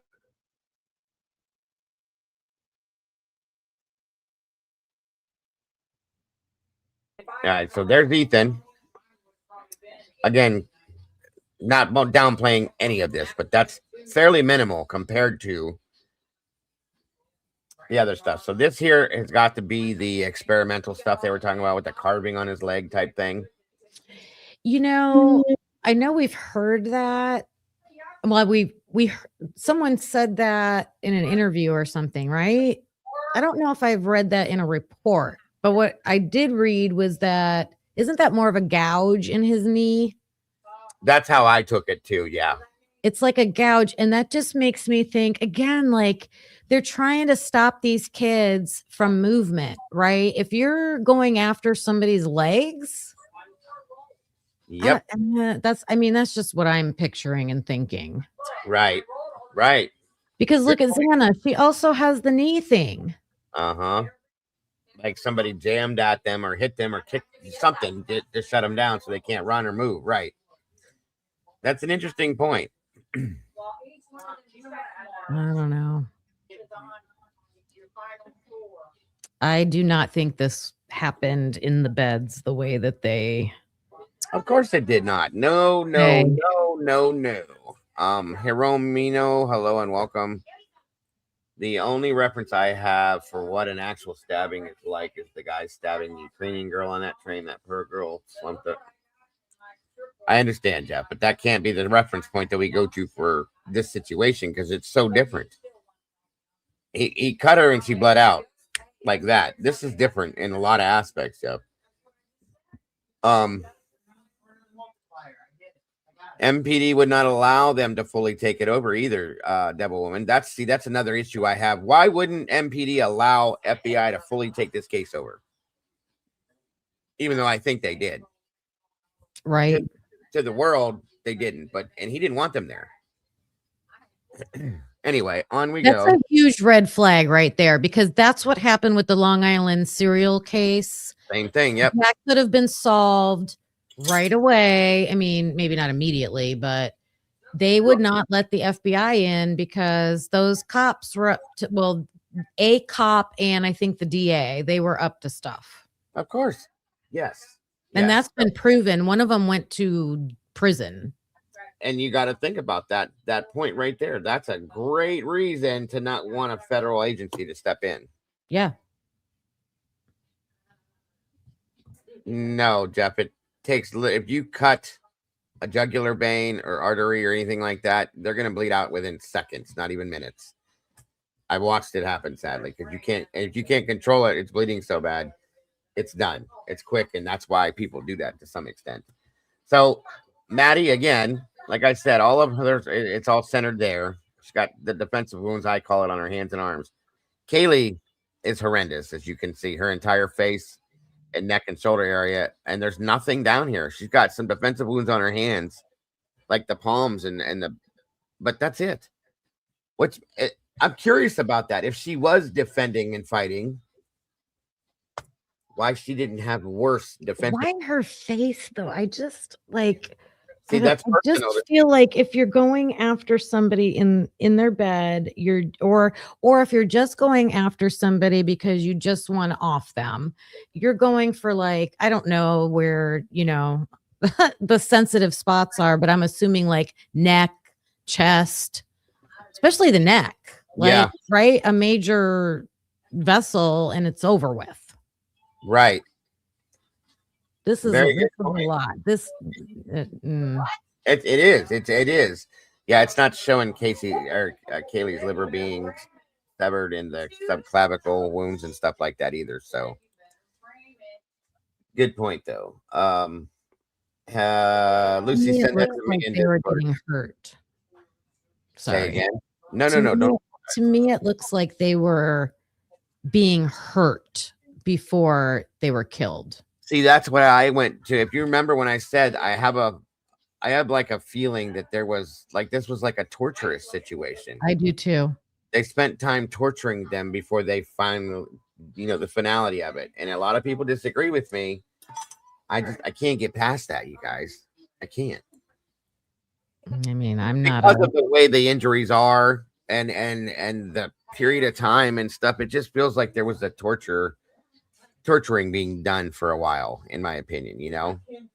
I think that's another good thing for us to look for is someone who interprets these things. Like find more videos of or good sources of where they're interpreting wounds. Yes, ma'am. Okay. Lucy, that link, can you drop that in the Discord for me, dear, that you just dropped in here?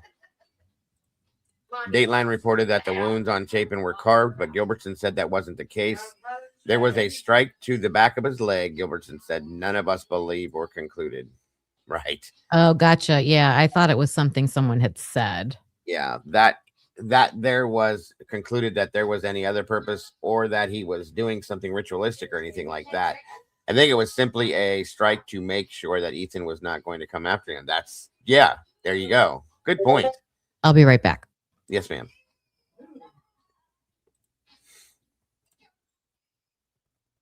Thank you, Lucci.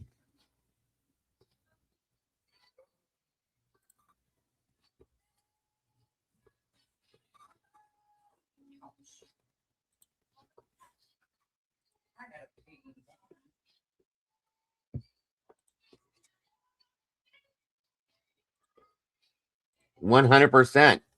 That's my whole point, Meanie. That's why I've been saying that. We need an actual forensic document showing every bit of the wounds. 100%. And at this point, I think we deserve it.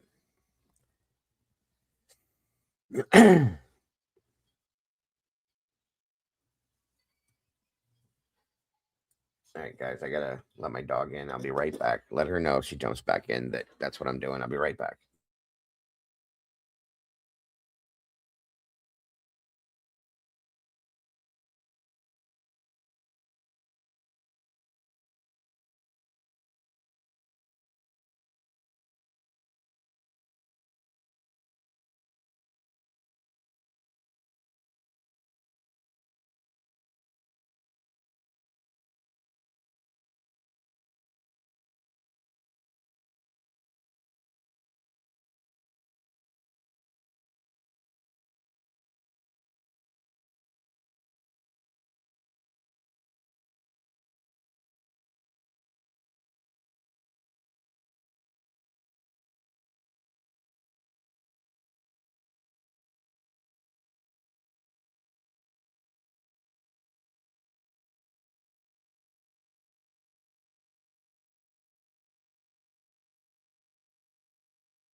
All right, sorry about that, you guys. As soon as she gets back, I'll go ahead and roll this beautiful bean footage.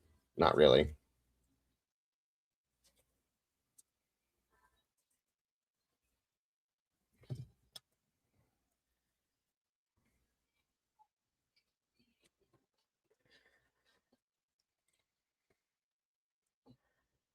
Mm-hmm. She did say that. Dylan said she heard running up and down the stairs or down. She also said she saw Kaylee scream. That's correct. She also said Kaylee said someone's here. Yep. You're okay typically. Take your time, dear.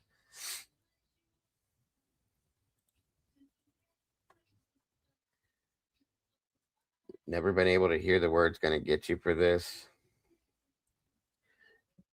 You're gonna ditch those guys. Jeff. That makes no sense, first off. And if you're saying that to make it fit to the narrative that you're trying to go with, then sure, do what you got to do. But no, I slowed it down. I threw closed caption up on it. It doesn't sound anything like you're going to ditch those guys, bud. You have audio stuff. You do this. You should know that.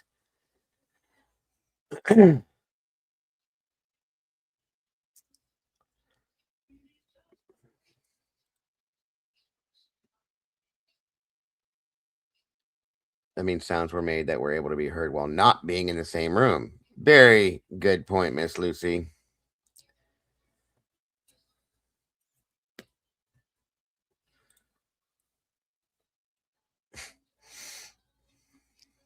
Agreed. Meaning it's hard too.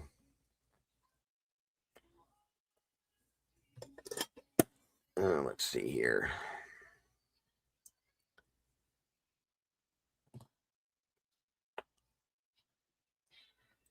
She heard so much, Devil Woman, and denied all of it.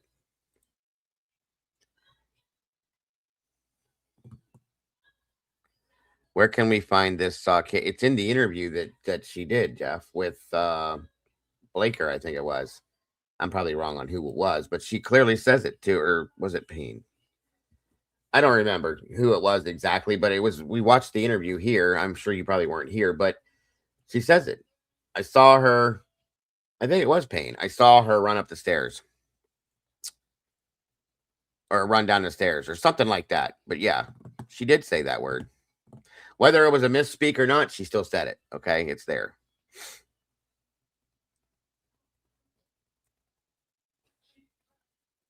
She heard everything, and I agree wholly with that. She did.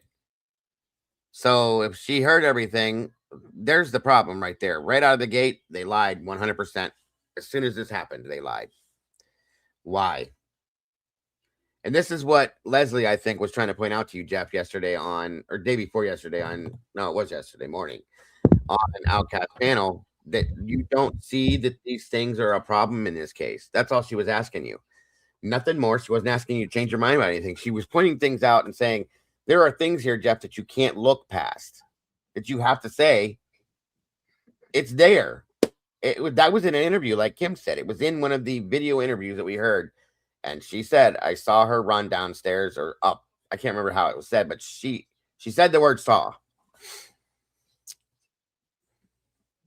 Welcome back, Miss Kim. Oh, thanks. Thanks for letting me do that. Oh, no. Don't worry about that. All right, on we go with this thing. That, frankly, in my opinion, the worst thing that the Biden administration did to our country is the invasion at the... That is definitely not what I'm looking for. Idaho police call out gross inaccuracies in Brian TV special. So, police in Idaho claim that a television special episode on Brian Koberger's quadruple murder case contained gross inaccuracies and complete falsehoods. Koberger pleaded guilty, blah, blah, blah, so on and so forth. He was sentenced. We know all that stuff. In May, NBC's Dateline ran a special episode on the Koberger case, which included several pieces of new information that hadn't yet been made public. FBI cell phone tower data obtained by Dateline allegedly showed that Koberger's cell phone pinged nearly a dozen times to a tower that provides coverage to an area within 100 feet of 1122, where the 4 students were killed. The late night drives all allegedly took place starting in July through mid-August. Now, according to the report, the late night drives in the area of the King Road house began following a Moscow pool party that Koberger had been, all that story, you guys. FBI cell phone records also indicated Koberger was within 100 meters of the King Road house on 23 occasions, including one time on November 7th. All the trips were after dark. The Dateline special also claimed a white Hyundai Elantra resembling Koberger's was seen turning onto King Road several times in the early morning hours of November 13th when the murders happened. However, you hear Jeff? Listen, Jeff. Can you hear me, Jeffrey? However, Idaho State Police Gilbertson, who was lead investigator on the Koberger case, told the Idaho Statesman that Dateline got some of their facts wrong.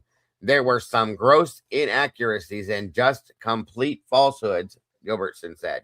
Lead detective. Dateline reported that the wounds on Chapin were carved, but Gilbertson said that wasn't the case. -1. There was a strike to the back of his leg, Gilbertson said. None of us believe or concluded that there was any other purpose or that he was doing something ritualistic or anything like that. I think it was simply a strike to make sure that Ethan was not going to come after him. Okay. Yeah. Occam's razor, folks. Was this when they were doing interviews before the gag order? I don't remember. Okay. I can't remember the date that this came out. I mean, it must have been because I have to imagine, yes. Yeah. Wish they wouldn't have had that gag order. Yeah, oh my God. It caused so much bullshit, Kim. So much. Okay. Gilbertson also said that Koberger did not sit down in Carnelo's room out of exhaustion, as Dateline reported. So there's another one. Completely false. Made up. No idea where that came from, Gilbertson said. He did not sit down in a chair anywhere in the room. So once again, these little things have completely changed the narrative in the case, and people took it and ran. Not true. Dateline also reported that Koberger's main target was Mogan, but Gilbertson said it's unclear if she or Goncalves were the intended target. See, there's no mention of Xana or Ethan there either. Right. Her or Maddie or Kaylee. It's either one of them or both of them. We don't know. Gilbertson said the Dateline special did get some components correct. He said that Koberger did use his cell phone to search for serial murderer Ted Bundy and also search for pornography, searching for terms sleeping, passed out, and drugged. Okay. Again, this is a criminology student. I'm not a student and I'm not a law enforcement officer. You want to check what I search for? As well as what Kim probably has searched for, and most of the rest of you, because we're in the true crime genre. My search bar is wow. You're right. Wow. Okay. In the crime community, wow. That's all I'm gonna say. Yep. All that is pretty accurate. There were searches related to pornography, but it wasn't extensive. Once again, Jeff, can you hear me? Wasn't extensive. He's a single guy. Guys, I looked up things when I was younger too, before I was married, and it's a guy thing. Hell, women do it that I know of. So it doesn't make you a killer. There was not anything that led us. Listen to this too. There was not anything that led us to believe, okay, he has some type of sexual desire behavior. Everybody that's a guilter needs to hear that, especially Olivia Goncalves and everybody else that has tried to say that he was going to go in there to commit a sexual crime. No.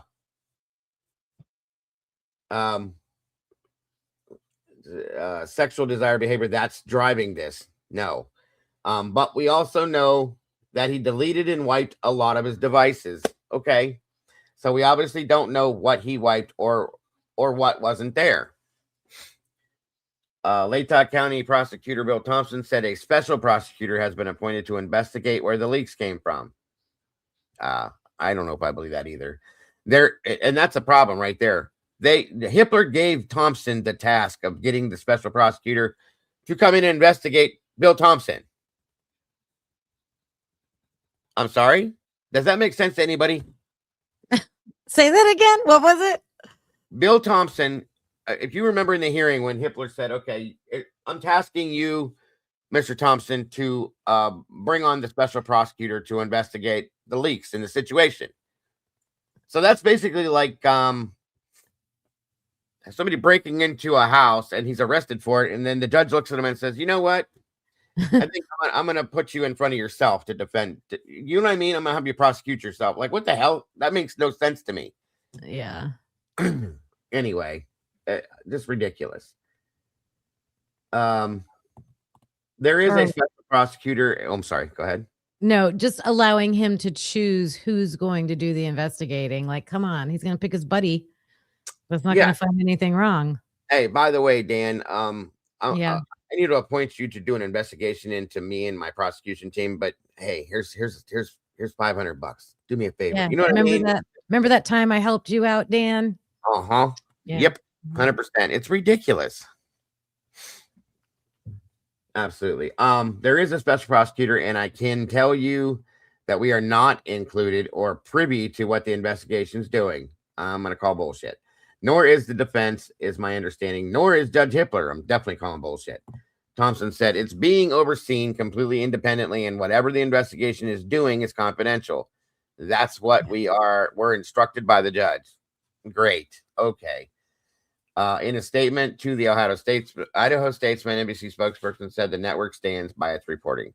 So those things that were stated in that dateline that people think was God's word, many things were bullshit, guys, just so you know. Thanks, Lucy. All right, guys.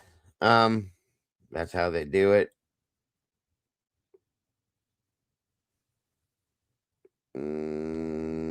Let's see. All right, you guys, calm down in the chat. We don't need to have a boxing match in here, okay? Uh-oh. Who's saying bad words in my chat? It's not really bad words. It's just... I know. I'm being funny. Got you.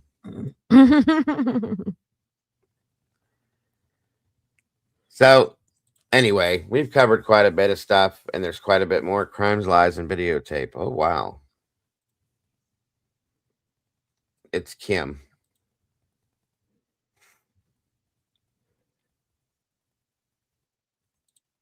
Please don't let that stuff get to you. It's not that serious, bro. Really? Now? That's not really appropriate. And I'm sure her husband thinks she is too. He's on your side of things there, Miss Kim. I'm looking. Yeah, I think someone took it. Oh, yeah, I think someone took it down. Jesus, you guys. Let's have a little couth here.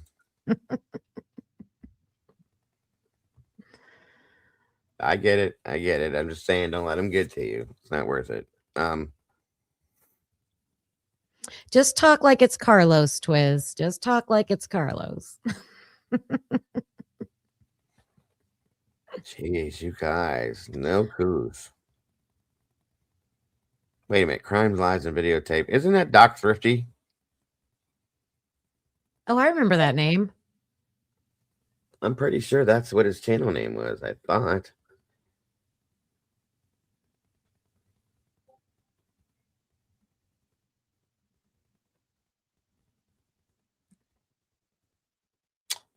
All right. Well, we've been here 4.5 hours, and you guys look like you're getting restless. So, anything that you want to add to this? And I'm sorry that we didn't get to go a little deeper with the actual topic we were starting with for the night, guys.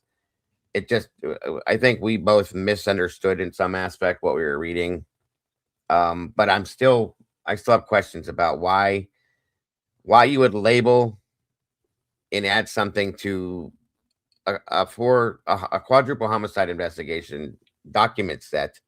Yeah, that has nothing to do with the murder case. That's something I'm a little definitely questioning. I'll say that much. Yeah, no, I'm glad we talked to Annie. Yeah. And I understand what she's saying about it. I think it is written in a very weird way in the forensic reports. So I've noted it, and I'm still going to go through the fingernail stuff and now the court docs, now that I know that I can go look at like what Riley Nolan or no, she was for the prosecution. Barlow had to say and everything like that. And we got a couple other ideas out of this. So happy for that. Yeah, and Yeah, agreed. And I think it'd be a good idea to do what I'm going to call a live dives in here. We get everybody together, do a show, and we dive into some of this stuff together as a whole, guys. I think that would be fun. I think it'd be a great thing to do, and we can learn things from this because I learned a lot with some of this stuff that I didn't really know, and Yeah. of course, Kim asked really good questions, and for whatever reason, you turn my brain on. I don't know what it is. When we talk to each other, it gets me thinking deeper than I normally do. So yeah, it's nice to have someone else to look at things with, that like you and I aren't always ever, I don't think we've been far off on how we no, see things. we So we're that's kind nice. of parallel a lot. Yes, I Yeah. agree. Yeah. And I like that. So we should do more of these. I truly think we should. Mhm. And when you're doing like a live dive like that, I like the name of that. More brains is better than, so I often will ask people in the chat, hey, someone let me know what you're thinking about this or whatever. Yeah. So Yes. Yeah. Yeah. I think it's going to be something maybe once a week or something I want to do. Start doing it. We'll call it the live dive, and we'll get everybody in here and we'll just head first. You know what I mean? yeah, pick a topic because there's plenty to pick in this case. Gotcha. Absolutely. Okay. So whoever that person was, my apologies. It's not Doc. Our security guard, pit bullpotamus owner, Lucy found out. So my apologies. Thank you, Luce. Anyway. And But, Wild West thanked us for the live and sent many blessings to both of us. So thank you. so It's much. good to God have bless. you here. Yep. Appreciate that very much. I appreciate all of you guys having our patience with the delays we had and the mishaps, I guess, for lack of better terms. Misunderstandings, misrepresentations that could have happened that didn't, thank God. And I want to thank Annie again for joining us both. Very helpful in a lot of ways. Like I said, there's a lot of people out here, you guys, that are very important to this community for different reasons. Okay. Annie's very important. She helps us in a lot of things. Kathy's Indie Zones helps us to understand things. There's some attorneys that come out here. Andrew Myers, the custody queens, help us to understand things, so on and so forth. And many other people that have different roles in this community that help us to get a better grasp on what's going on in some senses with this case. That's all I'm saying. So great stuff. Very good stuff. And again, Kim, I'm really enjoyed this. Looking forward to doing it again soon. I enjoyed it also. Yes, great idea. Thanks for inviting me. Yes, we'll discuss it more. Discord, so on and so forth, and set it up and do a regular thing if we can. So thank you. Looks like you're reading something interesting now. Anything to add to this? Nope. I'm going to say goodnight to everybody. Please hit that like button on your way out. And I did see a lot of new names. So consider subscribing if you haven't. Please do. Yeah, I will. Yeah. You guys yes. One more time, mods, if you don't mind, on this side, please drop Kim's link over here real quick. I want to make sure everybody jumps on over there, hits the notification bell, subscribes if you have not yet, and likes it up, guys, and shows some love and respect. Kim does a great job. I'm super, super happy that she's part of this community and part of this drive that we've been running with and doing what she's doing on her part, guys. So thank you again. There's the link. Thank you. And do the same on my side for Dago, although I'm sure everybody over there is probably already part of your community, but you never know. Someone could have stumbled across my my life. Thank you. So thank you very much. We love Dago. So I appreciate that. So yes. Yeah. Congrats. Right, I'm gonna jump down and I'm wondering if that will stop my stream. It might on your side. Yeah. I'll figure it out. But thanks again. Good night, everybody. Have a great night, Kim. Thank you again. Bye-bye. There we go. Okay. Again, Aquarian, thank you for subscribing and becoming a member over at Typically Unique. Appreciate that very much.